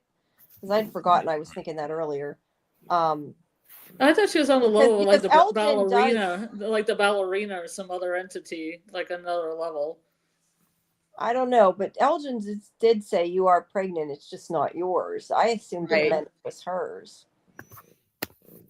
Yeah, I just figured it's kind of like an immaculate conception. I didn't take it to mean it's hers. It's just like this place just implanted that thing in her. Now we know it was Smiley, so it didn't really, it was an immaculate conception. Because like whoever his original parents were, before he became a monster, they're long gone. Maybe, unless it's another paradox. The chicken and the egg. And then where were we? Were we talking about that on here or on the chat? When about it being, I can't remember who I was talking to it about, but that like maybe in the root cellars a different time.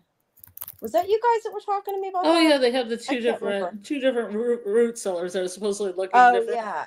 And we were wondering if maybe it actually was like transported into another. Well, yeah, but even inside the root cellar, the peach can is supposed to be there, but then not there. But I don't know; those are just continuity errors. Yeah, I don't know. I think they might be continuity because the actress is truly throwing around that can, and the odds of it landing under something might be, pretty high. Yeah.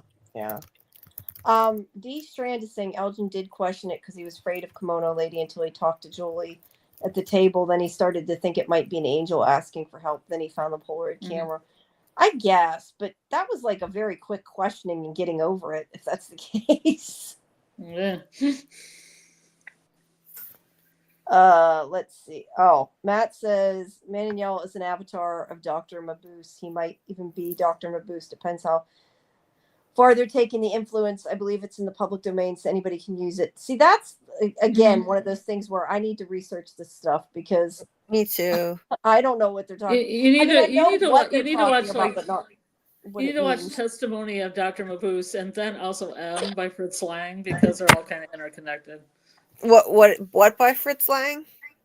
The Testament of Dr. Mabuse, like the Mabuse films, and then M. He did another movie called M, and they're all kind of connected. But M It's is called M. M. M, yes, that letter M. It's about child murder. That's why I'm saying it because I think that's the one that's supposed to be influencing from. Interesting. Because he's gotta an watch evil character, but at the most evil when he's killing children. And I think we need to make a page with like a list of all the like influences and stuff and things we need to pay books, attention to. Yeah, we're Yeah, gonna do that books and book club. movies. We're gonna do Yeah. it from book club. books and movies and shows like the Twilight Zone and like there's a whole bunch of things and what was it that someone was saying, like The Man Who Knew Too Much, that movie was an influence in some way. And this Mabuse thing is really interesting because like on Henry's when he's in the ambulance, that thing around Henry's head says Mabuse on it, like it's the brand name. And then in this episode I noticed the defibrillator that Randall was going to use on himself also said that on it. So yeah, it's probably a brand of medical equipment.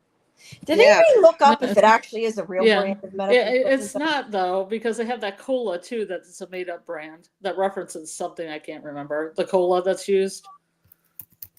That I don't remember. I can't remember what it's called, like Cranbrook or something like that, or I can't remember. It references something in history. I don't know, but at least a quick Google says it's not a recognized medical brand. Yeah, It all linked to from stuff. So yeah, so they must have put Creelman's that in there. cola. So maybe they put that in there. What That's cola not is my it? brain. That's Brian P's brain going Keelman's cola. Keelman's cola. Oh, okay. It has what ails you when you're having a baby. That's not yours. Yeah. So AA saying if Julie is from the future and she's still trying to change the story in Fromville, that means the Matthews family never leaves. I think the biggest question is how far in the future is it? We still don't have an answer to that. Like this could be a month later, it could be a week later. I mean, she obviously cut her hair, but that doesn't necessarily mean it's way in the future. Maybe she cut her hair for his funeral, 5 days later. Who knows, right? Yeah, but it seems like she got out of From and then back into From. She looked like she was wearing modern clothing, like that kind of Gen Z mom jean with the wide legs that I figured everybody it was likes just to wear. something she got from the town. I wasn't looking that much into it. I just assumed it was sometime in the future in the town. I don't know. I mean, it looked modern because they usually wear a little crop top sweatshirts, and it looked like something that would come out of fashion, like in 2024. Maybe, but it could even be that by the time she does it, there's been another family in Fromville or like another, somebody else that's crashed. Yeah, it's true. We don't really know. Now this is. Oh wait, that's you that said that. You could say these things instead of me putting it up. No, I said it a minute ago. No, I know. Well, we're still behind about the Man in Yellow can't go into town. That's why he contacted Jim. That's an interesting thought because they did do the music outside of town for a reason. Yeah. So yeah. And Julie said to Jim, you need to get back to town. The future Julie, you need to get back to town. So maybe it's possible that she also said you need to run. So it's possible maybe the Man in Yellow can't get to town. Maybe. I don't think he's allowed to town. Yeah, maybe he was like banished. Maybe they're like, you turned us into these shitty things. You can't come back. I don't know. Maybe that's why he's out there during the day. Who knows? Let's see. Brian. Okay. That's not about what we're talking about. I think the music in the trapdoor is just a filming thing. We have no idea if these things are happening at the same time. Yes, I know. I think it may have been too. I was just making the point that like that's what I thought when I first watched it at first. I thought that was what the music was causing. Yeah, like if you see it in It's the order, way you they hear, did you it. hear the music and then you see the door opening. Yeah, it just was like it just was odd. magically. Like, why didn't she open the door herself? Like, what was the reason why it lifted like that? It just was a little strange, is more than anything. Because of entities, I guess. Let's see. Yes, we know you don't take a break from Julie. I'm just teasing. Yeah. Let's see. Misha says, I don't think Acosta is an important character in the town, and that she and the other EMTs were random. They're based on the crash Tabitha and Henry had. I kind of see that both ways. I don't know how I feel about that, because I feel like she's there for a reason. Yeah, because I kind of feel like the boy in white maybe did send Tabitha out with the idea that she was coming back with Henry. We just don't or haven't been told that, or that they already always knew that would happen. And since the other ones died, I kind of feel like maybe she has a point, but it could have been random. Maybe someone who died and they missed each other. Yeah, maybe. Yeah, I don't know. It's just weird with the name, but it may just be the actress didn't know if she was allowed to tell her name.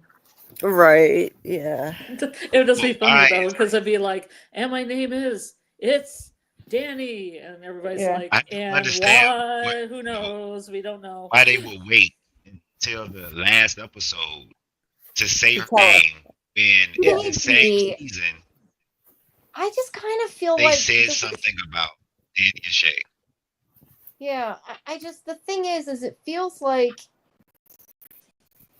if it was something that was meant to have meaning behind it, wouldn't it have been name we recognized? You're right, there was Danny and Shay, but that was implying that Danny was Daniel, not Danielle.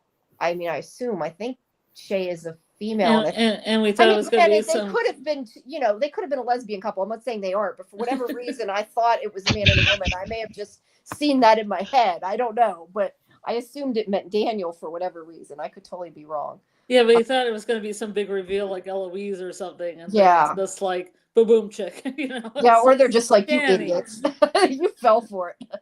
We'll have to ask the if I ever get a date, we'll have to ask John. I mean, the only thing that it shows to me is that Kenny knows her well enough to know her first name, so maybe they are getting it on. Yeah, maybe. Yeah. And that's saying there might have been deleted scene. That's very possible. Yeah. A makeout scene. Yeah. We're now past hour 4. I probably should do our little recap for people who missed. If you came in the middle and you did miss Jamie McGuire's interview, you can always go back to the live page of our YouTube and restream any of the interviews you've missed. I don't know if you can rewind it while we're in the middle of it. You might have to wait till we're done. That I'm not entirely sure, but you can go back to restream it along with all our other live shows. You can rewind it live. Okay, you can rewind okay, I it didn't know back if a you bit. could. Yeah, I have no clue. I've never tried it. Yeah, but yeah, you can. But please take a minute to like and subscribe to Sci-Fivision, and also check out Julie B's Deep Dives page, which is linked in the description. And if you haven't heard my spiel yet, on Tuesday at 9 p.m. Eastern, we have Elizabeth Saunders coming, who plays Donna, and we still have John Griffin and Jeff Pinkner coming at some point, and potentially Sean Bajumder, and if Avery Conrad reschedules, we'll have her as well. And all that will be on my socials for Sci-Fivision. And also, if you did miss it, I did put up those other 4 of the 5 finale interviews are up at scifivision.com, which I'll put there's the YouTube link too, because some people aren't watching this on YouTube.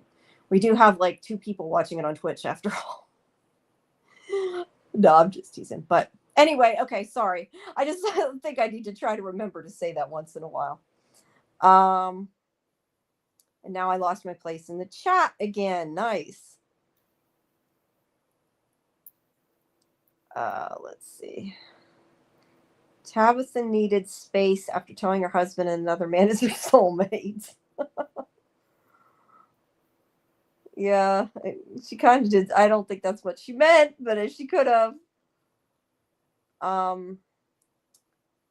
AA says, I think the man in yellow said you shouldn't be digging the hole because he wanted to make it known it was him on the radio. And that's where they found out the electrical wires wouldn't connected anything. You know, it's strange, though, that he said that to Jim. Like, it seems like, was it more for the audience? Because what good did it do to tell Jim that if he was going to kill him 2 seconds later anyway? It's fun for the audience. Yeah, it was It's just a like little reveal. It's a revelation. yeah, it was really perfect. It brought that whole storyline full circle. It was just so evil and sinister. So I just think, yeah, it was more for us for dramatic effect and to make that connection back to that moment. Yeah, I loved it.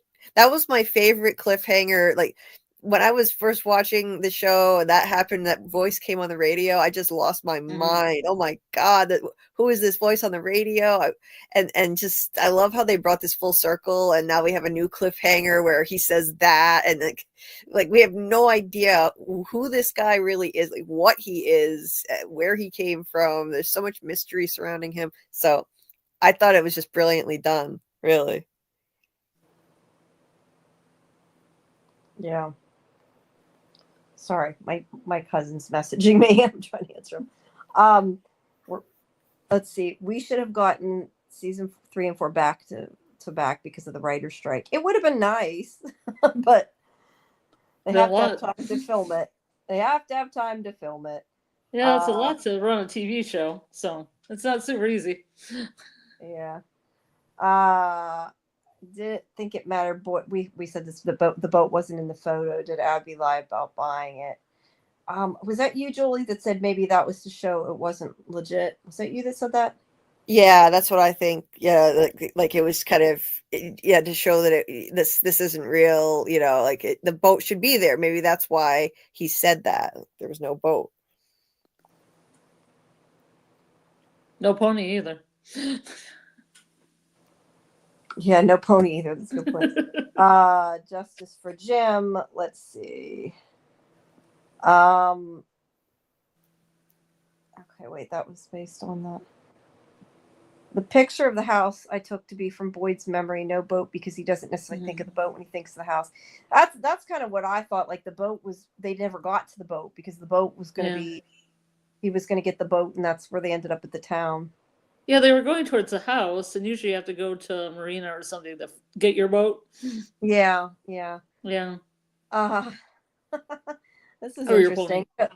Toby's tongue was speak no evil. Elgin's eye was see no evil. Maybe she'll cut someone's ear off. Great. I never thought about it. She is the one that cut both them off, huh? Blood drinkers, blood get their eyes taken. Yeah. AA since it gives the season finale on a 7.5 because we deserved longer. I was so confused when I read about that because I knew that the finale was only 59 minutes and I couldn't figure out why people were saying that, and then somebody mentioned maybe there was a preview and it's like, yeah, that makes total sense, but I didn't know, so I didn't end up saying anything, but yeah, that kind of stunk. They made you think it was going to be longer. I was kind of hoping maybe there was something deleted or like a bonus thing or something. It would have been nice. And I don't think anybody even watched that preview for the other show. I didn't. I didn't. I didn't, but I've seen the show, so that don't count. Oh, okay. Yeah, I don't know. It did make me want to watch it. That's what I'm saying. It wasn't a good move. Yeah, I know. I think enough people were upset they didn't. That they probably didn't. I can't remember sometimes who I talked to because once I do the other party on Sunday night. Well, did I tell you guys about the 73 books, or was I telling that to somebody else? Well, we know about the 73 books. Well, no, whenever I saw 73 minutes, I was looking through stuff about Cautry, and I saw it said about the 73 books. Yeah, see, that's books, the thing, too. That was a tease because I thought, it should be 74 minutes long. Yeah, right. Maybe there's a reason. But no reason. It's like the Danny thing. No reason. Yeah, that was really annoying. Like when it cut off at the hour mark, I was like, wait, what is happening? Why are the credits rolling? It's supposed to be 73 minutes. Yeah, They, no. they cheated us. They punked us on that. What the Yeah, heck? I don't know. I didn't know if I was kind of like debating, do I say something to people or is it possible I'm wrong and they added something? And yeah, I don't know. But that really sucks. Well, yeah, sometimes they can add those little things at the end, like close-ups or whatever they have. Like HBO has a lot of those about the Yeah, that would have episode, been nice or even. little interviews, or special effects things. That would be great. Yeah, we would have taken any of that blooper reel, Yeah, blooper reel. a message from the cast, any of that. I would have took anything besides Yeah, the review of another show. Yeah. Miranda died in 78. Tabitha seems to be around, which means she's been born about 87. Well, you know what the case is though that I didn't think of? Okay, so even if they're the same age, they're about 19. no, but I mean, it really doesn't matter though, because if you think about it, we're saying that reincarnation, the way we're guessing, has to work that the person dies and then they're reborning another person. But does that necessarily mean they're reborn instantly? I mean, it still could have been she died and then 10 years later Tabitha was. But the actress is 43. No, I know, but I'm saying even if she wasn't, like, I don't know that necessarily matters. Like, it could have been that she was born 3 years later, 5, I'm just questioning, like, does it necessarily mean they have to be born right when the person dies? I don't know how it works. Maybe something triggered it.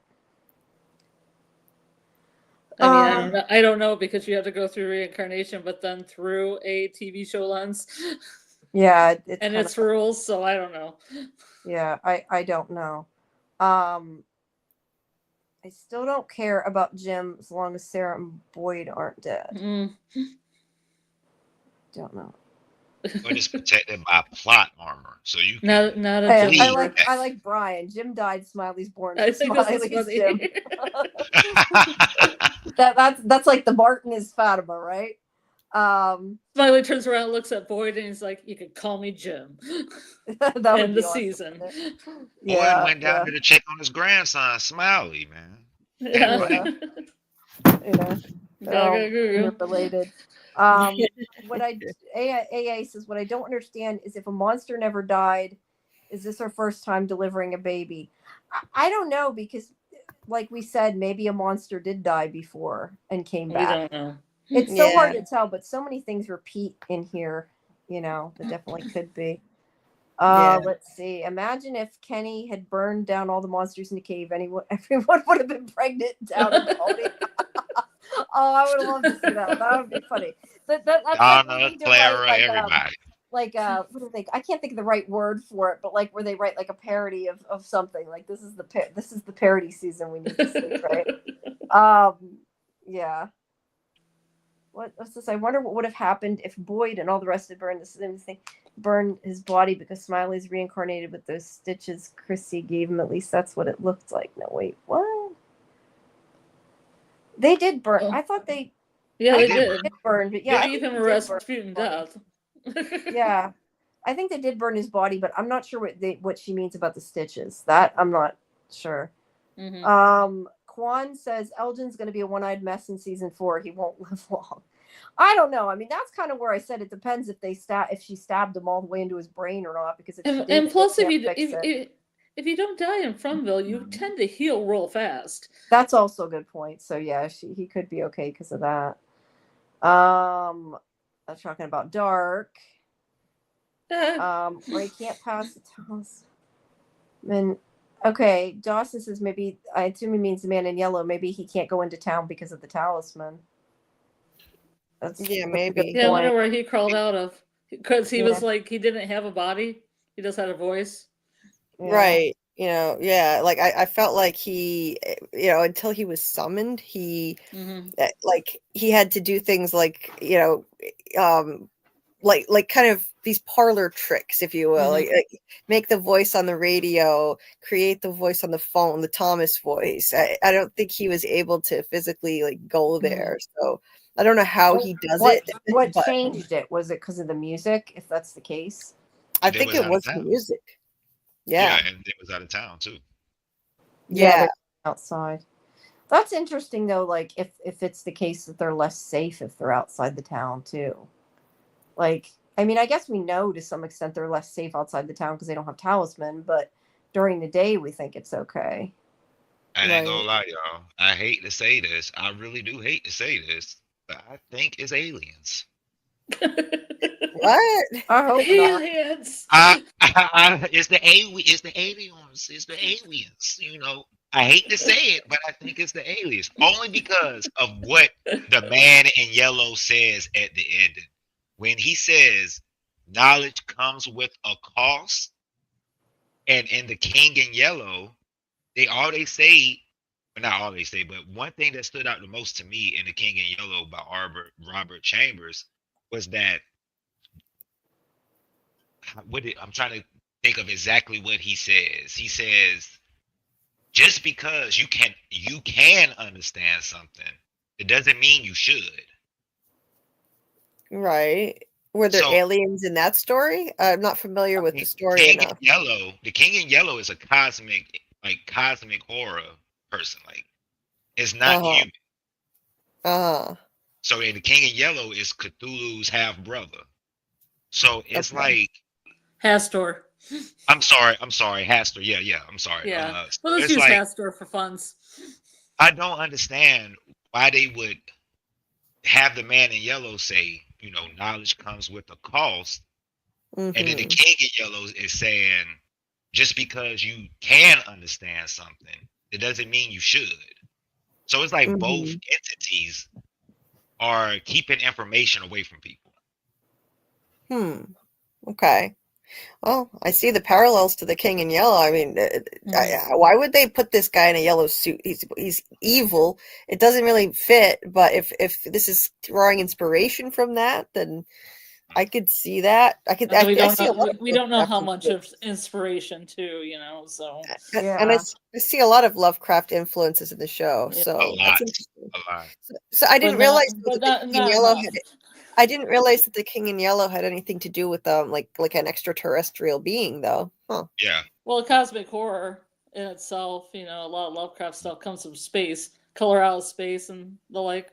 Oh, so is that where like the monsters come from, outer Yeah, space in these lot of the stories? old ones do come out of the cosmos Okay. or the depths of the ocean. Yeah, I don't know. I would have to agree with Quan Solar, though. I mean, I don't know how reincarnation and all of that whole story fits with aliens. I Me feel like neither. he seems more like Me a demon.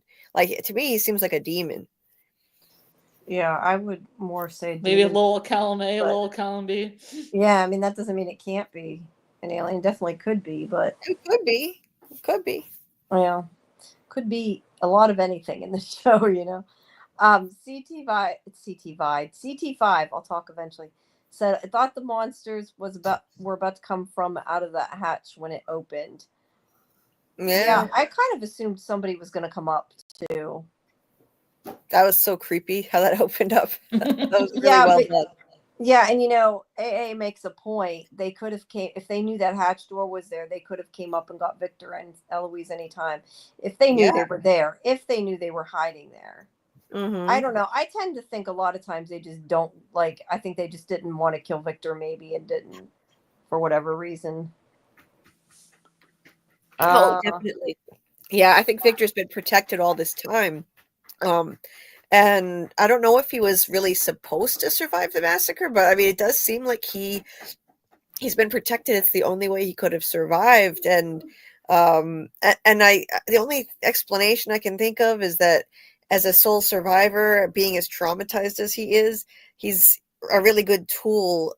Not on purpose, but he's kind of a good tool for the big bad, in that he was always encouraging people like stop going looking for answers, like don't ask all these questions. People who go looking for answers don't come back. This, you know, the big bad doesn't want people doing those things, and so I think maybe that's why he was protected. And now that he's trying to uncover his memories and he's actually like investigating stuff, I don't know, he might not be safe anymore next season. It makes me worry about him. Yeah, maybe. You know, I kind of wonder, do you think that because Fatima is now Smiley's mother in some sense, that maybe like she's protected? I don't know. I just was thinking that, like, I wonder if they care. They may not. I just was thinking about it.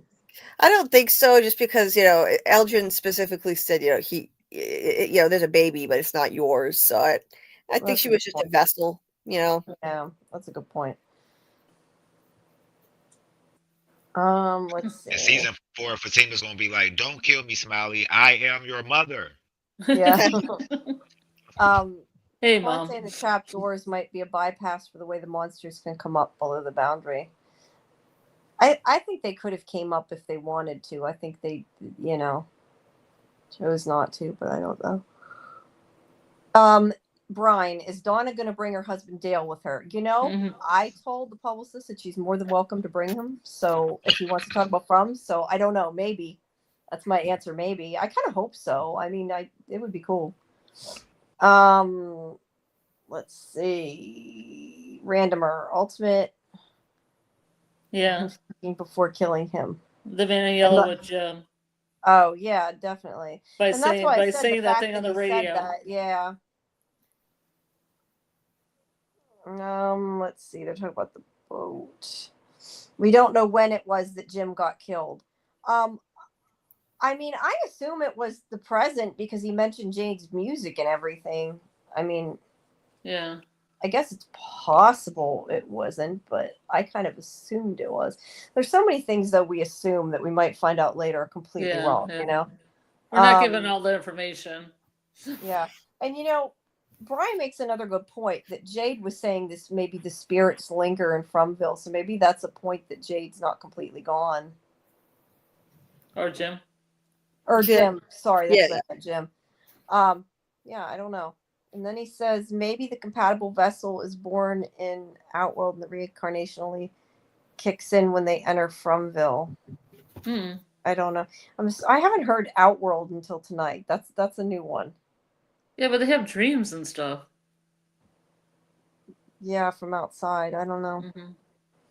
Yeah, I don't know exactly what Outworld is. Well, I assume they mean the outside world.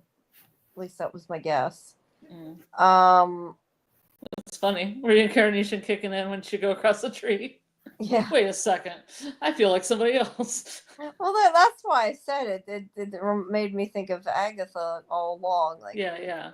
I gotta watch that. I've heard good things about I it. gotta watch that. Yep, I heard It's it was good. a great show. I liked it a lot. Is that a spin-off of something else, or is that? Yeah, it's WandaVision. from Scarlet Witch. Well, or WandaVision, yeah. WandaVision, yeah.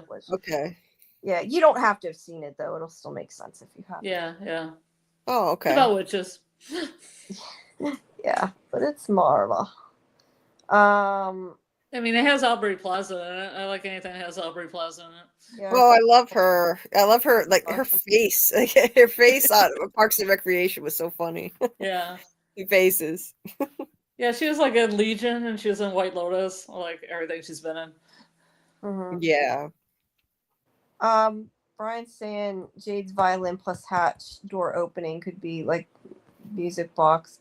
I don't know. I mean, if you think about it, and I like I said, I just said the thing about the hatch door because that was what I thought at first when I first watched it. But it kind of makes me wonder though, like Jim made a point of saying, how do you know the music doesn't do something bad? It would be kind of interesting if it did, And it could be, he could have been foreshadowing that it was going to do something bad.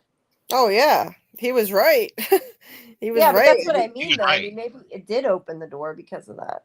It summoned the man in yellow for sure. So yeah, that's true. I think the boy in white did what he could to keep Victor around as an asset in the next cycle. Or repo of info from previous cycles may have survived before. I keep yawning. Sorry, guys. I don't feel tired, but I can't quit yawning for whatever reason. I'm convinced the boy in white isn't good because he could have easily let Victor cut down the bottle tree. That way Tabitha and Jade couldn't have summoned the man in yellow. But I don't think it was just about summoning the man in yellow. I mean, I think that the fact of what they found out was a good thing and that needed to happen. I think the man in yellow coming was like a byproduct of that, maybe. yeah, maybe. I don't know. I don't know. Yeah, I still think the boy in white is helping now, though. I was thinking he was evil until this season, but now it just seems like he's helping because he, first he told Tabitha, I'm sorry, I really am. This is the only way she winds up within walking distance of Henry's house, and I definitely think that was to kind of reacquaint her with her roots and help her get to that point where she could remember who she is. And then later, he tells Victor that I tried with Christopher. I think that it's better if you figure it out on your own, if you learn on your own or something. And he says, it's the only way you'll understand. There's that phrase again. It's the only way. So he's trying to lead these people to, to these epiphanies on their own, because apparently maybe he tried telling Christopher the whole thing and Christopher just couldn't handle it. It spiraled out of control somehow. So. Yeah, I still want to know what it is Christopher refused to do. Yeah, I because want we to know never that did too. get an answer to Or that. what if Christopher was told that he would? Okay, so correct me if I'm wrong. Miranda and Christopher existed at the same time, like in the same place. Yes. Okay, so what if the boy in white was telling Christopher, "You have to sacrifice your child"? Yeah, that's what I was thinking. And he didn't That's a want to kill his possibility. kid. That's a possibility. It's an interesting possibility because it doesn't make sense that he didn't listen to whatever it was. And he's saying everything lies and that. Yeah, I don't know. I think whatever Christopher refused to do, I feel like it's important. Now Brian's saying, I think a lot of the people have dreams but aren't necessarily reincarnations. I don't necessarily think the other people are reincarnated besides those two. I think we said this earlier, like we seem to come to the conclusion that only those two have reincarnated. At least that's, I think, where we're at right now, right? Yeah, that's what I think. But the reincarnate, I was trying to point out the reincarnate people had dreams of themselves being those people before they got their front bill. Right. Oh, okay. Not you didn't. Like Tabby did. Like she had no. dream Yeah. of the chosen one. I think, in my opinion, Ethan is also reincarnated. Because What makes you say that? when they have the crash in the RV, he has a dream. He says he saw the lake of tears. He saw the drawings on the wall. He saw the spider come down from the ceiling. That could have been a memory of the town before he got there. That's not a bad point. Although Elgin kind of saw saw the town before he got there too. You know, the Civil War soldier was missing an eye, right? Was he? No, yeah. In the picture in Henry's basement, the Civil War is his right eye is completely gone, just like him. Yeah, that's right. That's right. A lot of that one eye stuff popping up. It always seems to be the right eye too, for some reason. Yep. One of the totems is like that too. It looks like it has. Well, it was Elgin's left eye she cut out, though, wasn't it? I thought it was his right.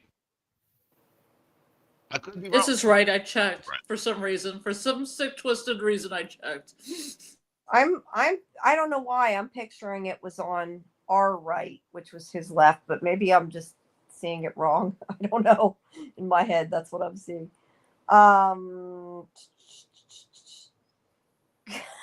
Christopher would do anything for love, but he won't do that. Oh, you guys. Still the Sage. There were so many biblical references this episode. I think it's religious or occult or witchcraft, and the man in yellow looks straight up demon. I mean, I definitely think demons make sense with this show. I mean, they live underground. Like, it totally makes sense to me. Yeah.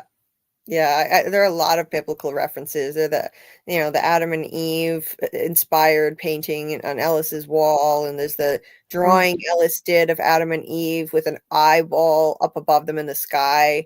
All kinds of references. There's Kotri and Revelations. Like the book 74 episode of the show. On and on and on. I still wish that they would get their information straight, because it's still on the press site says Reflections and not Revelations. That's so weird. Yeah, I noticed that. And then wasn't there was another title that says something like Shadows of Deception, or I don't know. That was the only thing I noticed was wrong was Reflection, because I thought maybe it was Reflection, or that one of the episodes was Reflection and one was was, not, but no, says it seems shadow like it play. was just wrong. One of them said shadow play. That was it. I remember because that's the name of a Twilight Zone episode. I don't know why they I did think just sometimes maybe they don't update them, I guess. I don't know. But it's irritating because it's like I'm trying to find the right information. Don't give me the wrong information on the press site. Like that's where you get the information from, right? That's Yeah. the legitimate place you're supposed to get it from. AA saying maybe Christopher refused to go into the bottle tree. It could have been as simple as that because we know he didn't go in the bottle tree. That's why Miranda went in. Maybe we're putting too much into it. Maybe. Yeah, the bottle tree thing. I don't know. I don't know now why Christopher told, Boy White told Christopher to go through it. I still think like maybe they have to go out in the real world to do something to save their souls. I will keep saying that. That's what I thought it was for a while. Right.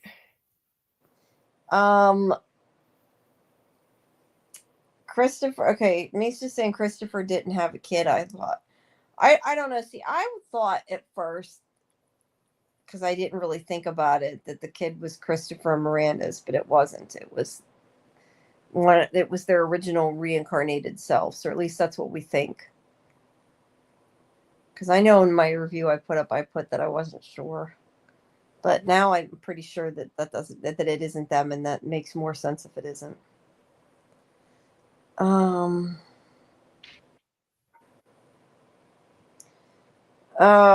Guy Sensei, I'll say it right eventually. I really think Jim was killed because he was too smart and could easily solve all the problems and was a danger to the evil entities. That's why he was killed in a cruel way.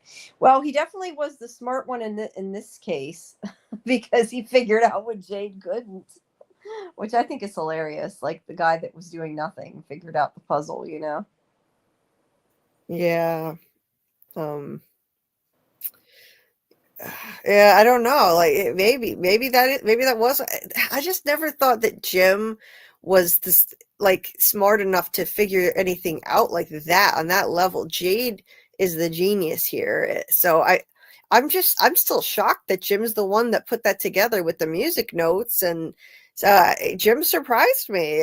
He's smarter than I thought. I've been calling him a blockhead for a long time. And, he's not stupid. He's a roller coaster engineer and stuff, but he's done some dumb things, but he figured that out. So maybe that's why he was taken out. Because I was trying to figure out why get rid of him. Like he didn't do anything to deserve that at all. That's an interesting point. Unless it's just kind of like seeing however they say it, seeing the forest for the trees. Like maybe because he wasn't so close to it and they had been looking at it for so long that it might just be he happened to see it, Yeah. Plus let's be honest, Jade was looking for some super complicated answer. Just like we were. We thought it was dates and it was like this big thing and it was a song. Like it was. Yeah. The two cars were the two lovers coming into from, which is why they tried to make him crash. I'm not sure what that means. And still it would be Tabby and Jade. Yeah. Okay. Tabby and Jade. So that in every cycle, that's why the true. Cars there was one in each car. I didn't even think about that. So that's why Victor said it's special when two cars arrive in every cycle. That's two of them. When two cars arrive, it must be the new incarnation of Jade and Tabitha. Mm-hmm. That's interesting. That's cool. I didn't even think of that. And still the sage said the same thing I did. It was Elgin's left eye because it was on our right. I thought it was on the right side of the screen too. I'd have to go back, but I really think it was the right side of the screen, not his right. I can go look at it. I thought it was his left eye myself, but I could be wrong. Yeah, I think it was his left. It could have been his left, but in our view, it was our right. But it could be right, which makes it his left. Mm-hmm. But I do think that the one with the railroad spike was in the opposite eye because I do think it was his right. but I don't know. It's been a while. Soul ties to the original sin, but I wonder how they died since they couldn't save their daughter or the other children, and whose son was the boy in white. I assume they mean who. I don't know what. Actually, I don't know what they mean. Who died? I wonder how they died. The original group, maybe. Yeah. Probably the monsters killed them because they wouldn't sacrifice their children. Probably, yeah. And whose son was the boy in white? Yeah, that's a good question because I had been thinking maybe it was theirs, but no, I think it was that Ankui girl that was their daughter. So yeah, it was definitely the Ankui Ankui girl that said it. But wait, I was gonna say, where did that go? I was losing it because I think that was sort of what sacrifice. It said the monsters people asking their children and white chuck, because I think that's kind of what Lizzie was asking. Never mind. It's one question I got. Sort of is connected to a question I got from my little cousin that we wanted to know from Smiley that I knew he couldn't answer because it was a spoiler. But I'm just realizing that's sort of what she asked, which I find funny. I still don't know how a 9-year-old can watch this show, though. I'm sorry. I couldn't have watched this when I was 9. I was scared of everything. But I love that I found out that she loves it. That's great. The way Hot Take Tuesday says the way it ended, what a big FU. That should have been a 2-hour finale. I think we all would have liked a 2-hour finale. Let's be honest. oh God, yeah. Let's see. Where did that go? I just saw Scarlet. It's the left. It's the left eye. I sent you a gruesome, a very gruesome. Okay, never mind. Yeah, I see it. Yes, it's the left. I sent you a gruesome picture. Yeah, It's gross. I don't know if you want to show. No, it. I don't want to take time to upload it. It's the left eye. I think it's the left eye. I was right. Yeah, I think I remembered probably more because that's basically the picture that was leaked that I saw pop up everywhere that should never have been popping up. Let's see. Shadowplay is the name of a company for Arena in World of Warcraft. Maybe that's all it was about then. Biblical references. What if Man in Yellow was a revivalist, evangelist type, and the parents who sacrificed were part of his congregation or cult? That could make sense, I guess. I don't know. The thing is, so many things could be true about the show. So many theories could have weight. Oh yeah. How much of the mystery is just BS and how much is relevant? I know the showrunner said that what's most important isn't the mysteries, puzzles, but how the characters react. I mean, I think we've said before that some of the stuff I think is just red herrings or they're trolling us, and yeah, I don't know. I think sometimes we put too much into certain things, and they're probably not meant to be taken that way, but they're laughing at us. So that's what I think. I'd like to know how the showrunners got Ankui to be Remember and where they drew that from. Yeah, I would like to know that too. Because I don't think anybody guessed that. Not a single person guessed that. I know, right? These are the questions we have to save to ask them when they come on.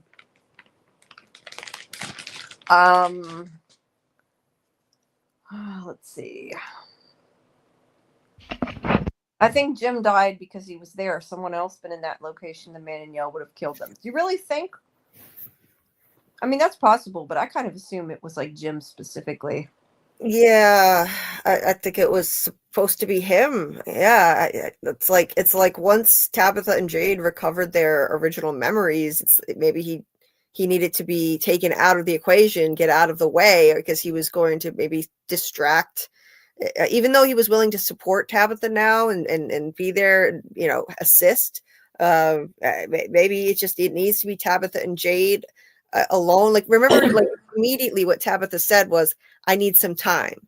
Immediately when she got those memories back, and instead of Yeah, she literally just like told Jim, like someone in the chat was saying, like Jade is her soulmate essentially, and she's like, I need some time, and then walks away, leaves poor Jim alone. I think he kind of needed to be taken out of the equation, I guess, for Tabitha and Jade to have a shot at breaking the cycle. Yeah, I mean, I tend to think she was talking about the fact she lost a child, but yeah, it could kind of sound like that. Kelly thinks Jim was offed because he figured out the music thing. That's also a possibility, but I don't know. I just am going to keep wondering why Jim, like, why not go after them? Guy Sensei said, why do I keep pronouncing that wrong? Guy Sensei says maybe Christopher went to the tree but just died after spawning next to the monsters. Maybe Boy and White shouldn't just directly say it to the people since it might be bad luck when they go to the trees. Maybe, but I definitely got the impression Christopher didn't make it to the tree, didn't go to the tree by what Victor said. Yeah, he refused. That's what Victor said. So, yeah. Miranda had to figure it out if she had the violin. That's interesting that it was Miranda that played the violin, but it was Jade that played the violin. Like, that it was the opposite one. It is odd, right? Yeah, I thought that was strange. Although no, I was going to say maybe Christopher taught her how to play the violin, but actually that's not the case because it was her violin. Quan Solar says it was his left eye, just like TLC. I thought the same thing. I'm like, I thought the same exact thing. Railroad was right. Okay, the railroad eye was right with the railroad spike. That's what I wondered. I wonder why it was the opposite eye then. That's kind of interesting. Unless it was because Jade saw it, and it was one of Jade's reincarnations, and maybe because he saw himself, it was like a mirrored version. Or I'm just getting really sleepy and making up weird shit. But that's what came to my head. So that could be. I like that. No, that makes sense. I don't know. Because I thought about the fact that if it's him and he's looking at it, they're listening for ideas. I assume you mean the writers. Yeah, they might be. It would be so funny if like they really did. I don't think writers though take ideas generally that they read online, just because there could be so much trouble if they did. Like legal trouble. I don't know. That's not to say that they don't, but at least they're not allowed to for that reason. Can't wait to see Julie go back in time and meet Martin. Yeah, she might meet him again, and that might be why he knew her. Like maybe she meets him again later in the future. Yeah, maybe. I don't know. I don't know. Yeah. I got a hot take on Martin, but it could be a reach. What's your hot take? I think that's who I think Ethan is reincarnated as. Martin. Oh. Because Martin's dead. Yeah, Martin's dead. Julie, okay, so the reason why I say it's numerous reasons why I say this, but the one that stood out to me the most, when Ethan and Julie goes into the ruins to cross the threshold, she sees Martin. Martin tells her to throw down the rope. But as soon as Ethan leaves to go get help, while Julie is in the dungeon, she turns around, Martin is gone. Mm-hmm. So it's like, and of course, like I said earlier, Ethan saw the Lake of Tears. He saw the drawings on the wall. If the only thing that's stopping me from fully believing that Ethan is Martin is because Martin knew about Abby. That's, Boy's wife. He, Martin asked Boy, was Abby right? Is this all a dream? But if Ellis tries to comfort Ethan, because now we have we have Kenny, Ellis, and Ethan. So if Ellis goes to Ethan, tries to comfort him, like, I lost my parent here too. You lost your parent here. It's all going, it's all going to be all good. That's going to let me know that Ethan is Martin. That's a good point. Because, I mean, it seems like as soon as Ethan left the ruins to go get help from, Kenny or whoever was around, that's when Martin disappeared. But when Ethan is in the ruins trying to help Julie off the ground, Julie sees Martin. But Ethan leaves, Martin is gone.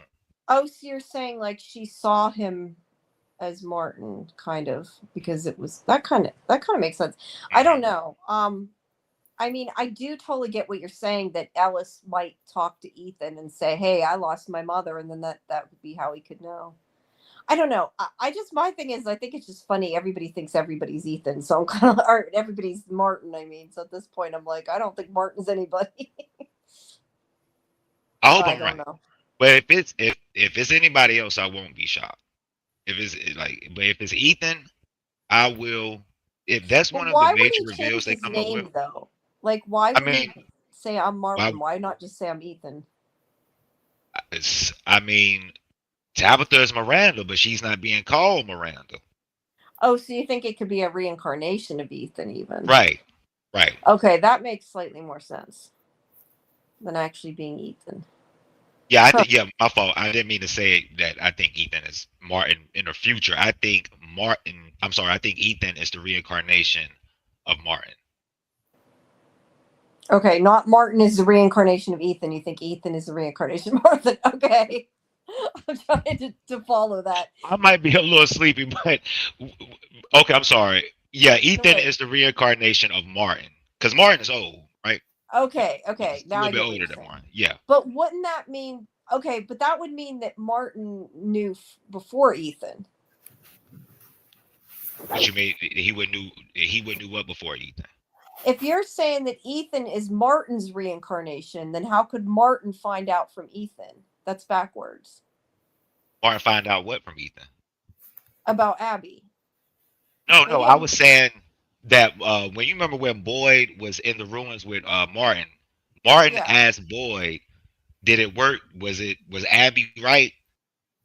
But Ethan doesn't know about Abby yet.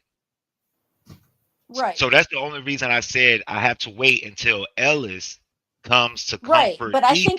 think you're saying it backwards though, because you're saying Ethan was Martin's reincarnation, which would mean Martin found out from nobody. If Ethan was Martin's reincarnation, you mean God, now I'm getting myself confused. I don't mean to confuse you. I think you Okay, meant it the opposite way of what you said it. I understand what you're saying, but you meant Ethan becomes Martin, not Martin becomes Ethan. Well, if Martin is dead, which I think he is, could be wrong. I think he's some sort of soul that's trapped in the ruins. But who's to say that the soul that's trapped in the ruins isn't? How can I put this? Okay, so we have Martin, and I think what I'm trying to say it clearly because I'm a little tired, but I think Ethan is the reincarnation of Martin, and the only way Martin knew about Abby when he was talking to Boyd was because Ellis told him about Abby. So you're saying I have it backwards? I'm trying to. Yeah, you would say, you mean that Martin is Ethan's reincarnation, because otherwise you're saying that because you're saying Martin found out because Ethan found out. So yeah, you're saying it backwards from what I think you mean. I understand what you mean, but I think you're saying it backwards. Either that or my brain's backwards right now. I could be really saying it backwards. But it's in order 3 for a.m. Martin, I don't know. Yeah, it is 3 a.m. my way too. So if what I'm trying to say is simple terms. Is Ellis told Ethan, therefore Martin knew because he came from Ethan. I get it. It makes sense. That's it. Yeah, that's what I'm saying. Thank you. Okay. My mind is moving slow right now. But I said it's 3 a.m. It doesn't have to make sense. Let's see. What's this? Ankui is a brand of hand lotion. Okay, now everybody's getting silly. I wonder why Miranda wanted the kids to stay away from Christopher if they were soulmates. I think she was just scared of Christopher because he was getting kind of crazy because of the symbol, maybe.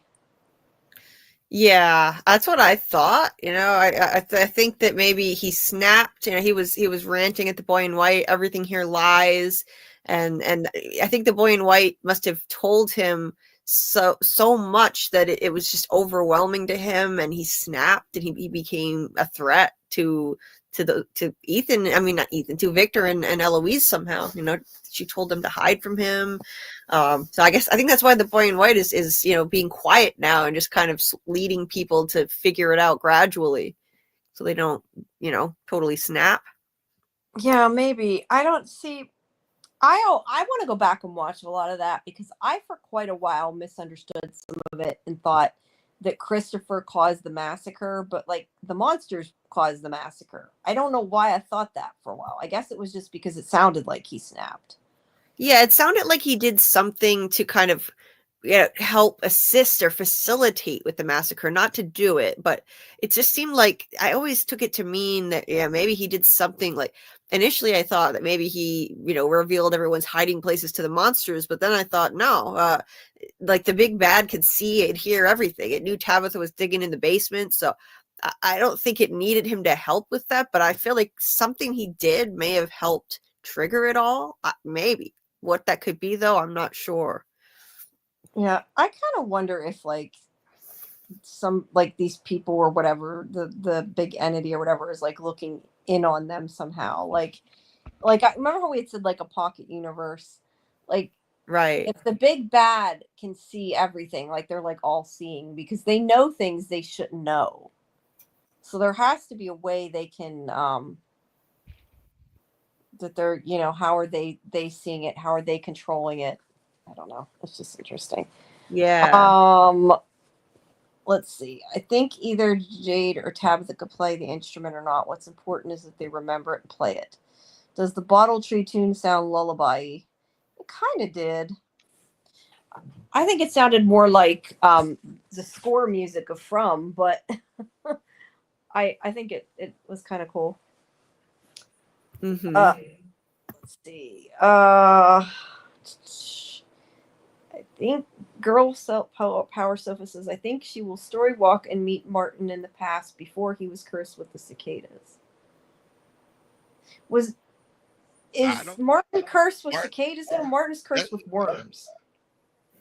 I mean, when it seems like when they're cursed with cicadas, all they do is get psychological torture going on. I mean, seems like Martin was talking, having conversations, and yeah, maybe. Is it possible that, thinking about that though, like they were chained up there and they had the cicadas, right? Not the worms. Martin had the worms. Is it possible like the cicadas are like, I don't know, like do because how like sometimes like, okay, like you think like a butterfly has like a caterpillar, it becomes a butterfly. Could cicadas like start as a worm or something and it's actually the same thing? I don't know, just a thought. I mean, it's possible, because the cicadas wasn't a thing until Boyd transferred the worms to yeah, Smiley. that's why I was wondering if it's connected. They use Smiley as a cocoon.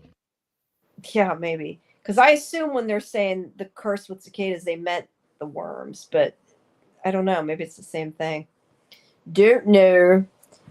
Ethan doesn't need to know about Abby to be Martin's reincarnation. No, I don't think he necessarily does. I think that was just your point, was that's how you think Martin found out, right? Right. That's the only thing I was saying. Ellis might try to come to Ethan, such and such. Yeah. And that's why I was saying I think you meant Martin was Ethan's reincarnation and meant it backwards, because I think that's why it's what she means, I think. Depending on who he's meeting in the dungeon and in what order, he would use a different name and not disrupt the space-time continuum to not spoil things. That's a good point. Spoilers and all that. Now I'm thinking about Doctor Who, but that's a possibility. That's a big possibility that it could be. That's why they don't have the same name. I don't know what you guys think. He would use a different name to not disrupt. Yeah, I could see that. That's interesting. Yeah. I don't know, because I could see that, like, especially Ethan, because he reads his books and everything, that maybe, like, as he gets older, he's like, doesn't, like, knows the rules and doesn't want to screw things up by telling somebody the future, And also, there's also the fact that Ethan says, you can't change the story that's been written. Maybe if they don't know what the story is, then they can change it. So, like, he doesn't want to tell her what actually happened because then maybe she has a chance to change it. I don't know, because that got me thinking about Doctor Who. I can't remember. Do you guys watch Doctor Who?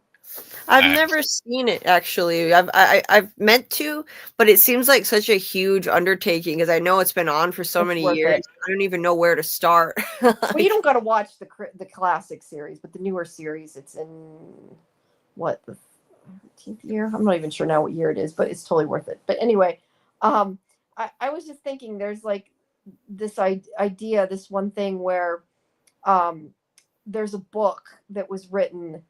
I'm trying to think of how it went. That one of the characters had written and like didn't want the other one to read it because it was from the future, and like once they read it, it happened and they couldn't stop it. Like I can't remember exactly what happened because it's been a while since I seen it, but she knew her arm was going to break because she read it or something that it broke, and then like it had to happen, and it was in order to prevent something else. Like it's like once you read about it, then you know it happens, so you can't prevent it. So like if you don't know about it, then maybe you can prevent it. I don't know. I'm just spitballing and thinking about like what Ethan said. How she can't change the story. Like she can't change. He specifically, he didn't actually say you can't change things. He said you can't change a story that's been written. Right. So that's what I'm saying. Like maybe if he knows what the future is but doesn't tell her, she's able to change it. I don't know. Maybe. Yeah, that's interesting. I feel like I want to make a hashtag, say hashtag 3 a.m. thoughts. These are Yeah. they're just coming into my head that may or may not make sense. Right. But it's an odd thought. We were up till 6 last night on this stuff. Yeah, we'll be up a while. I don't know if I can make it till 6, but we'll be up a while. Munch Luncher says, my theory is that the boy in white is one of the Nkui kids, except he survived this. I assume that was supposed to be Nkui. Except he survived the sacrifice. Yeah. Maybe not all, maybe the fact that they became monsters, maybe like the sacrifice didn't work correctly because some of them got away, and like that's why they're monsters. Yeah. I don't know. Yeah, I think, I don't know. I think they were probably just cursed no matter what, just for doing it. Yeah, I agree. That's what I said earlier. I just Yeah. thought of that. Let's see. Kwan says the master body's bowels were removed. That shows up as the monsters did it. Yes. Oh, I yeah. agree. I totally agree. I was just saying that for whatever reason, before like last season thought like was one of my I don't exactly want to say a theory. It was my understanding that I thought they were saying that he caused it, but I think that was just my misunderstanding of what was going on. Not oh, that reminds me, one of those questions, because I see that Misha's saying the crows are watching and listening, and that makes me think of Sandman. And was it Sandman? No, it wasn't Sandman. That had a crow, but that wasn't what I was thinking of. What was it I watched? Twilight. What was it called? That cartoon on Netflix I covered. Twilight. I can't even now remember what it was covered, but it was about like Greek myths, but Odin had like a raven that was like spying on people. And that's what that makes me think of. But I was going to say one of the questions that my cousin had, and this is my 9-year-old cousin had this, and I'm thinking it's actually an interesting thing that she said, are the crows people who died? And I'm thinking that's actually an interesting thought, and I never thought of, and now I'm thinking about, like, do the crows serve a purpose, or are they important? So I don't know. Yeah, I think I don't know. I think the crows might be kind of like a harbinger of the what's to come. Like that's why they show up. And it's I think they're kind of symbolic more than anything else of the evil watcher entity looking down on them, and that's simple. And I think it's kind of funny that my background picture has a raven or a crow, and it's even more funny because it looks like it's standing on top of his icon. It does look like it's standing there. It's perched there. It's perfect. It's perfect where it's at. That's funny. And speaking of crows, too, this morning, I swear to God, I feel like I was really meant to be part of this fandom, and I am trapped in From because, I started off in the fandoms, coming across a fallen tree, as I've told people many times, that story, coming across a fallen tree in my path, and then today, the day after the finale, I went for a walk in the morning. Well, I was up all night. I needed to go walk before I could rest because of my pain, and I walk outside. And there's like a bunch of crows swarming in the air, flying around me, like cawing, and I was like, "What Is the?" it a sign? I don't know. I took pictures of it too. That's funny. I swear to God, this show called me in. I'm stuck in Fromville. Yeah, maybe. Hey, art imitates life, imitates art, right? Right, and I even saw the same view as Tabitha out the window. And I saw the view of Camden before the show even aired. So when I saw the show, I recognized it. It's like this show was meant for me, I think. Oh, you mean you were really in that town? In that town, the real town? Yeah, I hiked a mountain right outside of Camden, and I looked out and I saw the same view. And so when Tabitha saw it, I recognized it. I loved that view. It was crazy. Cool. They must have used stock footage then, because clearly it's filmed in Canada. I mean, it's not, Yeah, they used CGI, to put that in there, but they used footage of Camden. Yeah, that's cool. Yeah. Brian says Martin's cursed with worms that he gives to Boyd, who gives them to Smiley, which turns in cicadas, which infects Randall, who ends up in the dungeon and definitely isn't Martin. Oh. And Quan says the cicadas were the worms in Boyd. So yeah, they kind of sound like they think maybe they are the same thing. I don't know. So that means Ethan's able to get out and joins the Marines and gets the tattoo and comes back to Fromville. That's funny. Yeah. And yeah, Brian, I guess Brian likes my idea about not telling Julie the story, so she doesn't know. See, this is kind of what I was getting at. I believe cicadas are grubs before they turn into cicadas, so technically they're worms. That's kind of what I was getting at. Like, is it a possibility they're the same thing because they become them? But I didn't word it right. That's a better way to word it. I don't know, because I don't like bugs, so I really don't know. Yeah, I think they're I've heard like they're called nymphs, cicada nymphs, before they turn into actual cicadas. So they look like worms, but they're nymphs. So it could be the same thing, which I had never thought of till tonight. All I know is cicadas are really noisy and annoying. That's what I know about cicadas. And huge, right? They're like really big, nasty things. Yeah, definitely. And Randomer, yes, River Song's book. That's what I was meaning the book she wrote, but it's my brain doesn't work well enough to think about Doctor Who and From together. It can only fit one in my brain at once. Yeah, they're both too detailed. Although I think if you like From, I mean, not that. Look, Doctor Who is a completely different tone from From. It's not in that sense near From, but it's got like a lot of twisty plots that I think you might like. Mm-hmm. That might be why the monsters didn't kill Boyd or Randall. Maybe it's because of the worms or cicadas. Yeah, maybe they couldn't because of that. Now, this is where we get back into, we've had this conversation before. Like, are the cicadas like something that the entities use, or are they a faction against the other, like the monsters? Because we've kind of talked about this before. Because I think you were the one that said that you thought that like the cicada, like whatever the cicada is, was like in opposition to the monsters. Weren't you the one that said that? Because I had never thought anything of that. I thought like the cicadas were just like something the town put out, like it's all part of the same thing.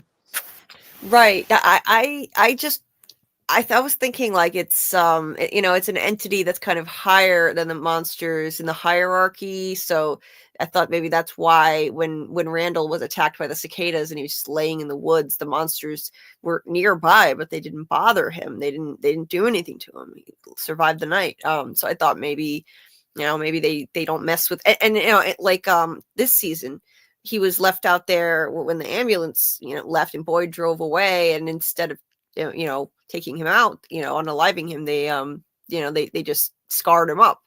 I think if it had been somebody else, they might have done something different. So who knows? But the whole cicada thing, it's so confusing. I think a rewatch is really going to help, because if you think about it, all of it seems to tie in with Fatima's pregnancy, even the cicada thing, because what was connected to the cicada entity? A nursery rhyme, which is associated with children. And when Elgin found out about her pregnancy, he remembered the cicada nursery rhyme, and it's almost like this whole thing was orchestrated to bring on this. Well, it was orchestrated to bring on the rebirth of Smiley. It's interesting. So I think a rewatch is really going to help clarify things. Yeah.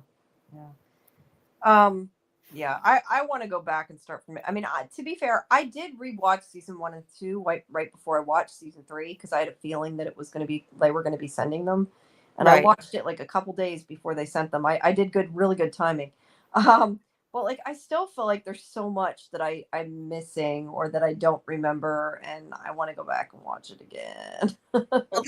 Well, that's the thing too. Like once you've seen season 3, and now with these new insights that you didn't have before, going back and watching it, certain things will now make sense that wouldn't have meant anything to you before. So that's why doing it again now, I think, is helpful. Yeah. I definitely think it would be cool to go back and watch it again. Girl Power Sofa saying she thinks the man in yellow is the storyteller. That's a very interesting thought. The storyteller. Wait, does that mean that the person who told the story to the kids? Because that wouldn't be him. No, I think I assume maybe she means like making some of the stuff happen. Okay. What the story that Julie's trying to change. I don't know. I'm not quite sure. I have a complete thought, but like I kind of get it, but I'm not sure it makes 100% sense with what I'm thinking. I think I don't know. I feel like I get like part of a thought and it doesn't get all the way out there. As I said, it's after 3 a.m. My brain isn't working anymore. Yeah, it's a very complex, convoluted plot right now that we're still trying. Yeah, I know. That's why I feel like sometimes it's like my brain is broke from this show. Odin has 2 crows associated with him, Hugin and Munin, thought and memory. That was what was in that show, and I was talking about, and I can't for the life of me think of what it was called. I'm gonna look it up because it's gonna drive me nuts. It was called Twilight. See, this is what me shows that I am like covering too much stuff that I can't even remember what the show's called, because I watched it, I covered it. Do you think I can remember it? It's Twilight. It's an animation, and I can't for the life of me remember what it's called, but it's gonna drive me nuts. Actually, I have a picture of some. I should be able to go to my Instagram where I posted all my interviews. That would be an easier way to find it, a quicker way to find it. Not that you guys want to sit. Twilight of the Gods. That's what it's called, and it was about Greek mythology, and they were thought and memory. That is what that is. Kel says if Tabitha and Jade's OG selves. I don't know what that's supposed to be. Sacno? So what it? I don't know if that was like a autocorrect or something. Do you know what that's supposed to mean? If Tabitha and Jade's OG selves something, I wonder if that's the brother, both in Tabitha's vision and Miranda's painting. I don't know what that means. I don't know. I'm stumped on that. I put it up on the screen before I read. Sometimes I click them before I read the whole thing. Yeah. Yeah. Randomer is saying in the game Gods of War Ragnarok, we learned the crows that Odin uses to watch are the souls of children sacrificed in his honor. That's kind of interesting. Crows, not ravens. I never can tell the difference between a crow and a raven. They're kind of interchangeable to me, and I know they shouldn't be, but like I don't know. Ravens are huge. Well, crows are big too. But like looking at a raven, picture, if you see a raven like in a zoo close up, like I have, they're huge. You would know the difference. No, but I mean like looking at a picture, like I never know. Well, I guess, yeah. Well, then I guess they have to be crows, you're saying, and that were like in Colony House because they weren't that big. Yeah, because they're thinner. They don't have as many feathers, and ravens kind of have a purple sheen to them. Are you sure if they have a purple, are you sure they're not grackles? Because I know grackles kind of look like them too, and they have like a purple. Because we get a No, lot of grackles here, and they kind of look I like think they're just crows.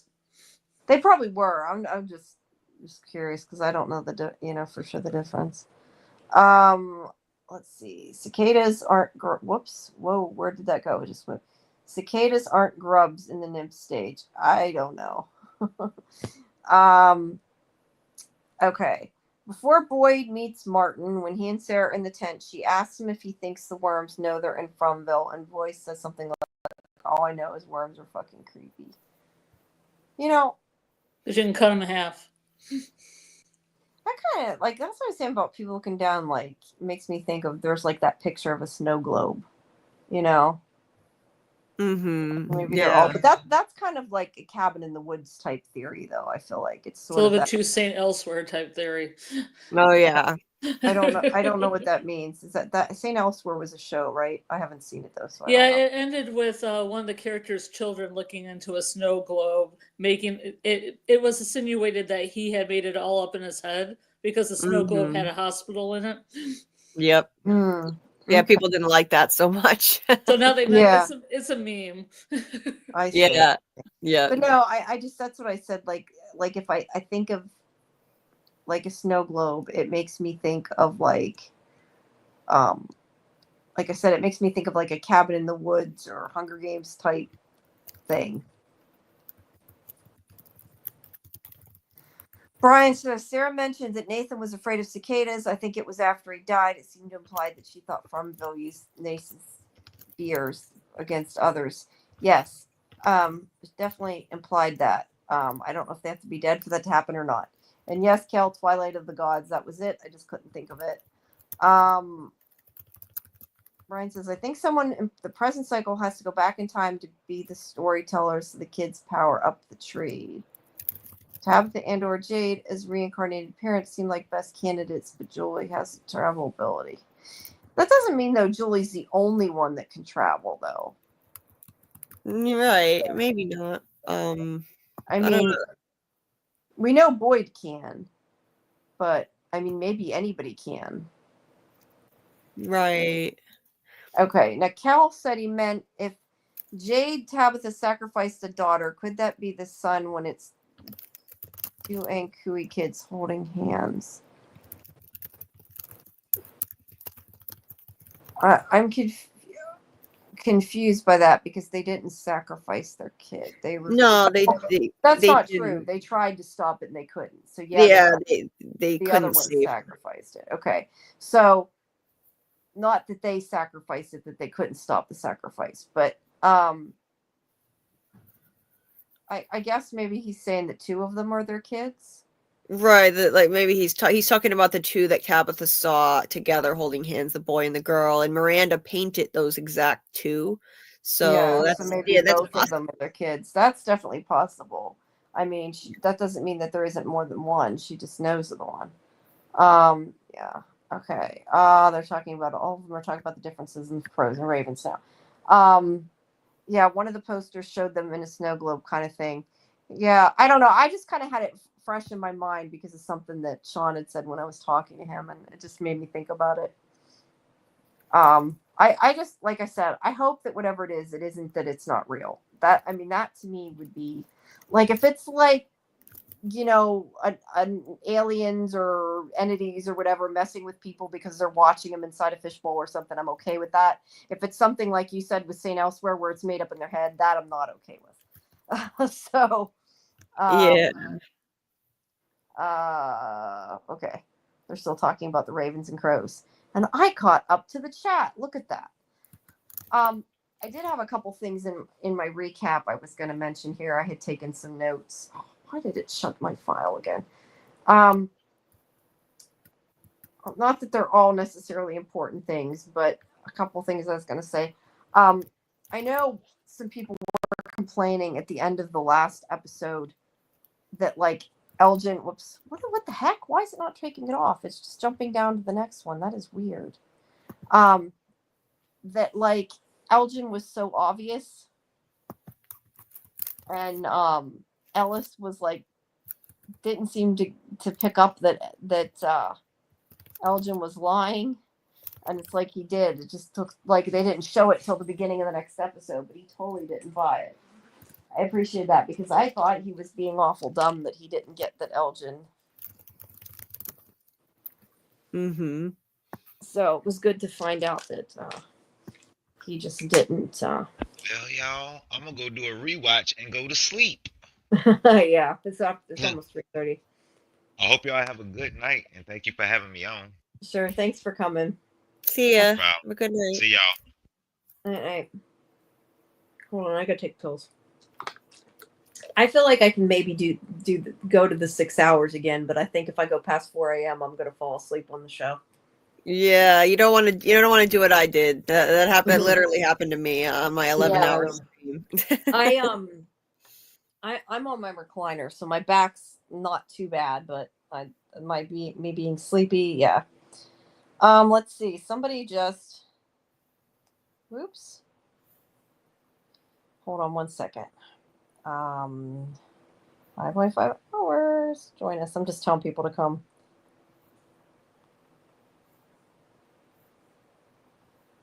Somebody wrote me something that is in our chat because I just saw it pop up. Let's see. Cabin Boy says, speaking of snow globes. Okay. You're talking about that thing from the opening with the keyhole that looks like kind of like a snow globe. I don't know. They must have a different name in our chat, but I'm assuming, unless they're like psychic, that there's somebody from our chat because they just said speaking of snow globes. And so there's somebody who's listening at least. I guess they don't have to be in our chat, but they're definitely somebody who's listening to our conversation. How long does this chat go on? That's me. Just question. Well, the past couple weeks we've been doing 6 hours. Yeah. I think I quit at 6 hours, but I'll go till 4 a.m. Here. I'm okay with that if Julie and Scarlett are still awake. But how long does it go? It goes until we get so tired we can't do it, is the answer. Yep. That's the real answer. I don't That's know. right. I tell people I talk about one episode for 6 hours and they're like, what? They're not from people, but I mean, they look at me like, how do you talk about it that long? What is there to talk about? There is enough to talk about, you know? There is. Yeah, There really there is definitely enough to discuss. You're right. Absolutely, especially now. Oh my God, after that finale, we have plenty to talk about for a long time to try to piece this together. I have a question. Yes. The question is, in the first scene, I was looking a little bit at the episode. Julie and Ethan say that Tabitha fell, and I didn't ever see Tabby fall. Oh yeah. What's that all about? Ethan said mom fell down, and I'm guessing that she must have passed out or something after she had that vision of Miranda. But Victor say it? I thought Victor said it. He yeah, said Victor said it too. Down. Yeah, I think Victor and Ethan.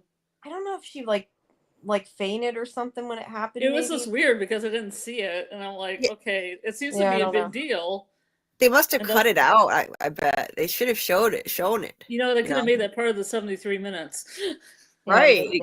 It would have been. Some of the people are going to bed. Thank you for coming, everybody that's come. We appreciate it, and I think we're gonna. I hope go again next week if we can figure out what we're doing, maybe, but maybe not 6 hours. We'll see.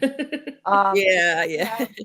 Did she have convulsions with her eyes? That must be something they're talking about together because I'm not sure what they're talking about. Oh, I know what I was going to say. I made a list. I just wanted to bring this up here. I know that people are saying, which I still don't understand, that we didn't get answers. Like, we didn't get very many answers. People are like, we're saying that last night, and I'm like, you were watching a different show than I am. You got a ton of answers. Yes. I know, right? Me? Are you kidding me? We found out what a cooey means. We got the whole story of the monsters. Yeah, well, we got the whole story about the child sacrifice. And the reincarnation. And the immortality. Yeah, I was gonna say I have a list. That's what I was gonna say. I made a list of everything. Because I have what the creatures are in the sense they're humans who gain immortality. We know the children were sacrificed in order to give them that mortality. We know that Tabitha and Jade were reincarnated from Miranda and Christopher and from the others before that. One of the children was theirs, and Kui means remember, and that's what they wanted them to know because they wanted to remember their past. We found out what the numbers were in the bottle tree, what Fatima's baby was. We got to look at the man in yellow, and now he's different because he killed Jim in the middle of the day. We know he talked to Jim on the radio. We know what Acosta's first name is. And then I got ones that are kind of answers as we know why Victor thinks Eloise is dead. Not that that means she's dead. And that maybe Jolie can't change the past. They're implying that. There. That was my list.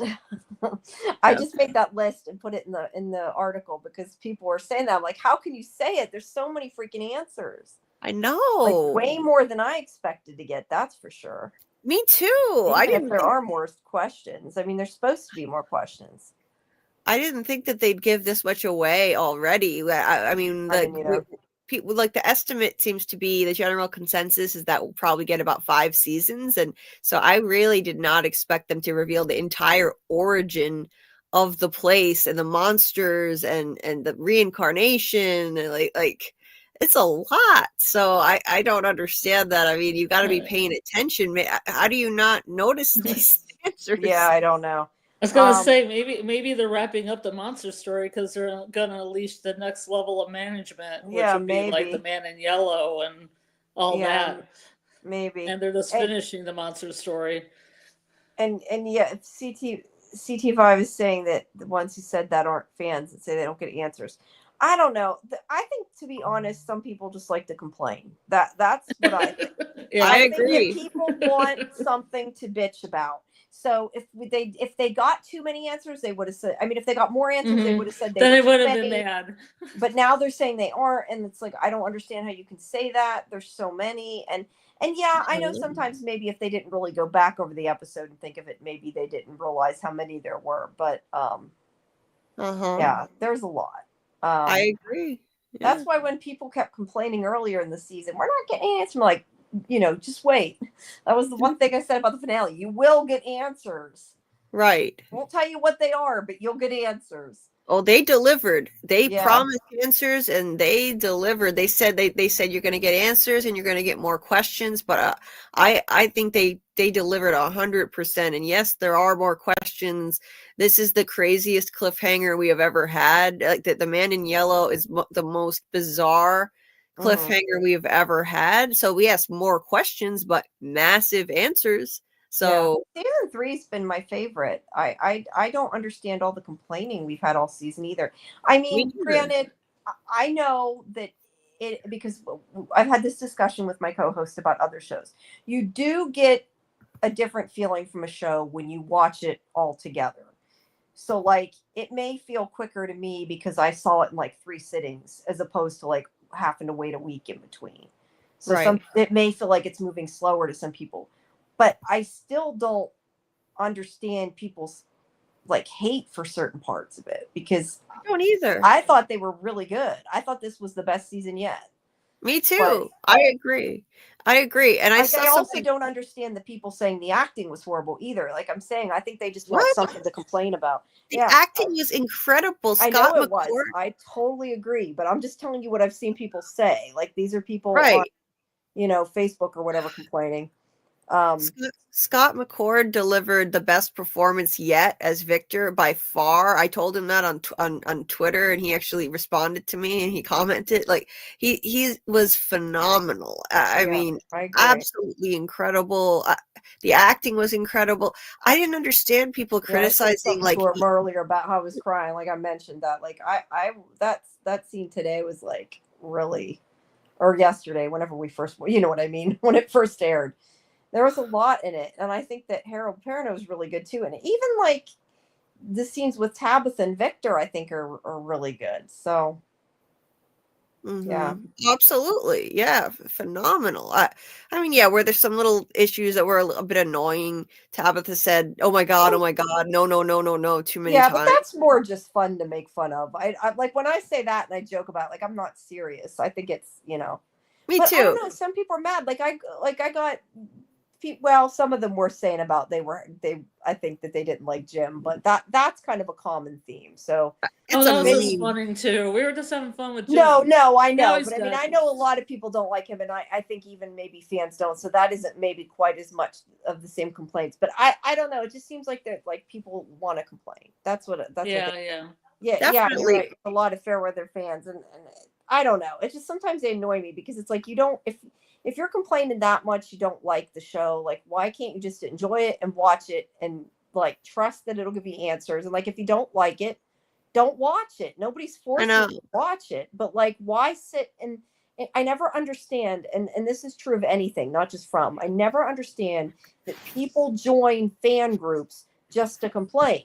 Like, if you don't want to watch it, don't watch it. But don't come in a group with people that like to watch it just to say what's wrong with it. Like, it's so annoying to me. I don't get that either. I don't understand that. I see that sometimes, and it doesn't make any sense. If they do it. I don't know if they do it because they want people to know they don't like it, or if they do it to annoy the people that do like it. I'm honestly not sure.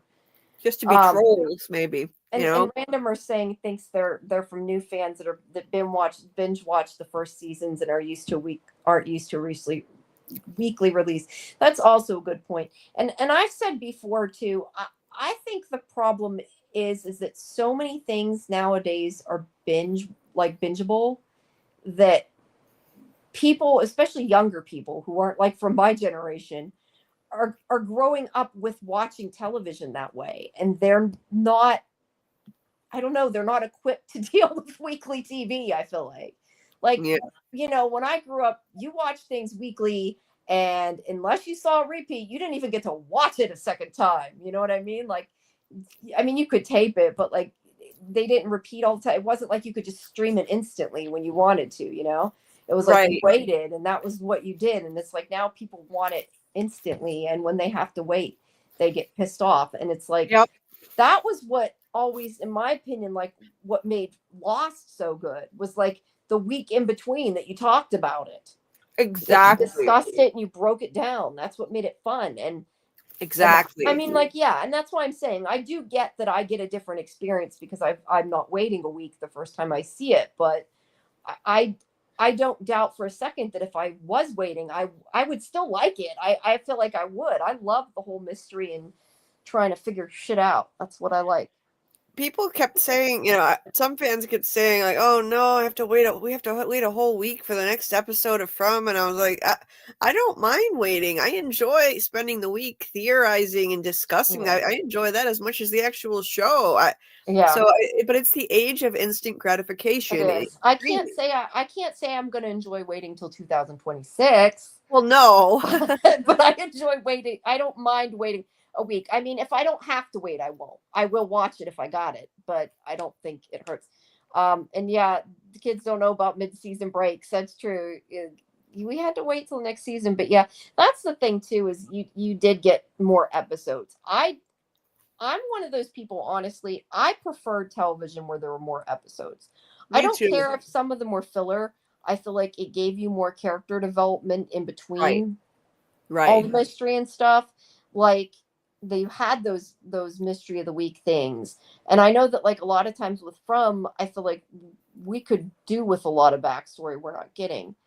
But ever since not the last strike, but the strike before that happened during Lost, when Lost went from like long seasons to short seasons, because that's when it happened. That's kind of, in my opinion, when like the landscape of television changed. And they stopped being like that. And I miss it. I know not everybody feels that way, because I know my co-hosts on the other show, a lot of times they're like, you don't need that filler that then the episodes aren't good in between. Like, don't make an episode you don't need. And I kind of like see the point. Like, you don't need filler if they're doing it specifically to make more content. But I think that the seasons now are too short, in my opinion. Like, I think like maybe like 15 would be like a good compromise or something, or even some of them get 12, but I don't know. I know though, like other countries, they get, like British shows a lot of times are even shorter. So Yeah, see, I guess don't complain you get 10. It's better than like ones where you get 6 or whatever. So I remember when I found out that British shows were like that back in the 2000s, and I thought, well, that's terrible. That must be awful. All those shows just go away so fast. There are hardly any episodes. yeah, and This then was we when get we still it's had like this is when we still had 20 something episode seasons, and I loved that. And I thought, wow, that must be awful. And now that's basically that's what it's like here for most series. They're they're not, maybe not as short as some of the British ones, but they're pretty short. 8 to 10 episodes usually. yeah. Let's see. Misha says 8 hated episodes that didn't advance the story. Hope I never have another Nikki and Paulo. Yeah, I'm not Oh no, saying I loved some that. I'm not. I think though, if you watched it week to week, you may not have liked that, because I think that was kind of like the Jim thing. Everybody hated Nikki and Paulo at the But time yeah, when it was on. I thought that episode was so clever and funny, though. There was a whole episode devoted to Nikki and Paulo's backstory, only to have them killed off. And they were background characters to begin with, who just randomly got lines that season. I think So it that was was why people were annoyed. Like they were nobodies, and then suddenly they were like so important, and it's like, where did they come from? Which is kind of part of the joke, I guess. But that was part of the joke. And then the episode that was devoted to them, I found that very entertaining, and I enjoyed it. So I didn't mind it. Yes, it was filler. I thought it was entertaining, and it's just more Lost to enjoy. So I I know. didn't. That's kind of my point. I would rather have more, even if it isn't great. But then I guess you get people complaining it's not as good. But I mean, there's a difference between filler and backstory. I sometimes do feel like From doesn't have enough backstory because it's not No. long. It's missing it. They don't have the time to flesh out I certain know, things as much as they could. but the problem is Just- you can have the opposite problem too, though. People complain there's not enough plot. It's too it's too slow. You have a show like, now I liked the show, I enjoyed it, but a show like Teacup, where I think had the opposite problem. I don't know if you watched that, but it moved so fast and had absolutely no backstory. So like you got one where the plot was like moving all along, but like you didn't care about the characters enough because you didn't know anything. So I mean, it can have too much backstory and no plot, or it can have too much plot and no backstory. I think you need a balance. And I think that more episodes, like I said, like I think like 15 would be maybe good, because you get them without them being completely filler. But yeah, I don't know. But yeah, Kel's saying they had an animation with the boys. Yeah, I think if they did some kind of like one-off thing, it would be kind of cool. A standalone episode. Maybe like a mid-season thing. It could be cool. Right. Yeah, and there are certain plot lines in From that I definitely think suffered a bit because they just didn't have enough time to flesh them out longer. Like when they had to stay awake because, if you fell asleep, then the cicadas might rip you open like Paula back in season 2. That lost some of its dramatic impact because it was over too fast. That whole thing was, they were all acting like they were going to die because they couldn't go to sleep. But it was over so quickly that it just didn't have as much impact. And I think that's one of the issues. If they had a couple more episodes, they could have dragged that out longer. Yeah, no, I agree. I think that it would do. I'm not saying that, it's bad without it. I just think it could be better with it. That's it. That's exactly the way I'm right. looking at it. Yeah. I don't know. I mean, honestly, From is the first show in a long time that and I think, I'm guessing you kind of feel the same way, but the first show in a long time that I've like connected with this deeply, that I've cared enough to go into it. I mean, oh yeah, don't get me wrong, there's shows I love just as much. Like I love Doctor Who and everything, and I can go crazy about Doctor Who, but it's not got that mystery. I mean, people compare it to Lost, but I think it's partially just because it has that mystery. It's not that it's the same story of Lost. I mean, people say it's the same writers. It's not. Some of the behind the scenes people are the same, but it's not written by all the same people, which they just compare it in commercials and stuff because they know it'll bring in Lost fans, and sometimes that backfires because then people are like, it's going to be like Lost and it's not going to end. And I liked I mean, I liked all of Lost. I know some people didn't, and I know you haven't finished it, so I won't get into it. But I don't know. Like it's the first show in a long time. Like I'm really invested in wanting to know what the fuck is going on, for Oh lack of yeah. a better Oh yeah. description. So yeah. Me too. Me too. You know, I get into it. It took me years actually. Like I couldn't find any current shows that really I was pulled into this strongly for a long time. I watched reruns all the time because I couldn't find anything current that I could really connect with this deeply. And this is the first show I've really gone down a rabbit hole with. I've never been Yeah. part of a fandom that like where we're this passionate before. Well, that's why I think why too I compare it to From, because we were like this. I mean, we were doing the web mazes and going down the rabbit holes and trying to figure things out, and yeah. And that's actually kind of partially how our podcast started way back when, because we met in a Lost chat, and that was how it all started. So yeah, you get a lot of friends. It's fun. But let's see, how it's been 3 months at most. Let's see, get past the show's timeline. We feel like it's over a month's time. I guess they're talking about the real timeline of how long it lasted. I think I'm assuming they're talking about in town. I'm not sure. Yeah. Let me see if I have any more notes from my thing. You know what's funny? When I was trying to write notes from the episode, I actually didn't have that many notes, and I felt like I knew I could talk about it forever, but like I don't know, I couldn't seem to write stuff that made sense to put in the notes. They weren't like detailed notes like I had before. That's why this time I wrote a review instead of a breakdown. I figured I'm breaking it down on here.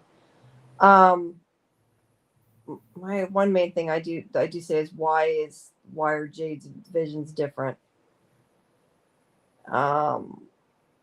You know, or because he seems to think they're things that have gone wrong rather than him being in the time.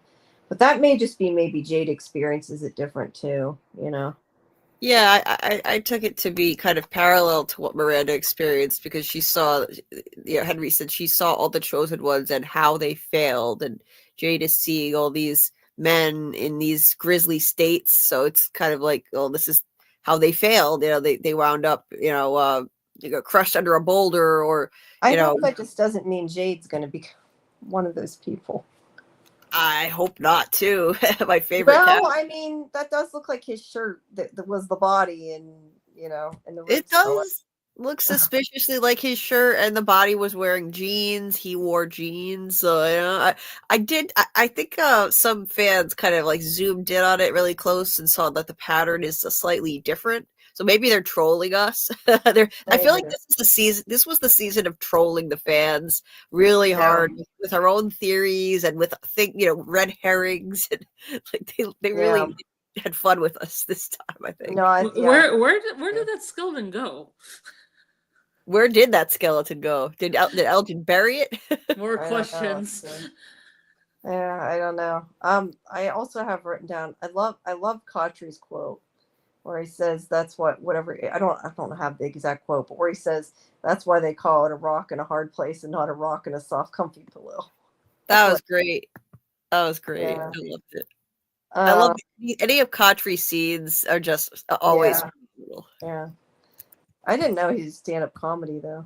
Yeah, he's a comedian. He's hilarious. Well, I know that, but I didn't know that until he was talking about it. I love listening to his interviews because he's so funny. So funny. It's so weird because it's such a different role, that he took in this show, right? It's not a comedic role, at all. It's not.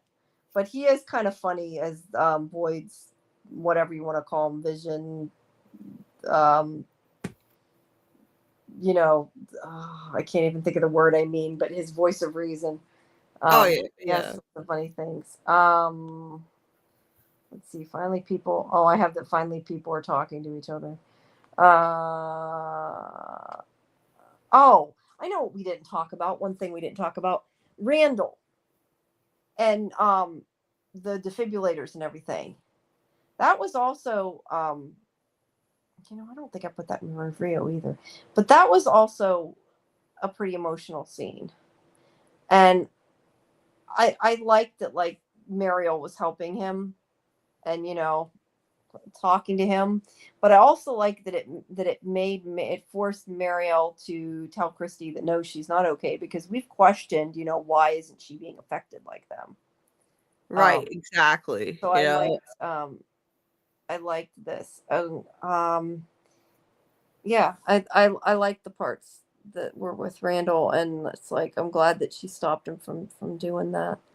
Let me see. I was saying I was surprised Jim is the one that figured it out. Didn't think Boyd would actually do it. Her name's Danny. Yeah, I think most of this we talked about. The only other thing I have is that I was curious if Fatima was just trying to cut the baby out, or she was maybe going to try to hurt herself. I was curious, but she didn't get that far. So, yeah. I think she was trying to cut that thing out of herself for sure. yeah, Yeah, that was crazy. Is she really going to do it? Oh, she started to. she started to, yeah, and then you had Randall trying to, like zap himself with the defibrillator. That was crazy. Like that would have been fatal right away. Like, he put that thing to his head. I think that the noise in his head seemed to be getting worse in the last couple episodes. Like he wasn't. We weren't actually seeing the cicadas flying around him anymore. It was just like loud in his Hearing head. them, yeah. You know, I kept thinking though, like when he was, I don't know what episode it was, but one of the episodes, he like pulled his bandage off, and I'm like thinking, if they suddenly have like cicadas crawl out of his stitches or something, I'm done, because that's what it made me feel like was gonna happen. Like are they inside him maybe, and they like, because they did something to him clearly, I think more than they did before. I mean, like, I think whatever they did the night that Boyd left him there, I feel like the monsters did something to him. I don't know what, but Maybe, did something yeah. to make it worse. There was something that the monster said that I thought was really suspicious. The way she said to Boyd, we get to keep Randall. Well, maybe in a way they did keep him in some way. They did something to him, even though he survived. It makes you wonder. Yeah, it definitely makes you wonder. And I was gonna say, they're talking about Katrin saying, I don't know how to say that, my Asbias said, is Father Katri controlled by the children or his own consciousness? And Kel says, is Katri actually good and really just a lingering spirit? I mean, Jade did say spirits linger, so maybe that was, kind of meaning, pointing to that. I don't know. I know I've had this conversation with people quite a few times. Like, is he different than the other visions people have been seeing? I mean, we talk about, like, Jade saw the guy, Barman Tom, whatever his name was. I can never remember his name. Yeah, like, Tom. Yeah. So, like, are these people really their dead consciousness talking to them? Or, are they like ghost type of things? Is it an entity that the town is making them see, and therefore they may not even be good? Or is it all their own subconscious in their head? And are they all the same? Like, is what Boyd sees different than, although now at least we know what some of Jade's visions were, but like, is Boyd seeing Katri different than Jade seeing Tom?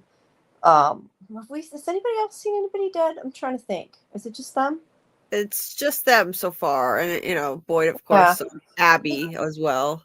So Yeah, two different ones. that's true. But like, I don't know. I feel like Katri seems to be good because he does seem to be giving him good advice. But I do think he's more than just Boyd's, own voice talking. Yeah, I'm gonna You said you don't trust him. You disagree.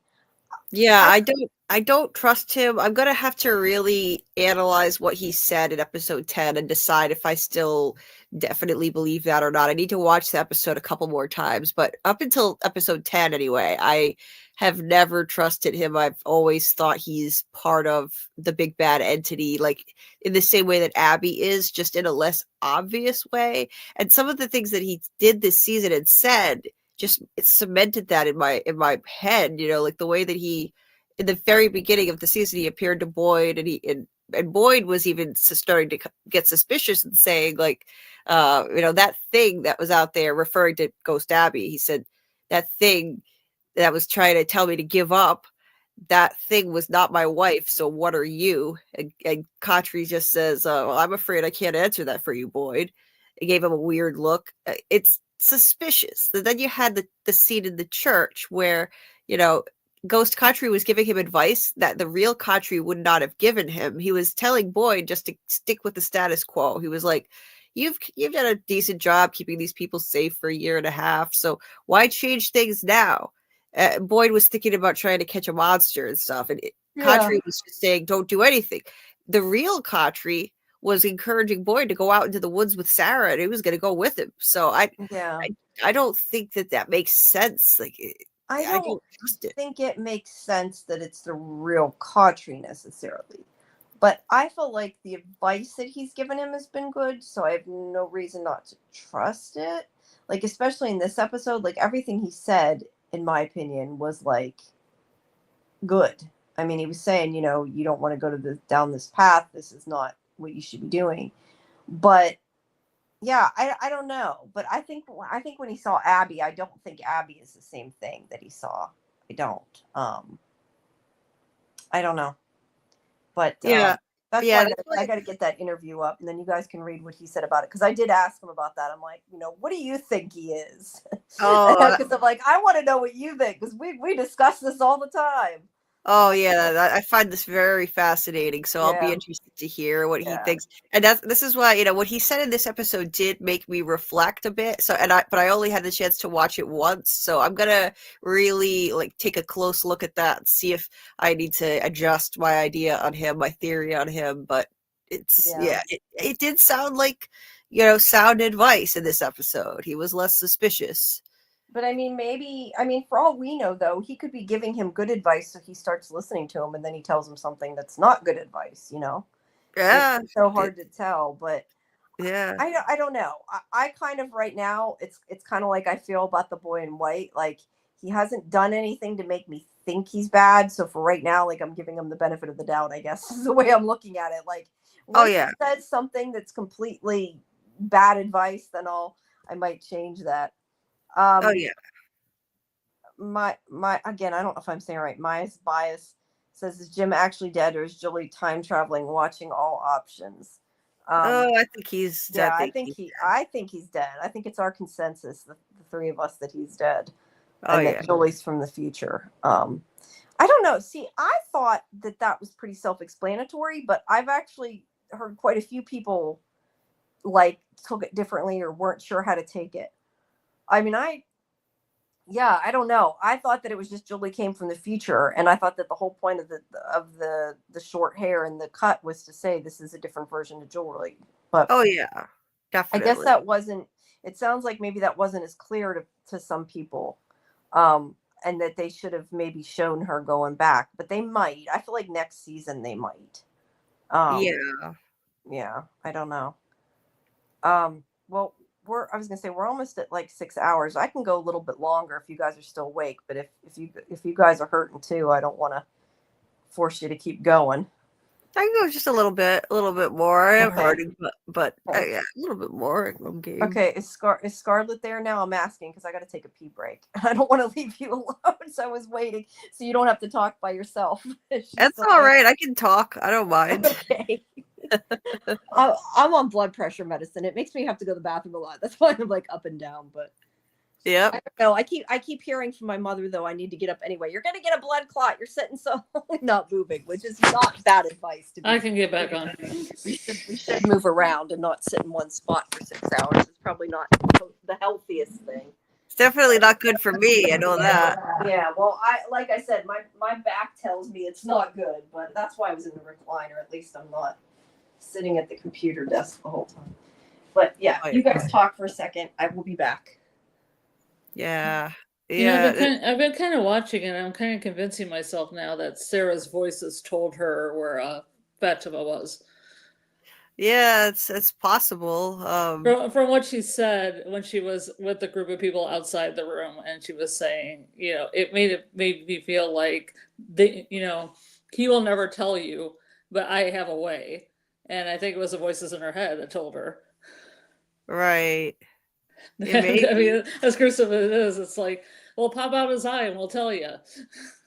Right. Well, it's possible. I mean, because when I was watching it, I just kept thinking, in terms of real life, torture is known for not being effective at all in terms of Yeah. getting accurate information. People will do anything to make the torture stop, and they'll say things that aren't even true. So I'm like this isn't going to work. So I don't know. But yeah, it's possible. That's an interesting point. Maybe the voices, the voices are, we know some of the voices that talk to her are evil. So, and they just basically came back after being away for a while. Yeah, they did, and Just honestly, just to muck with her, and Randall was doing the same thing, the same kind of motions and stuff. And I think they were just, messing with people. Right, and honestly, like I still say this didn't need to happen. I don't think Fatima was really in any danger anymore. So it's like the voices, irony. the voices could have just told her, where Fatima is. Go get Fatima. No, of course they're not, because they're evil. Most of the voices in her head are evil. So I think maybe she was able to hear the voice of Abby that time because they were out in the woods near the bottle tree. That's when she heard the voice. Maybe like the spirits are connected to the bottles. That's what I'm thinking in some way. It was. Yeah. She said, "I hear them." The camera panned up at the bottles really fast, implying that somehow that was causing her to be able to hear Abby's voice in her head. But normally, I think it's just evil voices in her head. Yeah, but I think the voices too. If you're talking about the pan up to a tree, then it's the opposite of the pan down to the floor and the screwdriver, and that might be the influences of voices too. Yeah, that's a good point. That's a really good point. And here's the thing: So we now kind of have an idea. Maybe the big bad is the man in yellow, but who are these plural voices in her head? Like are there multiple evil spirits talking to her? Why are there multiple voices in her head? That's what I'm trying to figure out now. Who knows? Maybe that's the next level. Yeah, because I've never been of the mindset that there are a bunch of different evil entities here, like multiple. But it is possible, I guess. There could be multiple evil spirits or evil entities. Maybe some people think they're battling each other. They're playing a game, or I don't know. But yeah, I don't know. It's confusing, the whole voices thing. Yeah, we still don't know like the creatures like they're in the like credits, and also in that mystery picture that we saw that was behind that rendezvous ad of the black cloak figures, like going into houses and taking children and stuff, but we've never seen them. I know, right? It looked like the boogeyman to me in the picture in the opening credits. It looked like the boogeyman, and there was someone hiding under a bed. I mean, seriously, if there isn't a rendezvous truck somewhere in the series that comes in the Fromville, I'm just gonna go crazy. By the end of the series. Right. Because they have a calendar behind Bowie too. That's a rendezvous calendar for 1971. The only thing I can say is that maybe it's going to be just an external thing, like just a web maze type thing, which I could be okay with if they continue it. But it so far hasn't seemed to go anywhere, and a lot of times the official stuff doesn't. Yeah. Just for funsies, but still Black Cloak figures. Yeah, they look like Death Eaters. I forget who else said that. Death Eaters. They do to me. That's what they made me think of. Yeah. And thank you, Cal. I'm glad that you enjoyed the interviews. And yeah, some things they can't answer or they won't answer. I try to ask things in a way that they can answer it because it's not spoilers. I try to ask, what do you think about things, rather than saying, what something is. They can tell their opinions, but they can't tell you what it actually is. Yeah. Let's see. What says Kel wishes the boys come back and then say, guess what, Elgin, we ain't going home. You ain't see that coming, huh? Yeah, that's true. They're not going home. Fine. It didn't work. He'll heal up in a bit. He'll have to wear an eye patch, but he could get one of those from Clara. Yeah. Right. Yep. That's funny. He's now the Odin of the season. Yeah, I know. I That's think so all funny. major characters have powers or entities that talk to them, and if Ethan was sacrificed by Sarah, Sarah would have turned into a monster. Maybe Sarah's voices are the evil entity. I don't know. But I do think that, like, you're saying that you think Sarah found out the answer because the voices told her. I kind of question, though, if the voices are bad that she hears, why would the voices tell her just because she hurt Elgin? Like why would they stop her from hurting Elgin? It didn't benefit them. I mean, it was already too late, so it didn't matter. It's fun. It's Matter, fun but- for them. It's a game. It's a game for her to take his eyeball out. It Yeah, but pleases why them. not? But why not make her kill him? Like, why stop there? They don't want him dead. They want him in pain. I guess. I don't know. With an out and eye. I still tend to think that he finally just told her, but I don't know. I mean, there could be several things. He could, the knowledge thing that we talked about earlier. It could be she poked the right part of his brain with the screwdriver. Yeah, maybe. It loosened it up. Yeah, maybe. I like what Nisha says, though, that's true, is why are people not asking how they're going to get them home instead of just like accepting let them go home, you know? Sarah and Elgin should have had a talk. They should have round robins all the time in this town. Yeah. Well, at this point, Elgin did what they wanted, and they didn't go home, and she had the baby. Mm-hmm. So he's got to know at this point. Guess what? They lied to you. Mm-hmm. I'm just like really curious to see the fallout of all this, though, because like we don't know, they've got to at some point probably find out Fatima killed Tilly, because I've said before, I don't think that they could not tell people, because they're not going to want to live there thinking that somebody's a murderer, because if they do, they're going to start attacking people. Well, Kenny already has questions because he didn't know why Fatima was in the shed. Yeah, right, exactly. But I've said before that the problem with not telling them is that like people will be defensive and will be scared of each other and will start hurting each other. Mm-hmm. That's why I think they have to have a killer. And I think they should have faked it and, said the monsters. Yeah. But that's a whole other issue. That's probably going to happen, and that's going to have a big fallout. Also, when people find out what Sarah did, it could have a big fallout. Are they going to try to put her in the box again? But even what Elgin did, like, he did something really bad. And truthfully, then so did Boyd. Like everybody just made all these bad decisions and all these bad things happened. And I just don't know how some of them are going to like be okay with what happened. And like I said too, I don't know how they can be okay with what Boyd and Sarah did. I mean, Sarah, they didn't know she was going to do it, but like I have more than a problem with what Boyd did, because he was trying to save his family. I more have a problem that Donna and Kenny stood there and let it happen. I think the only one that was right in that instance, in my own personal opinion, I know you guys think it was okay, he did it. I don't. I think the Costa was the only one that made sense to me, where she's like, no, you cannot do this. And no, I agree. She's like us in the voice of reason. She says a lot of things that the outsider would say.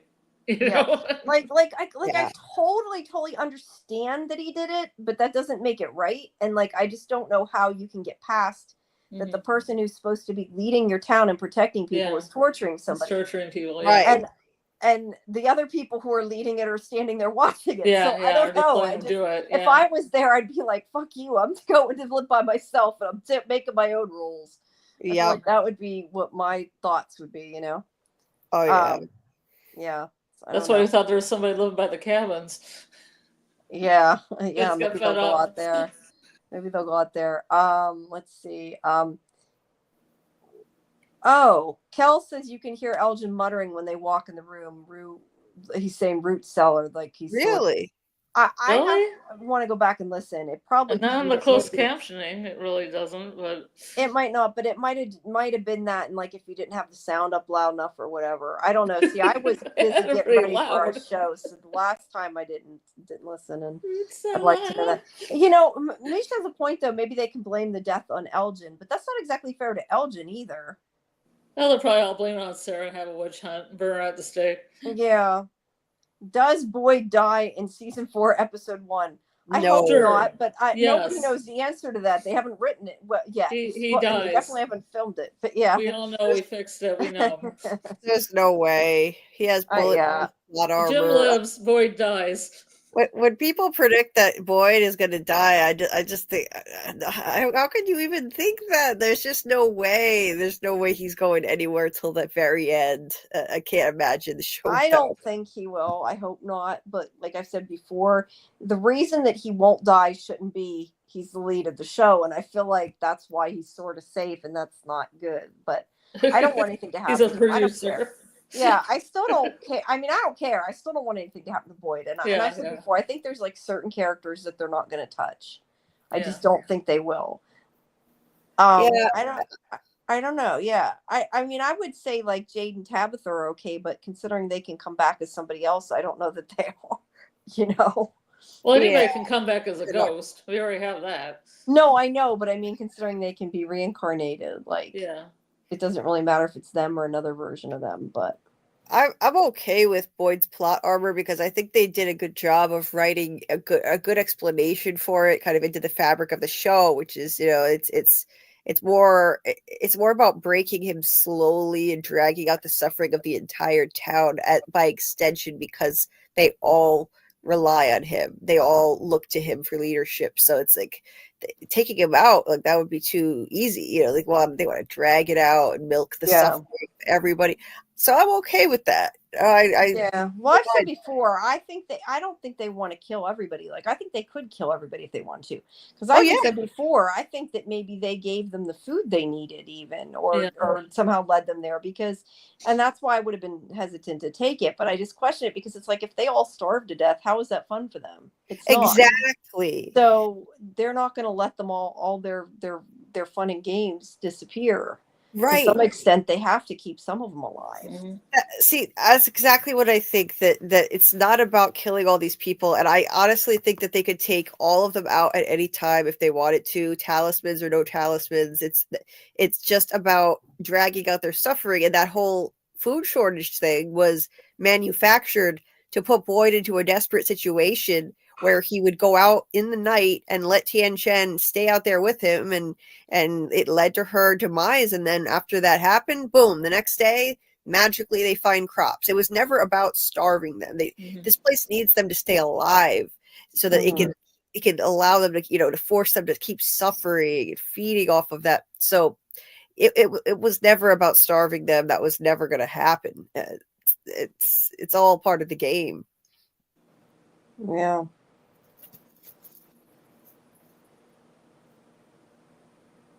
Yeah, I think that's what they want, is to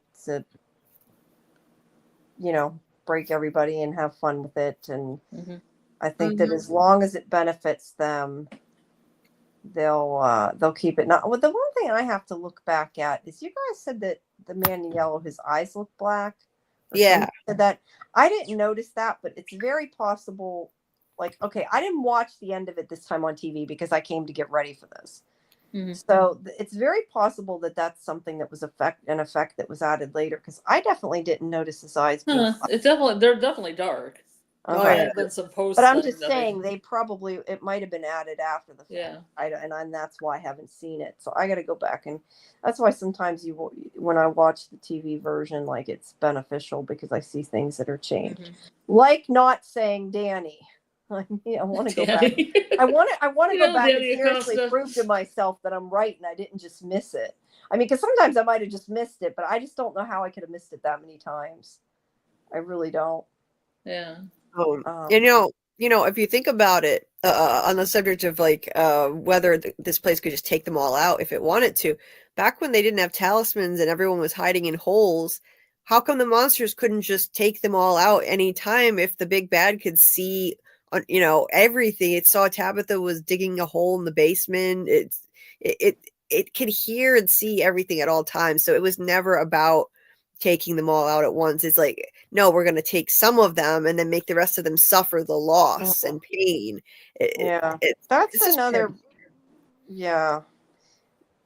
I forgot what I was going to say. I was going to say something and then I totally lost what it was. Sorry.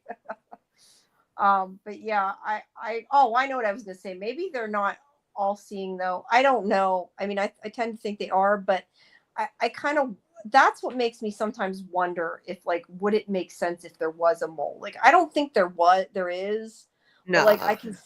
I can see why that would make sense, because like how do they know all this? And that's why I said it's kind of like it makes me think of like the whole snow globe thing and everything. Okay, let's see. Yeah, Boyd should have taken the camera and taken a picture of Smiley. I agree. But Misha says, I don't think the monster's in charge of anything in terms of food and weather. There's something over the monsters as well, maybe even over the man and yell.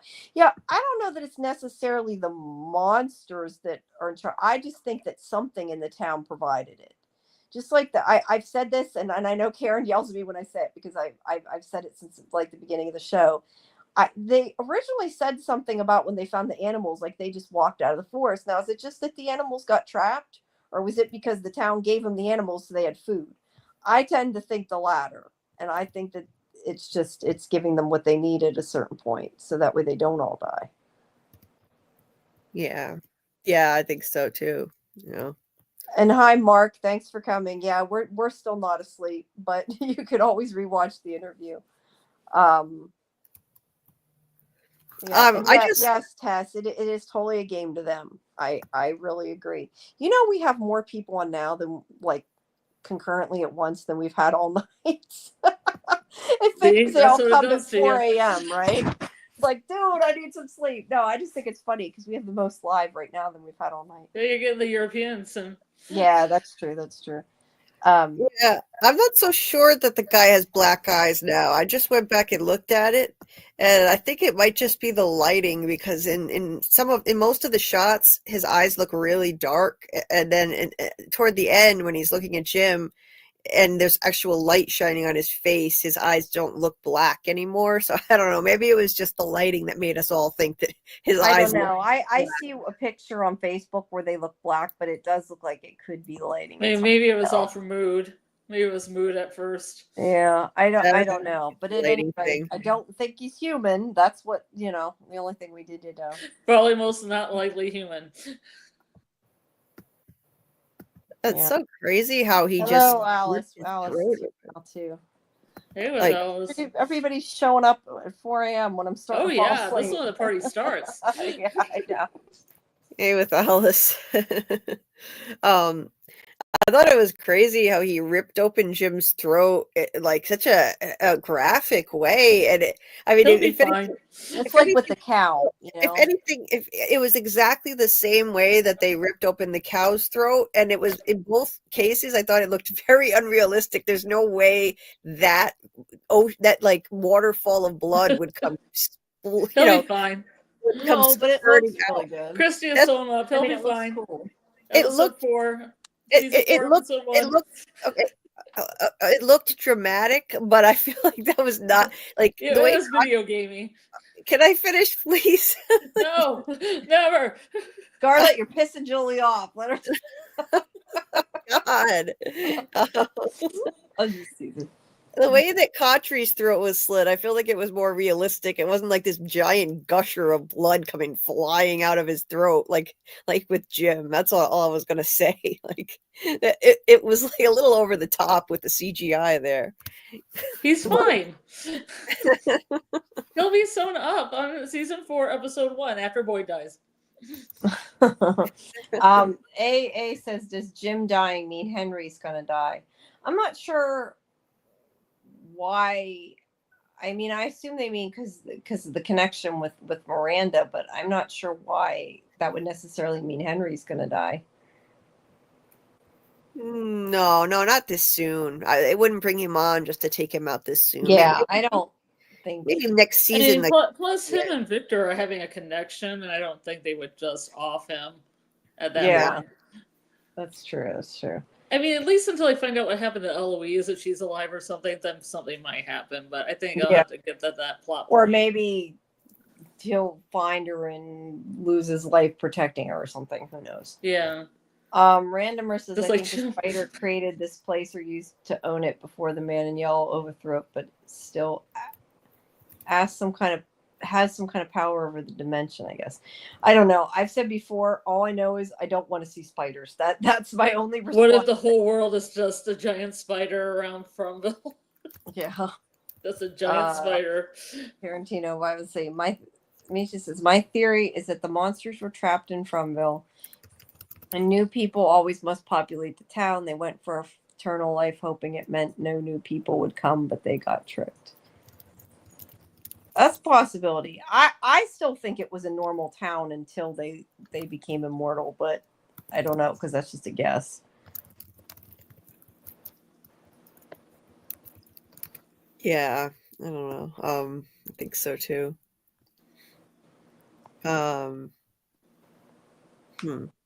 Yeah, monsters were trapped in Fromville, and new people must always populate the town.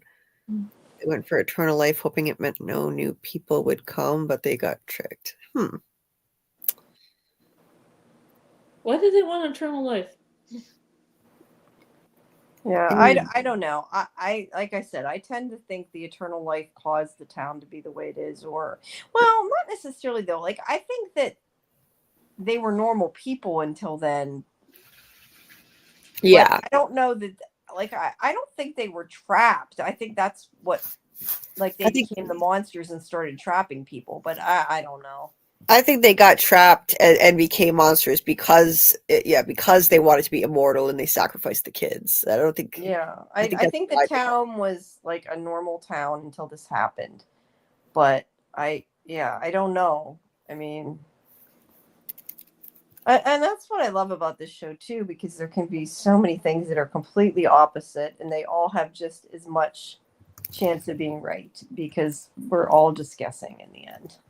You know, Yeah, that's why I think it was so surprising that like they said I was Miranda, and it was outright explained.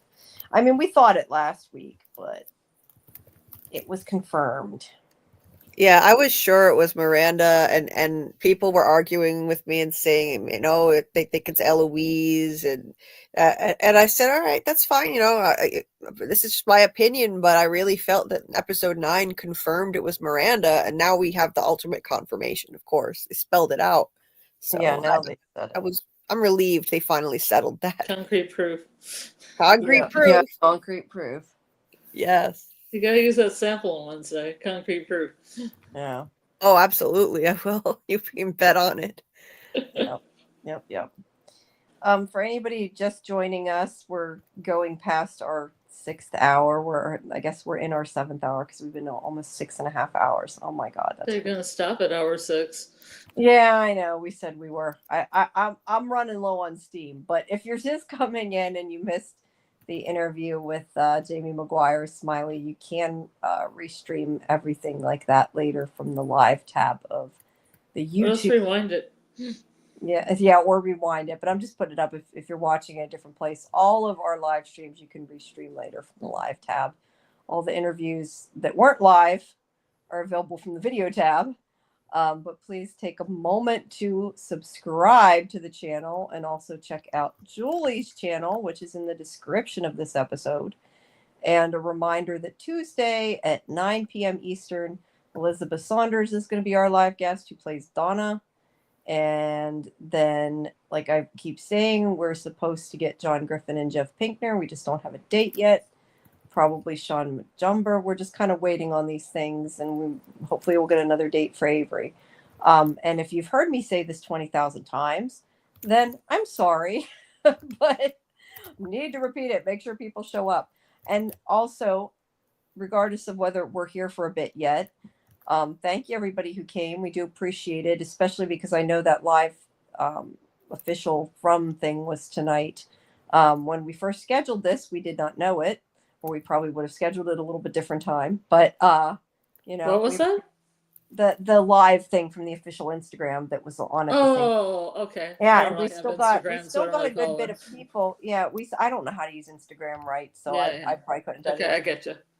But we appreciate that you guys came here because I know a lot of you did, and we appreciate it. And let's say thank you. Yes, I'm always surprised these people want to come, are agreeing to come on the show. Not that it's a surprise they want to, but you know what I mean. I'm surprised that they're willing to give their time to come on the show, I should say. Mhm.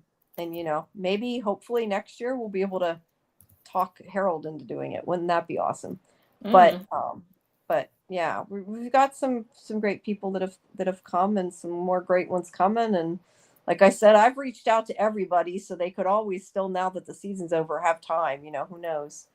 But yeah, and I don't know. Hopefully, we'll probably be back at least next week, and then decide what to do.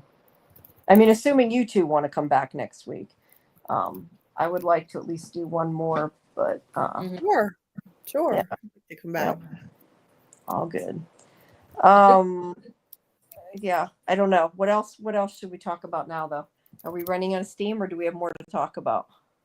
Well, I'm gonna go to bed soon because I have to get up soon. Yeah, All those times I'm down and my mic is kind of muted, I'm taking little cat naps. as long as you're not snoring on air, we're good. And then when I hear like Raven Crow, I come in and say my little thing about Raven Crows, and I go back to the little cat nap. That's okay. That's okay. I was wondering about that, where you were going. It's the only way I'm going to keep going, really, quite honestly. No, I just think it's kind of funny that, like, it must just be the timing of where people are, that, like, we're getting, like I said, we're getting more people now than we've had, still, than we had. So you gotta start them at 4 a.m. Yeah, maybe sleep and then get back up, right? That's what makes me, like, that's what makes it hard to leave, because, like, you don't want to leave. Everybody's there, everybody's talking, but it's like, yeah, at a certain point, I think you got to make a cutoff. But I can go a little bit longer, but not a whole lot. I'm starting to get a headache, but actually, I could probably take. I was just gonna say I could probably take more pain pills now, because I'm sure it's been 4 hours since I took some, because we've been on so long, Yeah, I could probably take more myself. Yeah, I took them before midnight, so we all just do a round of pain meds. Yeah, no, I need Excedrin. I sometimes get migraines, and I think it's because I've been sitting here so long. Yeah. Most people are kicking back with a drink while they're doing a stream, or we're popping pills. We can have a drink too. We can have a drink and then pain pills. Yeah. Provided you can take them with alcohol. Right. No, I'm just taking Excedrin. But yeah. See, Misha, it's 1:30 there. She said, yeah. Well, here it's 4:30. Dieter came back again. Hey, Dieter. Welcome back, Dieter. I love that Dieter leaves and does something and then comes back. I think it's funny. Yeah. We appreciate it. Yeah, Dieter's just going about his day. He'll be at work a lot of day, on weekdays, and like he'll like pops in on his break. He'll come back and then he'll go again. Yeah, it's funny. Yeah, that's cool. But yeah, it's hard to leave. I know it when there are still people chatting and more people coming in. Like, that's how I wound up with an 11-hour stream. Yeah. But that's how you get more people interested and more subscribers. No, it's great. I'd love to get more people coming in, and if people want to keep listening to it, I'll keep doing it. Maybe not. I mean, I figured once the finale's over, maybe not 6 hours, and I know I say that, I might change that, but my plan is to not be over 6 hours. But yeah, I want to do this with other shows too. It's just, my thing is I don't want to talk about myself. Like, I gotta find people that want to talk about stuff. So, yeah, gotta have somebody to talk about it. That reminds me, I was gonna say, while I'm here, I am going to copy, I don't know how to do this stuff. I am going to copy my Discord link here and give it to you guys in the chat. Actually, I probably should put it no, I'll put it here, then everybody will see it. There's my Discord. If you guys want to join, would love if you join. There's not really much there yet. Just still creating it. I haven't had time to figure out how to do it, but the point is that I can put updates there for everybody. You'll know when things come out, interviews, live streams, that kind of thing. And hopefully we can all also chat about the shows we like, and kind of a way to all connect when we're not on the stream. So there you go. But yeah, we're I think, I don't know, we got lots of people, but nobody's asking anything now.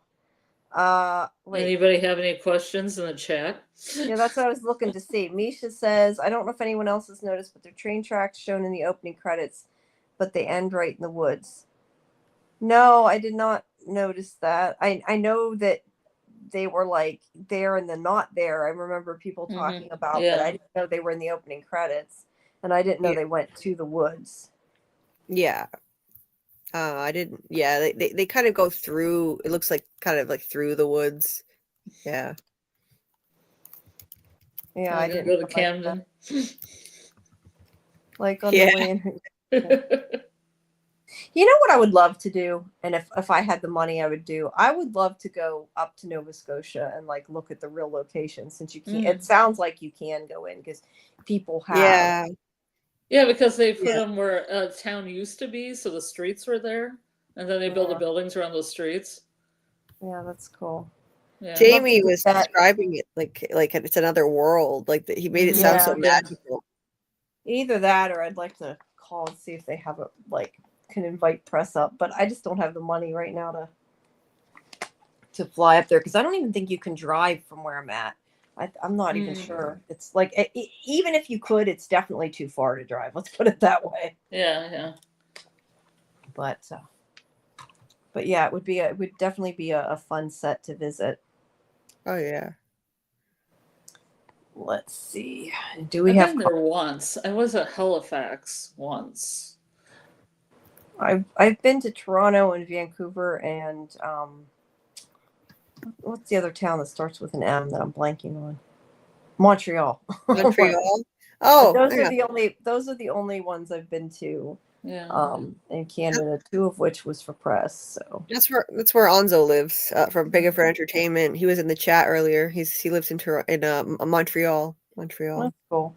I need to where check are out you his at, channel. Jamie? Where Pennsylvania. are you at? Pennsylvania. Oh, Pennsylvania. Okay, so Yeah. you guys are both east of me. Okay. Yeah, but I need to check out his channel yet. You've been doing it when I've been on the other show or whatever and couldn't check it out whenever you were on there, but I need to check that out. Oh yeah, it's really good. It's a good time. Really good from lives. Yeah. Yeah, we're gonna be. I need to check out a lot of them. I haven't. I haven't watched. I think. Yeah, I haven't watched a lot of live streams, but to be fair, I never before this watched live streams either. Like I do the podcasts and stuff, but I never really. I don't know. I don't really have time to listen to other people's, and I need to take time to do that because I do want to. I just haven't. I feel like I have no free time lately to do that. Me too. I've missed out on a lot, because I'm on too many live streams, so I don't have time to watch other people's. But yeah, his are really fun. We're gonna keep doing them every Tuesday and do a rewatch stuff. Yeah, it's a good time. I'd like to. I think we all need to get together and do like one big live stream. Like I'd like to get some other. I'm surprised PM hasn't called in at this point. Yeah, I was going to say that is the same PM, right? She just changed her name and icon a little bit. But how long have we been on? Well, we've been on till 10, so we're going on 6.5 hours now. Yeah. Well, Misha, I'm glad that you're listening to us. Not kidding. Appreciate it. But yeah, and for anybody who doesn't know, I know Julie and Scarlett aren't on, but we do have our other show on Tuesday too, on my channel.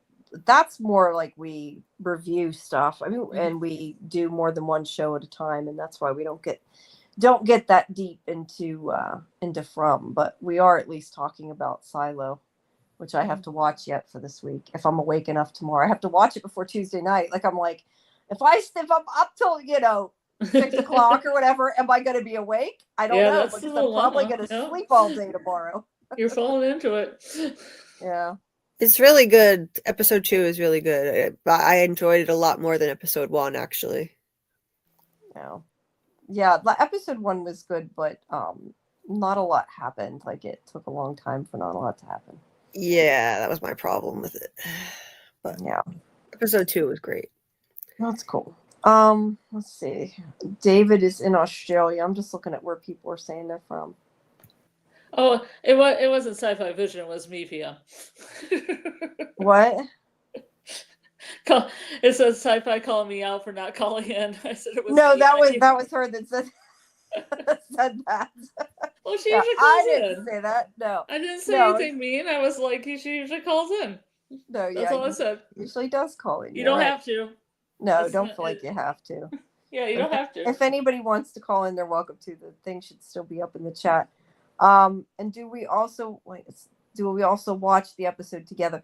I have only recently started doing watch parties and watching from with people. Mhm. Otherwise, no, I have not. To answer your question, Misha, I would like to start doing live stream parties and stuff. That's part of why I think the Discord's a good idea, but I know that you probably have to pay to do that anyway. So at the moment, but You have to pay to have more than 15 people in your watch party. That's the yeah, thing. that's the thing. Everything costs money. Yeah. But, yeah. But maybe it would be fun, or if somebody else maybe wants to stream it within it. I'd love to do a party and watch some other things. Do like once a week, it'd be fun. But yeah, I'm not sure how else to do that other than through Discord. Usually when I do like synced up shows, like I do the live tweets and stuff, but I'm watching it on my own. I watched part of Beacon 23, Misha. I never finished it. Yeah, what is that? It's a show. It's like on I think it's sort of a space station, if I remember correctly. I'm trying to remember. But it ends up with just two people there, and there's like a AI, I think, on it. I can't remember, but and like a disaster. It's like in space, and I think it's in the future. I'm really bad at descriptions off the top of my head when it's 4:30 a.m. Sorry, but it was pretty good. It was on MGM. Yeah, MGM has some decent stuff. It's just From's kind of like the one main thing. Obviously now they have Earth Abides coming, but I don't know. We're all going to be missing From, so I have to find That's something more. else. Gonna be going through From withdrawals. Yeah, I know, right? So I want to keep. Yeah, because we'll have From Book Club, and then we'll have From Caroling, where we can sing It's Beginning to Look a Lot Like Smiley. Yeah.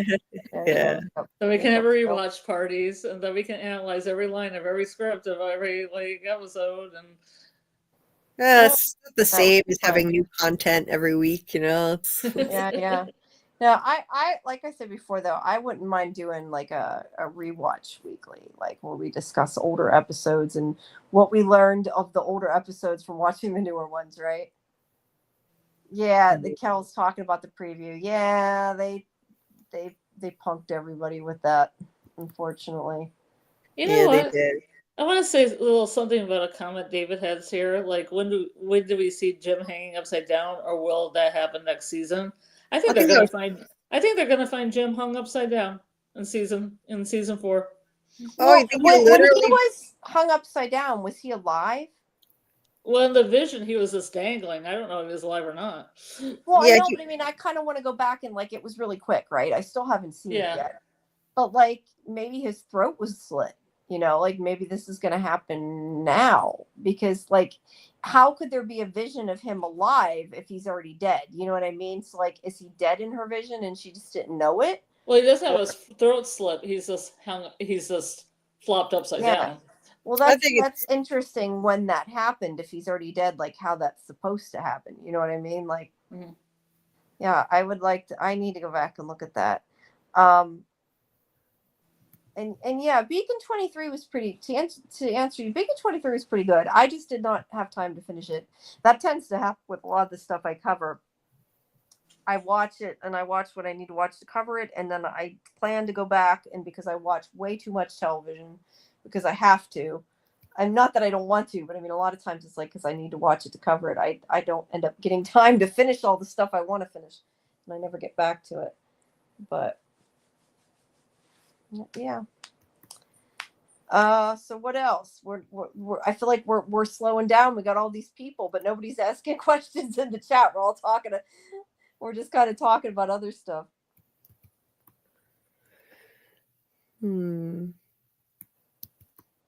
Yeah, I really got to go back and look at that clip. But I would like to do a rewatch. If I need to make time for it, but I would like to see it again. Although to be fair, you can watch all from in a few days. I mean, if you watch it all, right? If you watch it the way I usually binge stuff. I had a You can watch guy. it a couple days. That's too much for me, man. It's too much. I had a me guy too. in my. I had a guy in my live chat the other night who said he just binged the entire series from season 1 through season 3, episode 9 in just like a couple days, and he was already like he joined the panel talking about it. He was already hooked. And he had just seen it. That's cool. That's funny. But yeah, I did the first 2 seasons when I rewatched it before the third one in like I think 2 days. That's not necessarily healthy to do it a lot, but I tend to do that. There's PM here. I'll let you in. Hold on. Let me add you to the stage. Hello. Hi. Welcome. We're still sort of hanging on. I know, swear I right? get You caught the sillier the bug. later it gets. You're going like on all-nighters too. Yeah, it's the finale, so we'll have a special where we go longer. But I don't know. I don't know. I say I can't do it again, and clearly I did it again. But I don't know. Yeah, that's It's like a bit me. it's like Brittany. contagious. Somebody has like an echo or something. I don't know. It was like buzzy. Kel says, "What's our 3 biggest questions for next season?" What are the things you guys want to know the most? I want to know what's at the cabins, even though it may not be important. I want to know what's at the damn cabins because they teased that too much. Oh yeah, like that was frustrating. Like, they teased it too much without anything actually happening. I mean, it's different than like the tent being dragged or the spider webs. Like those were like really intriguing events. This was just some knocking and some footsteps. We needed, if there's going to be some weird event happening out there that's unexplained, it needs to be more exciting than footsteps or knocking. They needed to give us more. Yeah. That's definitely I mean, I don't know. I feel like maybe we're not supposed to think it's that important, but they made it feel important. Yeah. Remember, like Jade took apart the Tower of Totems, and Dale said, you really think you should be disturbing the ancient Tower of Holy Scary shit, like Yeah. And it made us think that, okay, well, they just unleashed something. Jade even said that he thinks those totems might ward off evil, like the talismans, and if that was just a big red herring, that's a huge letdown. That they were featured heavily in the trailer, those totems, and the cabins were featured. The cabins were on the poster, so I have to believe that they're going to matter at least in season 4. I hope. Yeah, I hope so too. What are the other things we want to know? I feel like there's so many questions, but I'm trying to think. What are the things I want to know the most? Maybe why the monsters like choose not to kill Victor when they could. I think that's kind of a big one for me. Who the boy in white is, I don't know. I don't know what the.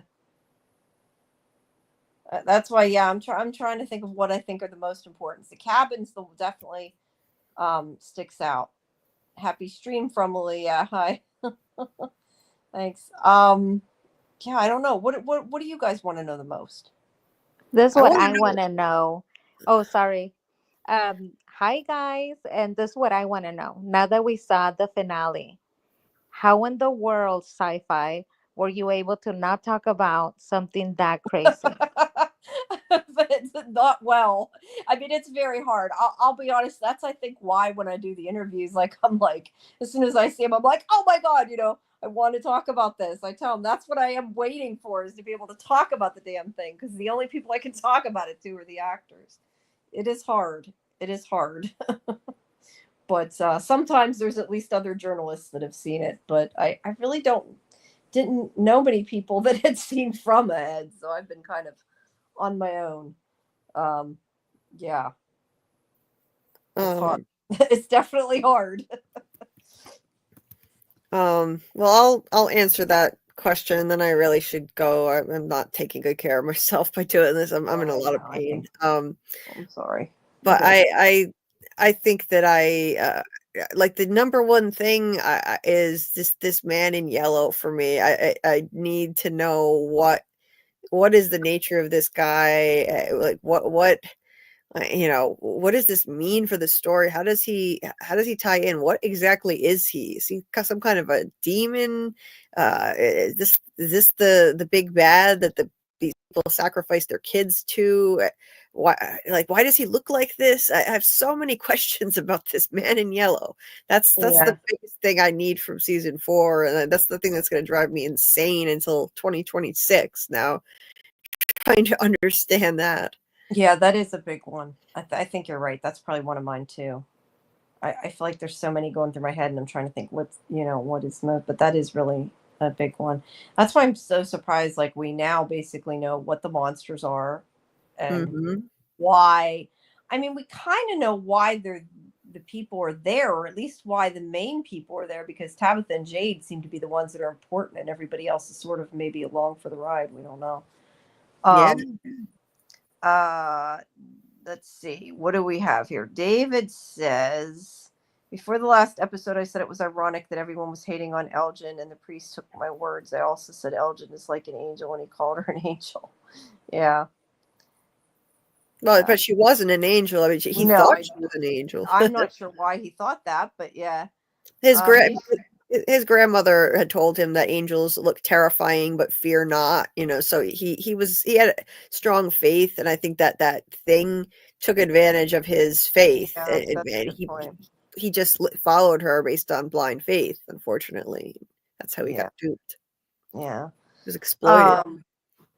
Yeah, that's probably true. I still wonder why sometimes he didn't question it though. Misha wants to know what the difference between the town and the village is. Can the children even be freed? And why were the 3 people, including Martin, chained to the walls? Yeah, that's a good one. The whole thing with Martin and how it's all connected, I guess, is more my question. Like, we know, they have the cicadas and they were chained, but does that even have anything to do with Martin? Is Martin anybody else? That's the other thing. Is Martin Right. Fatima? No, but I mean, is she anybody else? Um, do you think we will have anyone go back to the real world? That's what just Genus asks. I feel like probably, in my own personal opinion, I feel like probably not, because they did that. Like, I'm not sure there's a point to do it again. What do you guys think? I just think they won't now. I don't think so. I think that they're not going to revisit that, at least. And if they do need to go back there for any reason and really go back to that original bottle tree that they almost made it to, that Tabitha almost made it to, I wouldn't see that happening until maybe the end, toward the end of the series. Yeah, I mean, at the end they might, but I just feel like now, like, been there, done that. Like, I don't Oh, know yeah. that to see that again. No, I think there might be like a possibility now that we have introduced like time travel potentially. Maybe there's a possibility that somebody would go out into the real world before the people get into From to provide some knowledge.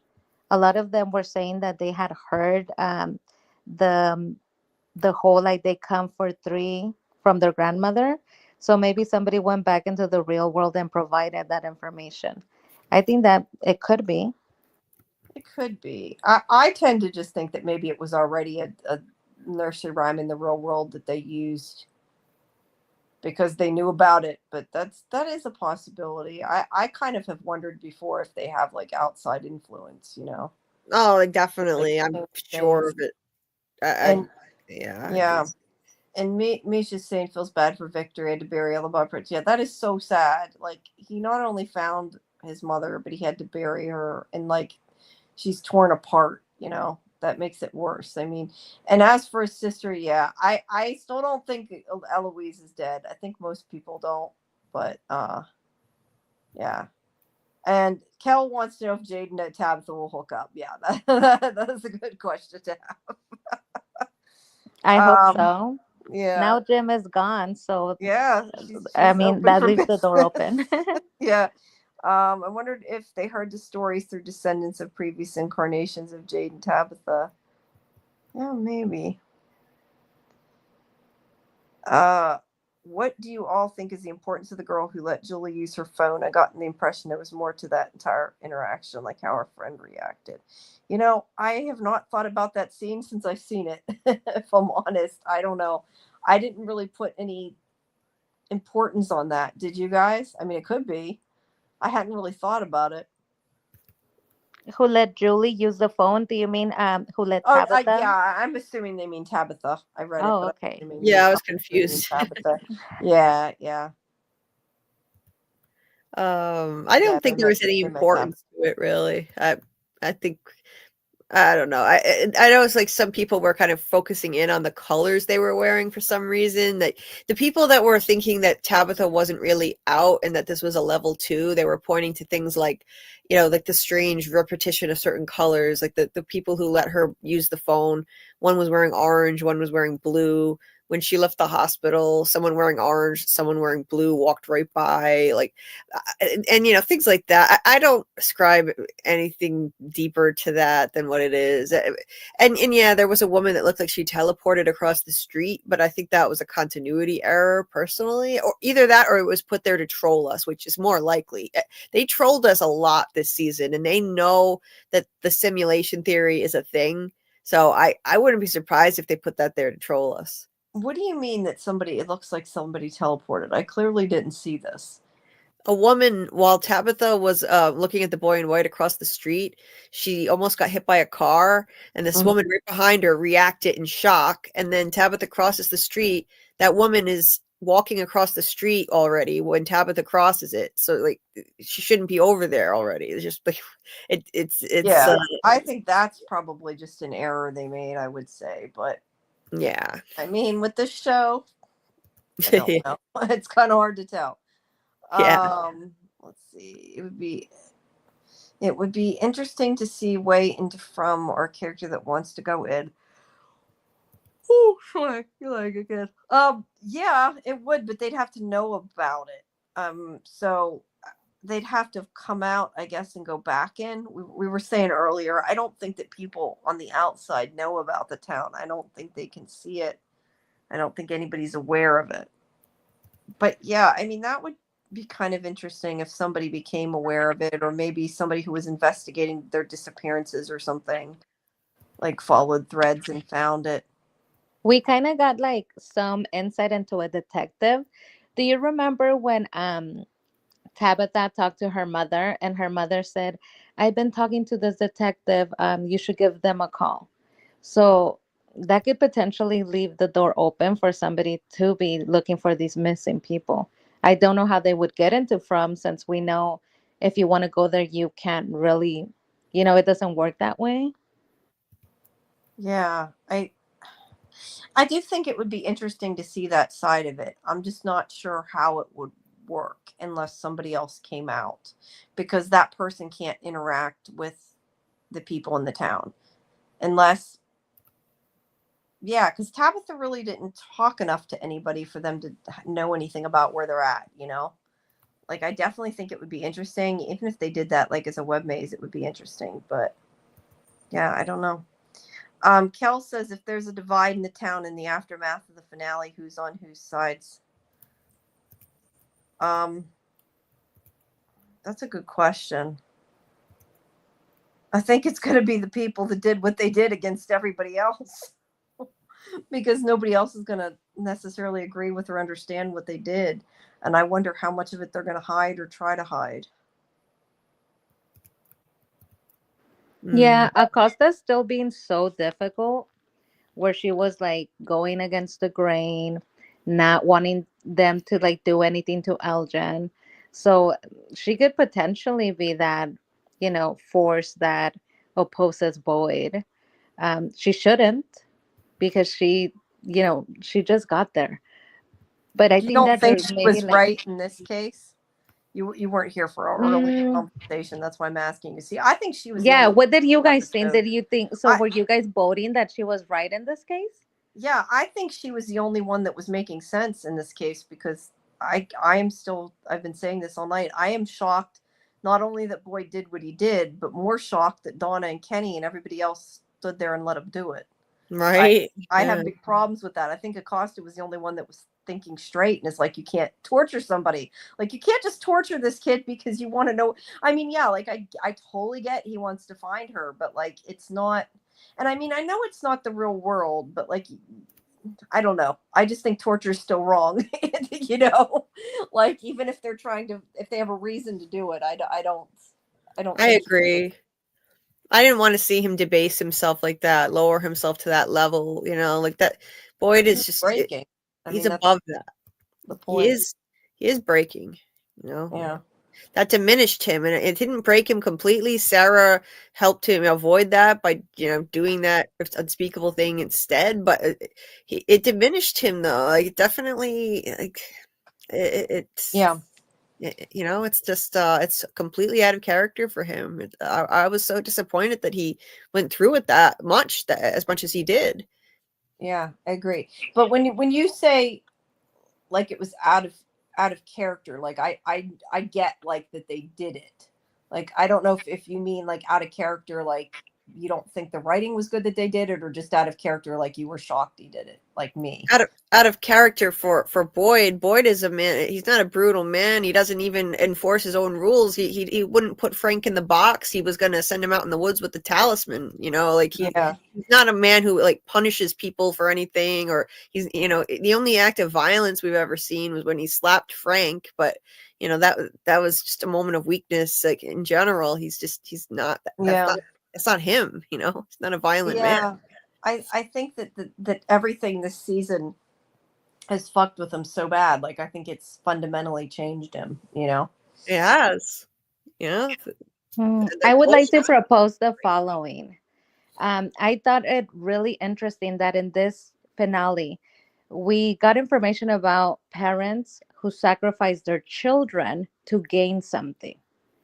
And in Boyd's decision making in this finale, he sacrificed himself. Sarah helped, but he was willing to sacrifice himself, his soul, his salvation for his child. So Boyd was doing the opposite of what the parents did to these children.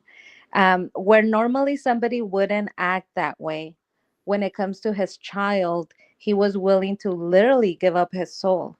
And with the parents, with the monsters, we saw the opposite. That's a good point. That's very true. Yeah. Yeah. Yep. Even when he wanted to see the baby, like Ellis was, you know, ready to go, and of course Fatima, she just went through such a horrible situation. So Ellis was willing to not see what the baby or potential baby was, but Boyd said, I need to see it.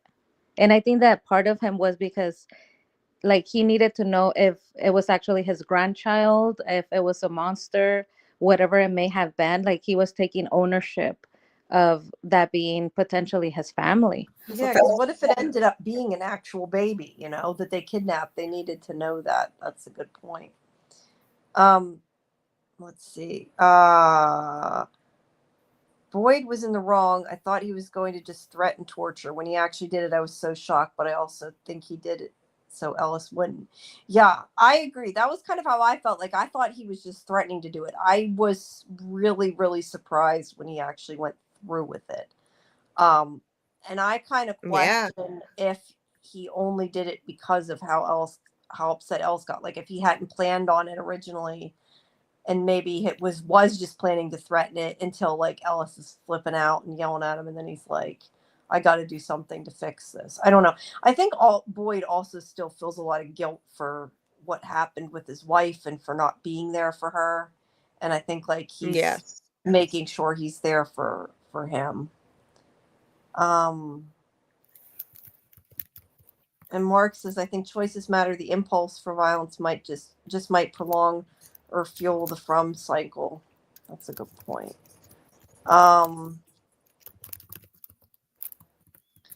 And Just Genus is saying that the actor for Elgin is a good-sized young man. The original description was someone more teenage-looking. I think that would have had Boyd looking even worse with the torture.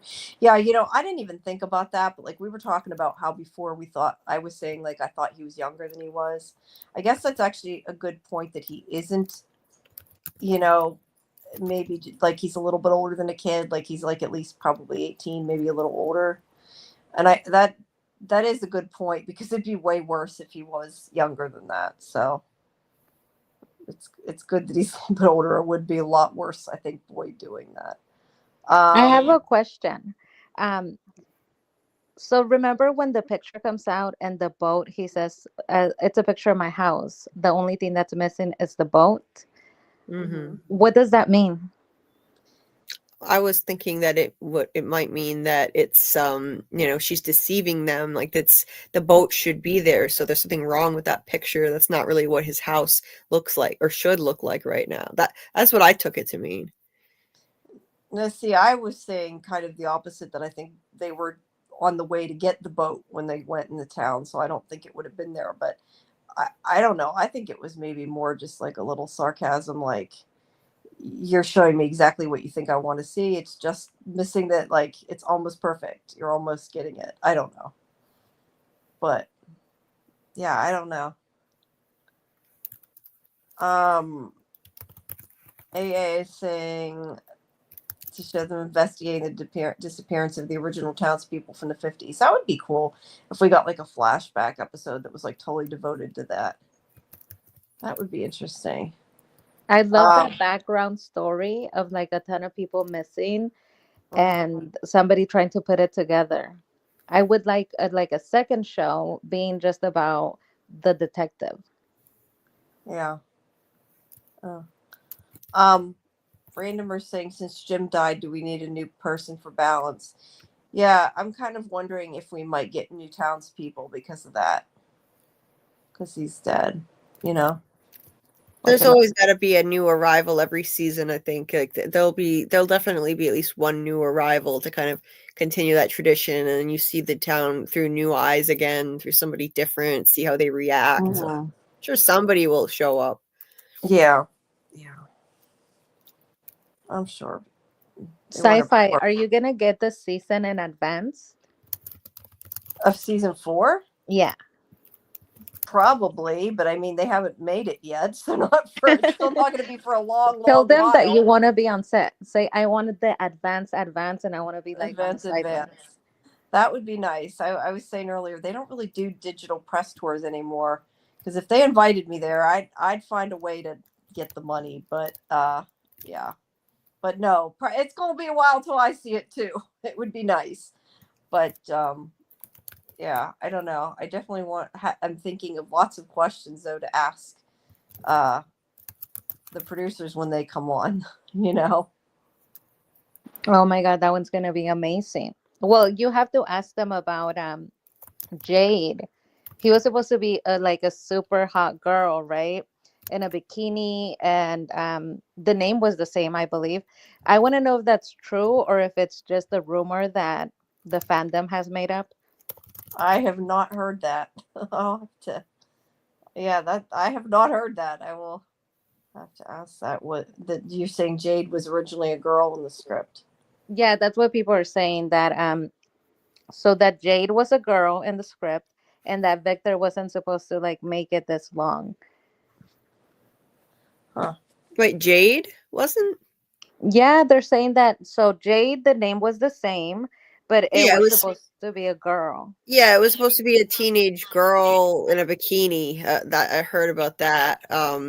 That's crazy. How would that teenage girl be like connected to Miranda? Like, that means they really changed the story quite a bit, which is really surprising, because it seems like Tabitha and Jade are right at the center of it all. So if like they really changed from what they originally conceived of, I guess. Yeah, unless maybe Miranda Tabitha was a guy, maybe too. Because I kind of feel like for it to make sense, they have to be one girl, one guy, or it wouldn't make tons of sense to. Though I'd like to see Jade as an 18-year-old in a bikini, but a genius. yes, like change the stereotype, right? But then who would Tabitha be? Like this older guy? I wouldn't want to see that. You know, like a teenage girl? Yeah, I don't know. Don't even worry about it. Says if Elgin didn't speak, Fatima would have ended up like the skeleton. Yeah, maybe. But I tend to think, as much as like I always am saying that everything's cyclical and it repeats, the body was obviously a man. So whoever it was in that root cellar that died did not die in the same way. That's not to say Fatima couldn't have ended up like that. I'm just saying it clearly wasn't somebody who represented her because it was a man. Yeah, that's what I was saying. You know, it should have been a woman. I think, like, if this is cyclical and something similar happened, I think the skeleton should have been a woman. Yeah. The town's been lacking. It's been at least 4 or 5 deaths and no new people. Yeah, but maybe they don't want to bring more than, people in more than once a season, maybe. And they had already brought some people in, so. I'm just saying she probably would have starved to death. Yeah, she might have. I said earlier, I tend to think that once the baby came, Elgin would have told him where she was at, because I think that they just were trying to get the baby born. I don't think. I mean, I don't know that they wouldn't have hurt her, but I don't think they really planned to hurt her. Like, they just cared about getting the baby. So I think probably once she had the baby, they would have let her go, or Elgin would have told him where she was, and she would have been able to leave. But I don't know. Yeah, I don't know. Like, I would like to think that, like that. I was just replying in the chat, like maybe that is the case, and that Elgin didn't have that done to him for nothing. Like I like maybe she really needed to be saved, because otherwise it's just, I don't know. It just seems like a shame. I mean, Elgin did something horrible, but at the same time, He deserved that. Yeah.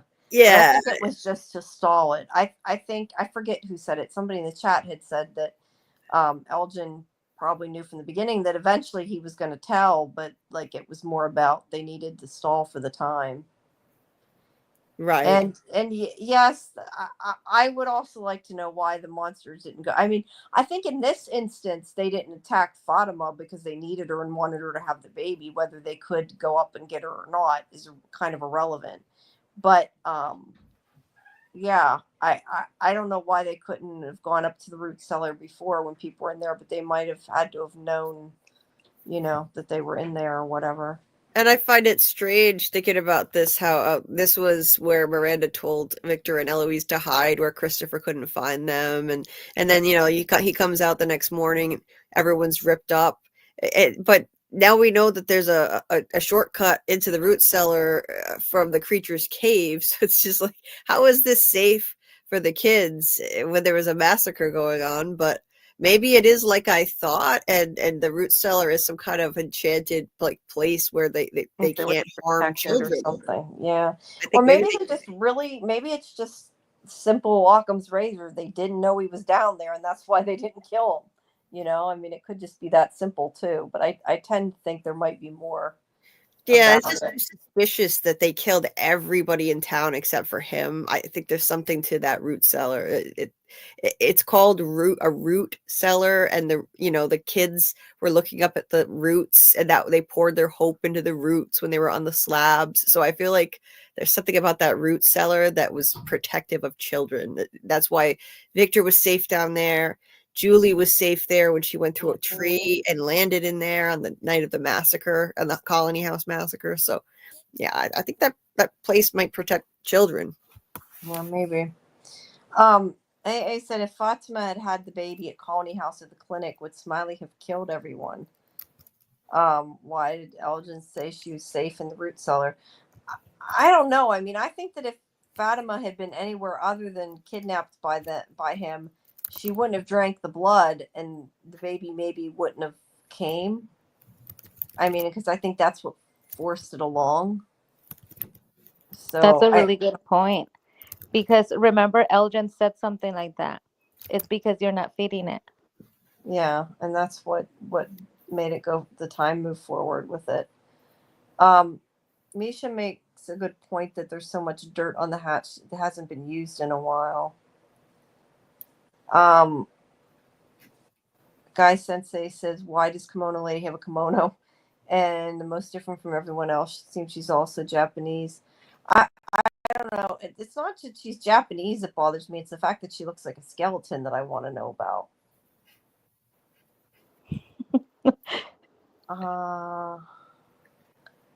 No, you're talking about that. I know that isn't the key. That just reminded me how you won the cameo. Do you know what you're going to ask him? I just wondered when I saw that, or what you're going to have him say or whatever. I want to know. I'm curious.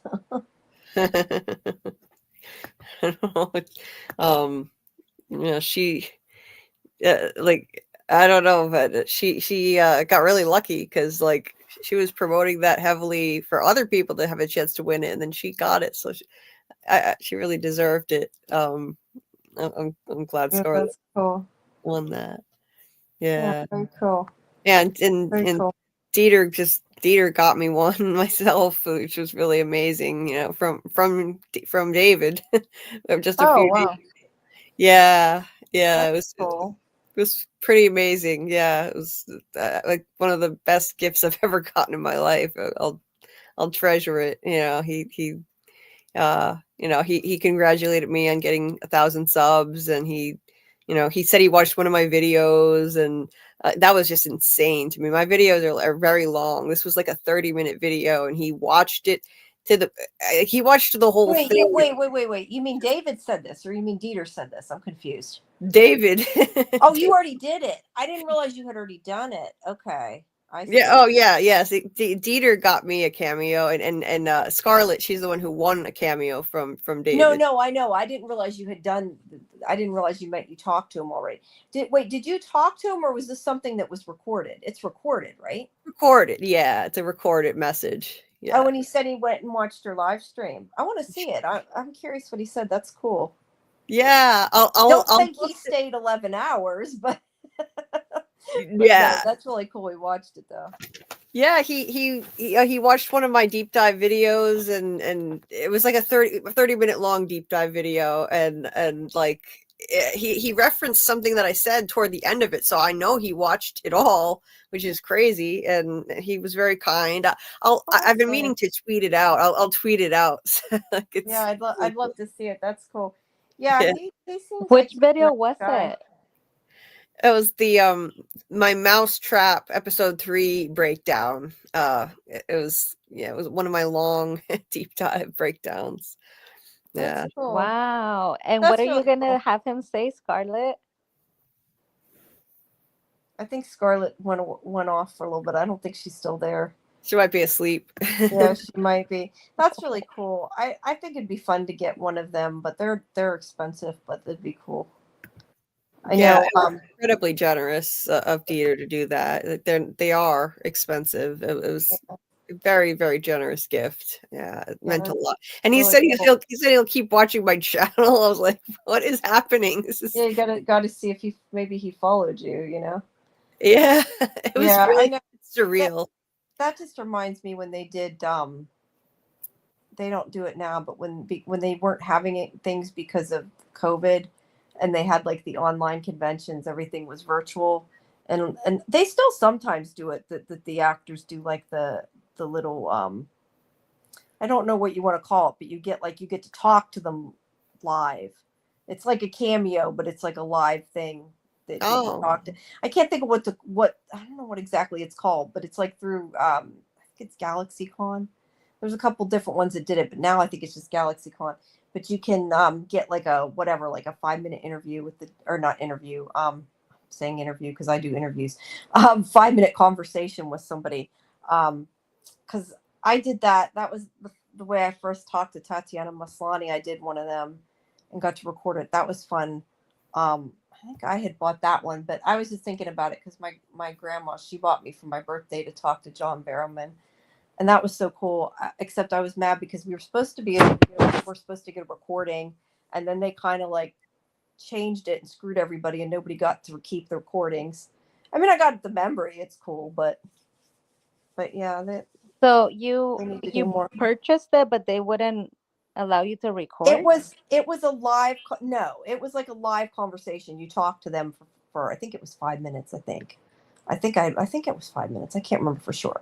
But you paid for it, and it wasn't even like you could see both of you at once, or I would have tried to record it. It was like you just saw them on the screen. Like, when you do Zoom, if you have it like Yeah. you can't see yourself.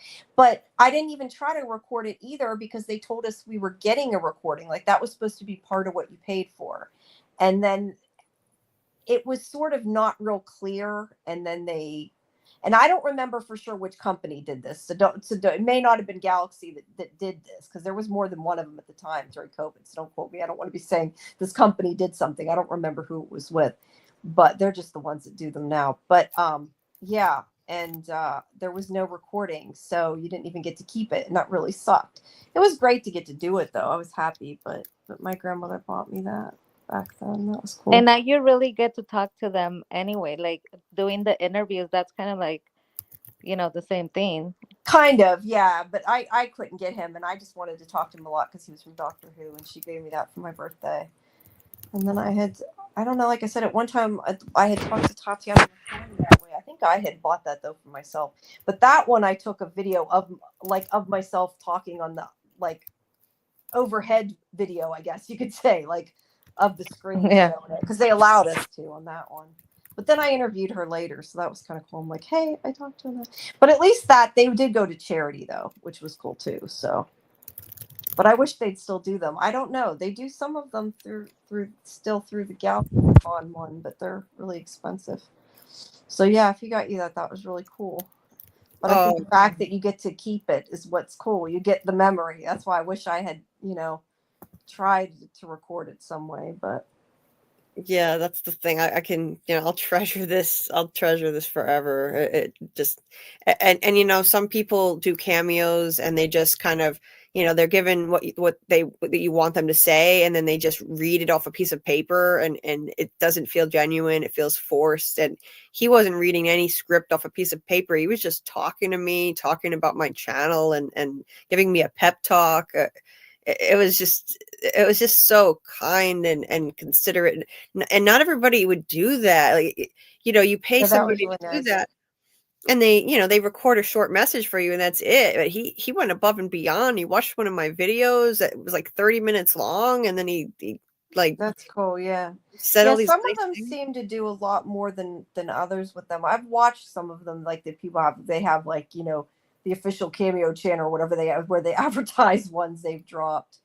So I know one of the people that I think looks like they do a really good job is the one who plays Draco Malfoy in Harry Potter. I'd like to get one of him, but it's like a lot, something like $500 or something for it. It's like I ain't paying $500 for a 5-minute video. It's something like that. I mean, granted, he's really popular, but still, no, that's a little bit much. But yeah, some of them I think go above and beyond, but I don't know. You're paying that much money; they should go above and beyond, right? Yeah, true. I mean, yeah, they're only recording a very short video, and they get paid a lot. It's like 2.5 minutes, but they're under no obligation to, and yet what he did was so kind. Yeah, that's really cool. I'm excited to see it. I want to see it. What was I going to say? I'm losing my train of thought. Sorry, I got sidetracked. Thanks, Mark. Yeah, glad you enjoyed it. Yeah, you ought to. Dieter's saying you're going to react with a video. Yeah, you ought to make a reaction video. That'd be kind of cool. Wait, you can do that? It's probably like a response you can send. I'm guessing. I didn't know you could do that. Oh my God, I had no idea I could even do that. I'll definitely do that. especially now that I bought a ring light stand. Once I can figure out how see, now you can take a nice video, right? I just have to figure out how the heck to put it together. You should have seen me scrambling around like a maniac trying to put it together before the live, and I couldn't do it. So, and God forbid anybody makes an instruction manual that actually is helpful now. It's a bunch of pictures that don't tell you much of anything. Whatever you did, it worked the way you did it. I mean, I thought the lighting was fine. I think you're too worried about it. It was the angle. I didn't like the angle though. It was like looking up. The camera was kind of tilted up at me, and instead of going straight at me. I didn't like that. So I can understand being picky about the angle, because that's why I said I always put my iPad up on multiple books when I did it and tilted it exactly just right. It did look fine though. I think it was just you that felt it was wrong, but I just mean I understand feeling like that, because I definitely felt like that. like I hope I can figure this thing out, because I have an interview next week with Simon Webster, who plays Ethan, and at least I have time now to try to figure this stupid thing out and actually make it look better, so I can, because that'll just be me alone. Like I've got to make sure I'm comfortable enough to do it. Yeah. Yeah, and it's like it's more nerve-wracking because it'll just be me. This was already scary. I never did anything like this before. I was really nervous, but Jamie couldn't have been nicer. He was really nice. But yeah, that's why I suggested the camera, because then you don't got to deal with it if you get a webcam. But yeah, but I don't know. I mean, to us it was fine. I think you were just worried about it. But like I said, I get it because I get picky about it. But yeah. All right. Well, guys, we're over 7 hours, and I don't know about you, but it's after 5 a.m. and I appreciate everybody so much that is here, and I hope you come back, Tuesday for our show with Elizabeth. But I think I'm gonna crash pretty soon if I stay up much longer. Yeah, me too. That, but we'll come back next week, and we'll have to find out too. I think that it would be fun, maybe like next season we I'd love to do some kind of giveaway too. I don't know I can afford a cameo to do as a giveaway, but I would like to do some kind of giveaway. But I don't know. Let's see. But yeah, Tuesday, 9 p.m. Elizabeth Saunders, maybe Cliff if she brings him. I'm not sure. But we'll do that, and then we'll be reviewing the episode after and talking about Silo and Dune and all that good stuff. And then next Sunday, I guess we'll be doing our deep dive again, and we'll talk about something different. I don't know about, we'll figure out what we're going to talk about from next week, but we'll come back, and please, like I've said before, we'd love, if you're listening to this and you're a YouTuber, we'd love to have you as part of it. Before I go, let me again, I don't know why it didn't keep the dang thing copied, but I'm gonna copy the Discord link again for people in the chat. I hope if you haven't, that you will join, and if you haven't, please subscribe to my YouTube and check out Julie's, which is in the description. And I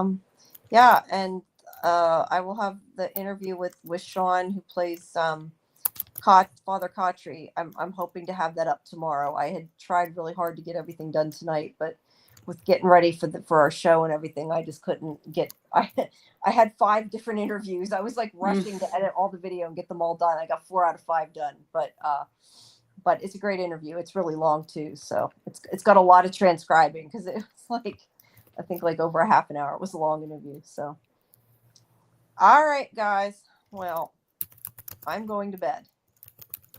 But thanks for letting me be part of the interview and just letting me be on here. Yeah, sure. Thanks for coming, and thanks for everybody who asked great questions. And yeah, see you on Tuesday. Thanks for having me. That was Sure. thrilling. I'm glad you guys came. I'm not sure what the heck happened to my other co-hosts. I guess because they just couldn't do it in the end. And I hope they're okay.